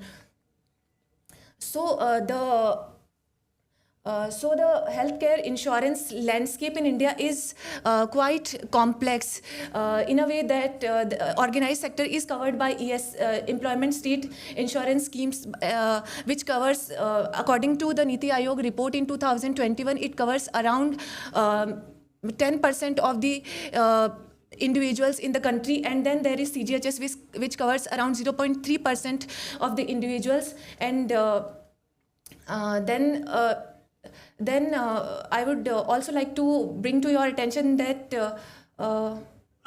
after the introduction of PMJY, most of the states have integrated the PMJY into their state-specific health insurance schemes. But the state which didn't have any sort of state-specific schemes like Jharkhand, Bihar, Uttar Pradesh, they directly implemented the PMJY. And now recently Delhi also implemented the PMJY scheme.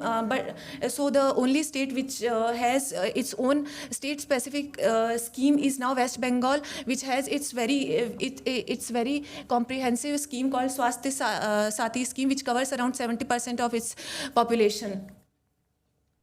So PMJY, as I have already mentioned, designed to address the limitations of Rashtriya Swasthya Bima Yojana, and it has now increased some assurance of rupees 5 lakh per year per family for hospitalization, and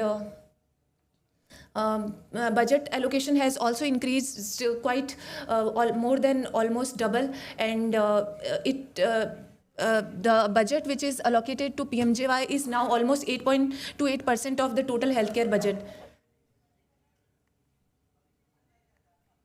So it's not going.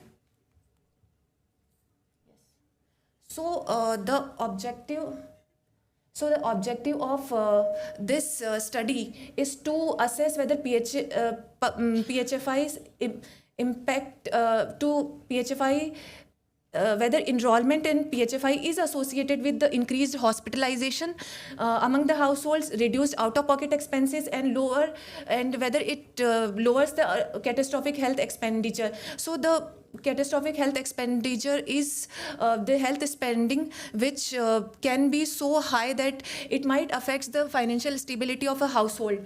And the data for this study comes from the Household Consumption Expenditure Survey 22-23, and this is the first study after the full rollout of Pradhan Mantri Jan Arogya Yojana, which was in 2018. So it provides empirical insights on the financial protection under this large publicly funded health insurance schemes. So I won't go much into the data part. However, I'll refer back to it whenever needed. So the major key variables in the analysis are PHFI enrollment. So the PHFI enrollment comes from the consumables and services section of the HCES data, where the household was asked if one or more members in the household is beneficiary of PMJY or any other state-specific health insurance scheme. If yes, then the household is categorized as enrolled in the in PHFI. And then the second major variable is hospitalization status. So here the hospitalization does not actually refer to the actual number of cases of hospitalization, but the hospitalization is the number of the households, because the household is the number of households which had at least one member who got inpatient care in the last 365 days. So it might happen that in the household there was one member who got who accessed the public hospital and another member got access to private hospital. So in that case, it was categorized as both government and private hospitals.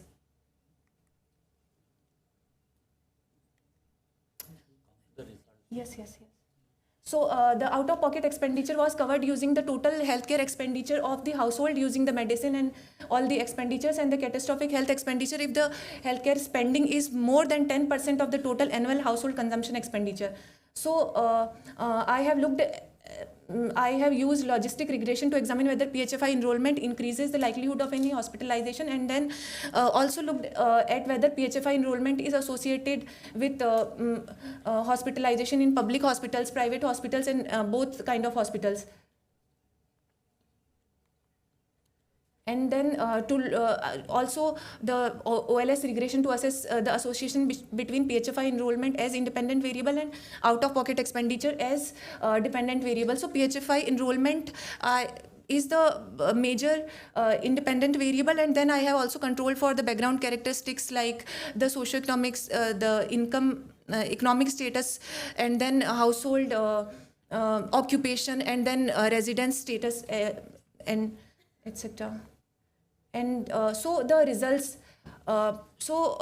based on 261,746 households, from 25% of the households are enrolled in the publicly funded health insurance schemes, and among the enrolled, hospitalizations were 19.36%, and among the not enrolled it was 17.93%. And among the enrolled households, the enrollment was among the enrolled households, the hospitalization was higher in the public hospitals, and not enrolled it was higher among the private hospitals. And out of the total households, the hospitalization was among the 18.29% households. So there was no statistically significant association between PHFI enrollment and overall hospitalization.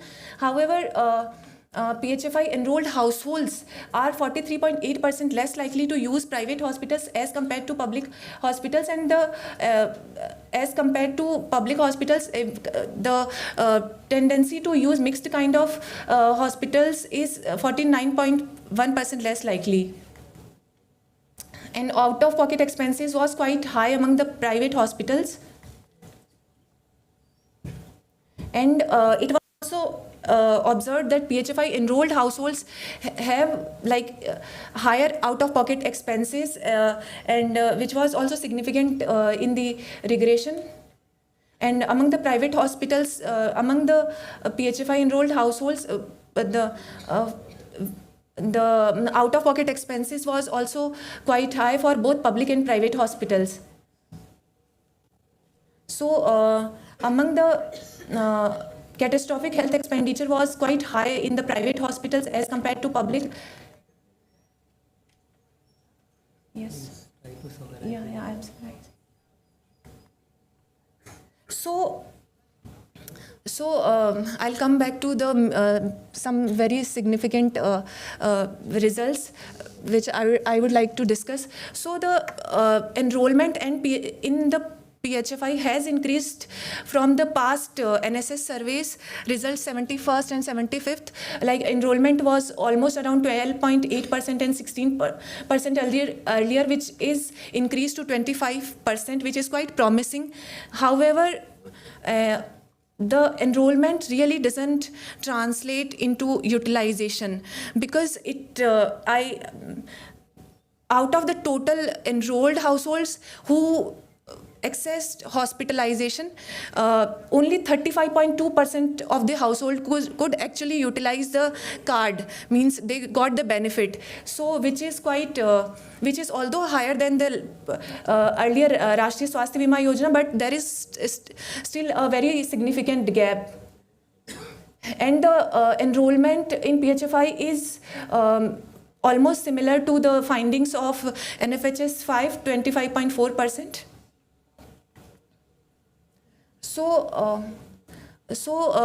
As the enrollment does not translate into utilization, so there are barriers to utilization which we really need to look at based on the literature I have come across, like there is a limited empanelment of private providers, and then there is a mismatch of patient needs and available services, and then there are procedural hurdles like documentation, identity proof, and then there are provider refusals on technical grounds.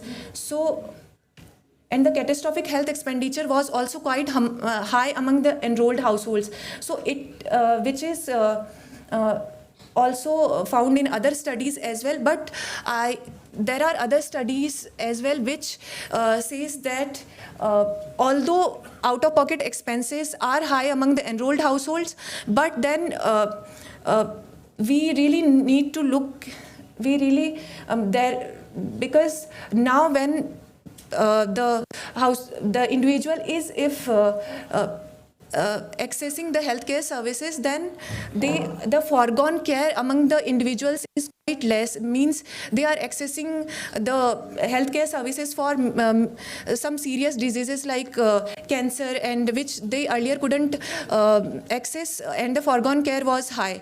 So we really need so there are limitations of this study, and we need disease specific hospitalization data, like what are the diseases for which individuals are accessing the healthcare services, and how the out of pocket varies from one disease to other, and then reasons for non-enrollment and or non-utilization. Then details on reimbursement is also we don't have here. So and then hospitalization durations and care details, and these are the limitations of the study, and the upcoming NSS 80th round really promises for a detailed insight to evaluate the PHFI more deeply and more into detail. Thank you.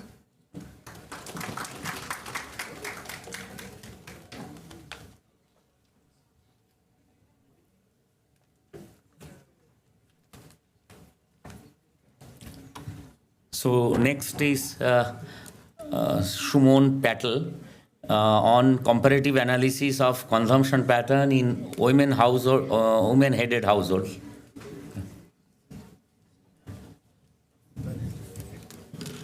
Thank you, sir. Good evening, everyone. My name is Suman Patel. I am Deputy Director in Ministry of Statistics and Program Implementation. I am an ISS officer of 2019 batch. So today I will be presenting a paper titled Comparative Analysis of Consumption Patterns in Women-Headed Household and Men-Headed Household, Insights from Household Consumption Expenditure Survey 2022-23.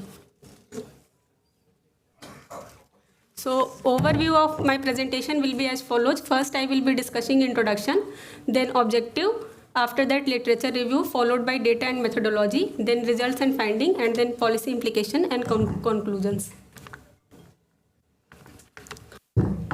So household consumption patterns are not just economic statistics, they reflect social and cultural realities. Women-headed households often prioritize differently compared to men-headed households, particularly in areas like food, education, and health. Understanding these differences helps us design better welfare schemes and ensure inclusive development. So a primary objective of my study is to analyze how women-headed household and men-headed household differ in their spending, especially on essential needs, and to understand how factors like education, income, and residence influences these patterns. So previous studies shows women-headed households focuses more on essentials like food, health, and education. They face higher financial stress, lower incomes, fewer assets, and less access to credit, and rural women-headed households are even more constrained due to fewer economic opportunities and support systems. Further studies shows that welfare schemes like subsidies and cash transfers significantly impact women-headed households' spending behaviors. They also tend to be more cautious with money, avoiding risky expenses. Lastly, limited access to pensions and safety nets makes them more vulnerable and careful in spending.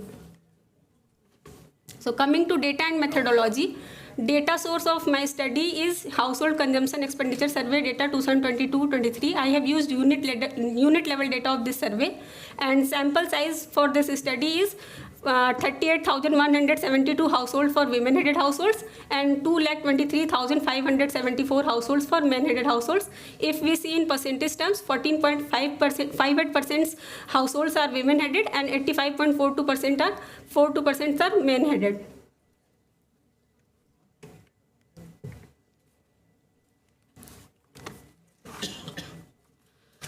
Since this time, HCES used 3 specialized questionnaires, one for food items and one for consumable services and another for durable goods.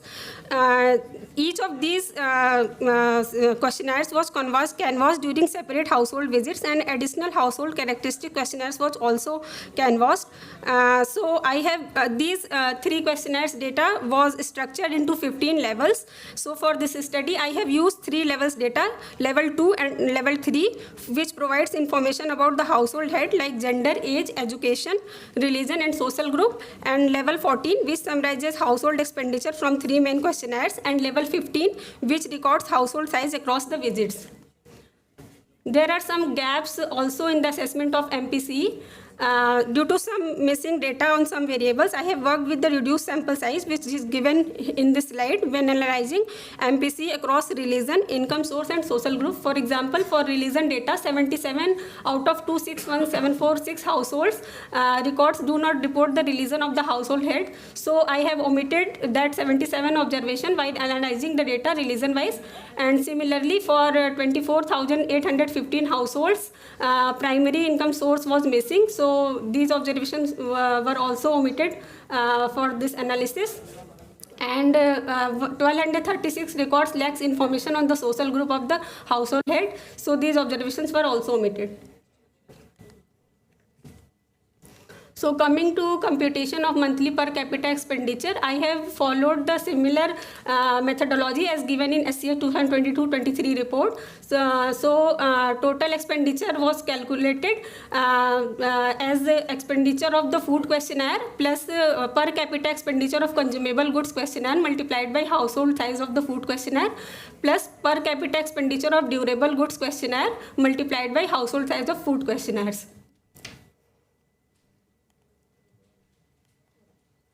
So coming to the results and findings, comparison of monthly per capita expenditure by household headship across socioeconomic and demographic characteristics. So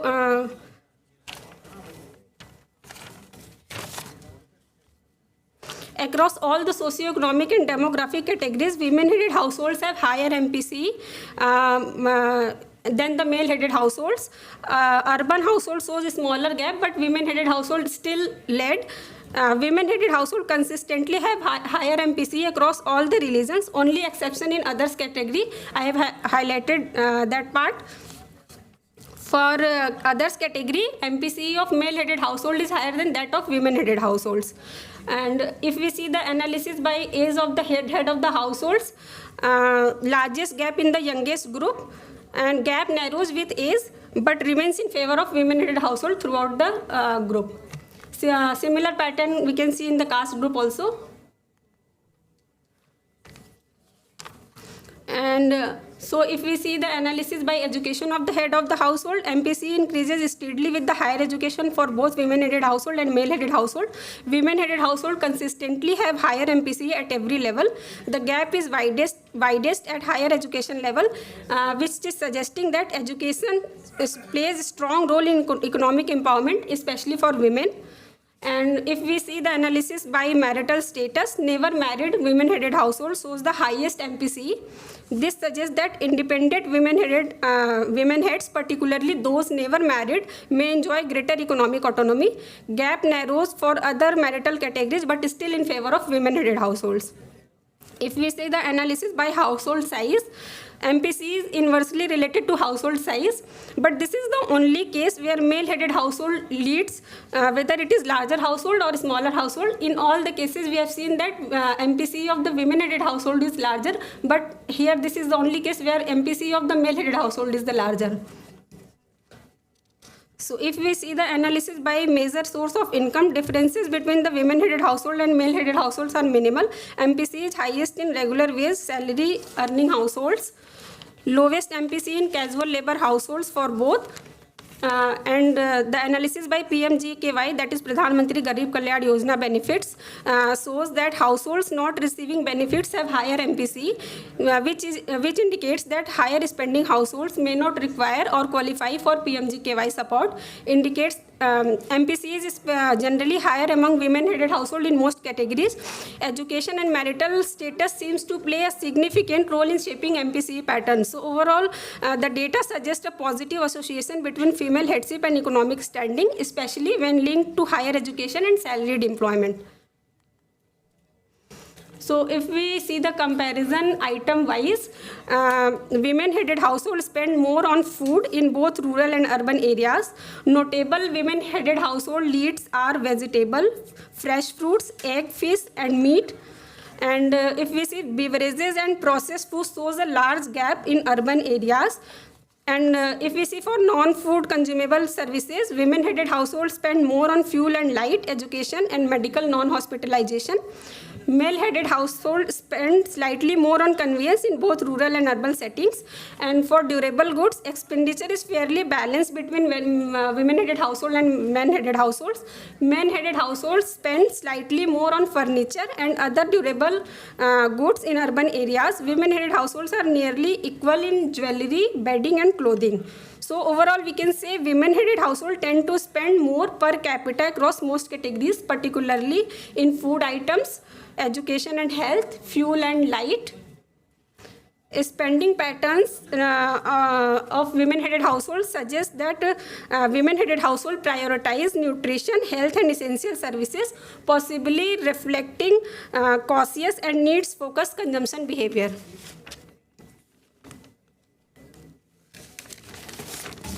So if we see the state-wise average MPC for women-headed household for rural areas, the color gradient ranges from light to dark, where lighter shades represents the lower MPC and darker shade indicates the higher MPC. So those states which are in yellowish shade, they have the lowest MPC, and those which have the red color, those states are having highest MPC. Like states like Delhi, Goa, and Punjab, and UTs, in UTs, Andaman, Nicobar, and Island, they have these states shows higher MPC. Okay. So in urban settings, the MPC increases slightly, but similar patterns we can observe. And similarly, for state-wise analysis for male-headed households, we can see the similar pattern in rural and urban as well. So coming to conclusion and policy implication, healthcare, expanded targeted healthcare scheme for women-headed households can help, and also education, income stability, social safety nets for women-headed household. They can strengthen welfare, government can strengthen welfare programs like direct cash transfer for vulnerable groups. Gender dynamics significantly shapes household consumption patterns. Policy must address unique challenges faced by women-headed household to promote equitable development. So future research should focus on long-term impacts of gender-sensitive policies on household welfare. Thank you.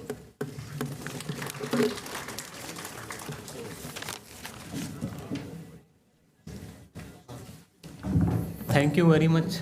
All the three papers actually highlighted the three different dimensions of the challenges that are faced by developing countries: education, health, and disparity by gender. We can now have questions from all of you.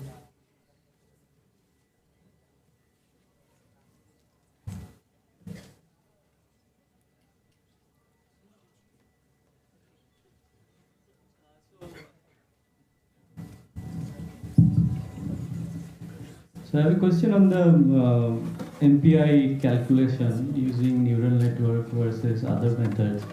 So MPC is not one of the indicators used to define MPI, right? So then it makes sense that that didn't come out as significant compared to others.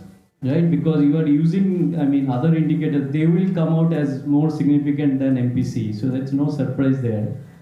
So that's one comment. Because you said that MPC, there are 6 indicators which are more significant than MPC, right? So, I mean, because MPC is not used to calculate MPI, but I think it can be used to evaluate the discrimination power of these different MPI that you calculated based on neural network versus the existing indicators, right? So suppose there are 10 indicators which are existing indicators mentioned, equal weight or whatever, and you identified suppose other or with different power or some different weight or something.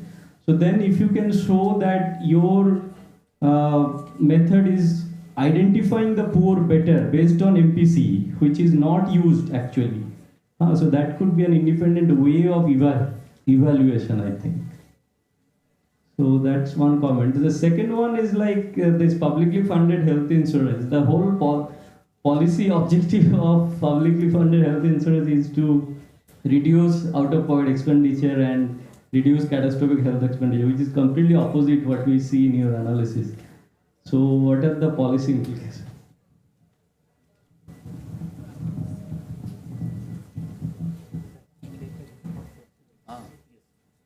Any other question?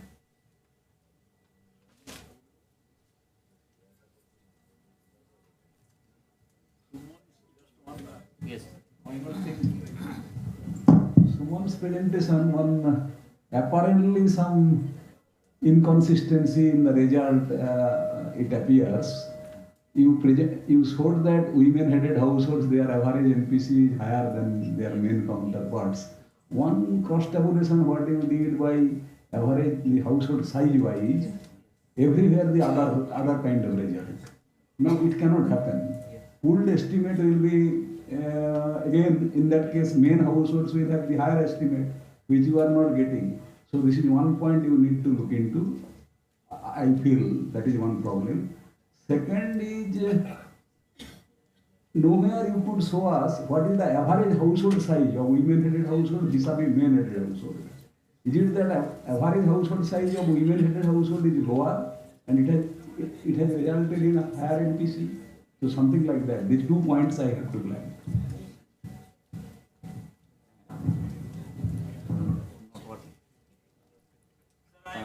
Maybe. Yes.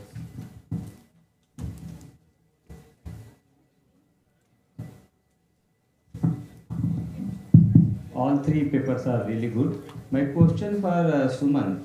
Suman, this is one suggestion for you. Okay, so you are comparing male versus female. Nice work, good job. But while you are going for my suggestion is that you give the sample size, go up to state level. Take the example of hospitalization. So total reporting for the hospitalization is around 20%. Further, you are going at the state level, this your 14-15% is there, it will further divide. So the gap which is it's not looking like for education, the graduate and above, your males are higher than the female. So whether we should forward tobacco, what we do, should we take positive or negative? If male-headed household or female-headed household having higher expenditure on tobacco, this is bad. In some of the cases where for the education and all these things, it is high, it's a good. So you need to do proper interpretation according to your sample size. And further, why this is happening at the state level? Because of the lack of the sample size. Especially if you go to the smaller state, where we are comparing the expenditure on hospitalization, where all India level of reporting is only 20%. If you shift at the state level, it's further go down, and because of the lack of the sample size, it's happening. Okay, so my suggestion for you that please take care of the sample size while doing the analysis. Otherwise, the result will be different than what it should be. I have one small point. I don't know whether this type of mismatch is coming due to that, because in your presentation the formula for computing MPC, what you have shown, that summation WJ into TEJ, total expenditure J, divided by WJ into household size, J, that is not correct. It will be sum over both the numerator and denominator. It will not be, otherwise WJ will cancel and it will not be correct. Okay. So that is one thing. Another, your presentation I have 2 points. One is you have made 2 important observations. One is on the basis of MPC. Another is on the basis of per capita item expenditure. So if you can mix these 2 things, that is per capita item expenditure divided by MPC, which is essentially the budget share. That budget share will explain that gender wise, education level wise, social group wise, and all those factors if you can consider, then impact of each factor, instead of you are separately you are showing table, in one factor is there, another factor, in one case it is more than that, less, another in case item expenditure is for some of the items that what Mukesh you are saying that good item, bad item. So all these things can be taken care of if you take the budget share, item wise budget share is a function of logarithm of MPC, then household size, what sir has also mentioned that whether it is due to have household size, plus other important social group and other explanatory variables if you take, and if you run a weighted least square type of thing, then it will be all factor wise contribution for each gender, male and female, you can obtain. So I will also very quickly add just 2-3 small points. Firstly, with regard to party, it is as defined by the income approach or the consumption expenditure approach.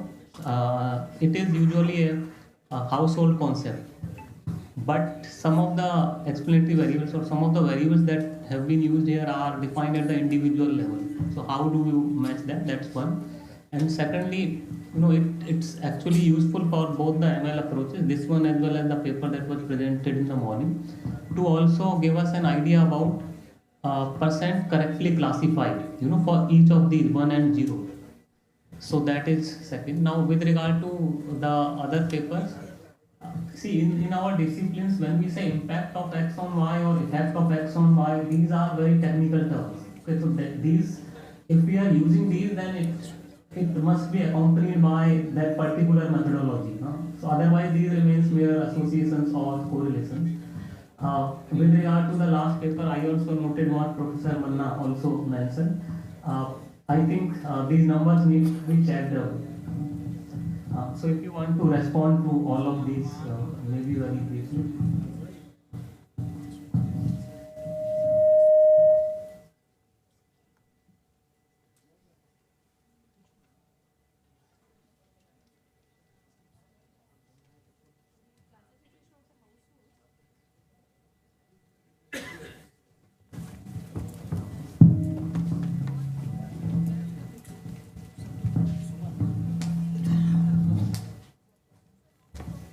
Classification of each household at the household level only it was done.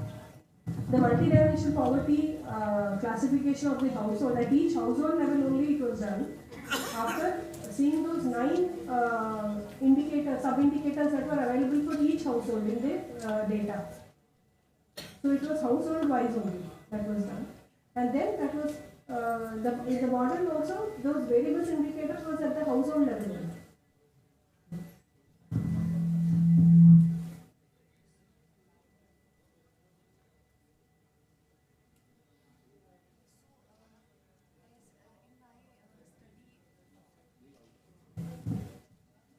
So as in my study, the out-of-pocket expenses were though quite high among the enrolled as compared to non-enrolled, but then there is a lot of variation among the economic classes as well. For poor, I couldn't show everything in the presentation, but then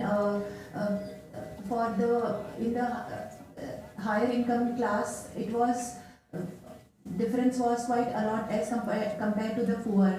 So, and then the disease-specific data, as I already mentioned, then that really need to be analyzed to look at like why so much, like although household individual is enrolled in the scheme, but out-of-pocket expenses is coming so high. And then state-specific analysis also, I think, because in the state-wise there is so much variation is coming, so more deeper analysis is required to justify like why there is so much OP is why so much high among the enrolled households. Thank you, sir, for all the valuable suggestions. Suggestions are very noted. I will do that. And for that Manna sir's observation that for household size analysis shows that male-headed household has higher MPC. I also doubted on that result. Even I cross-checked it, still I got the same result. So that may be the reason that Kundu sir observed that the formula may be different. My formula is a bit different. So I will do the formula that has used in HCES report and then cross-check it. Thank you, sir.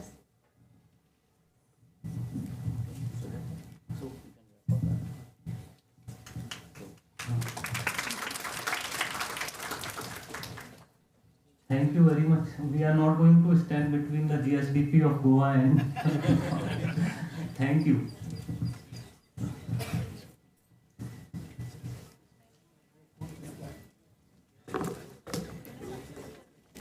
Distinguished participants, as we conclude the day one of this national seminar, I would first like to express my sincere appreciation to the esteemed chairpersons of the third technical session for their expert guidance and for effectively leading the insightful discussions.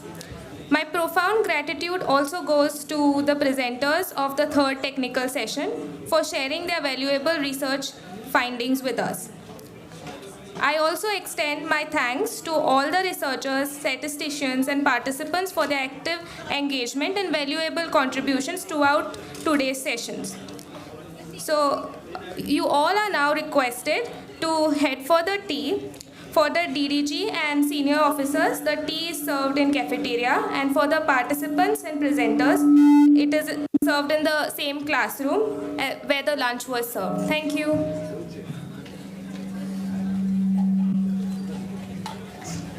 Excuse me, a short announcement. Actually, the non-official members are requested to stay here for some more time regarding to their claim for reimbursement.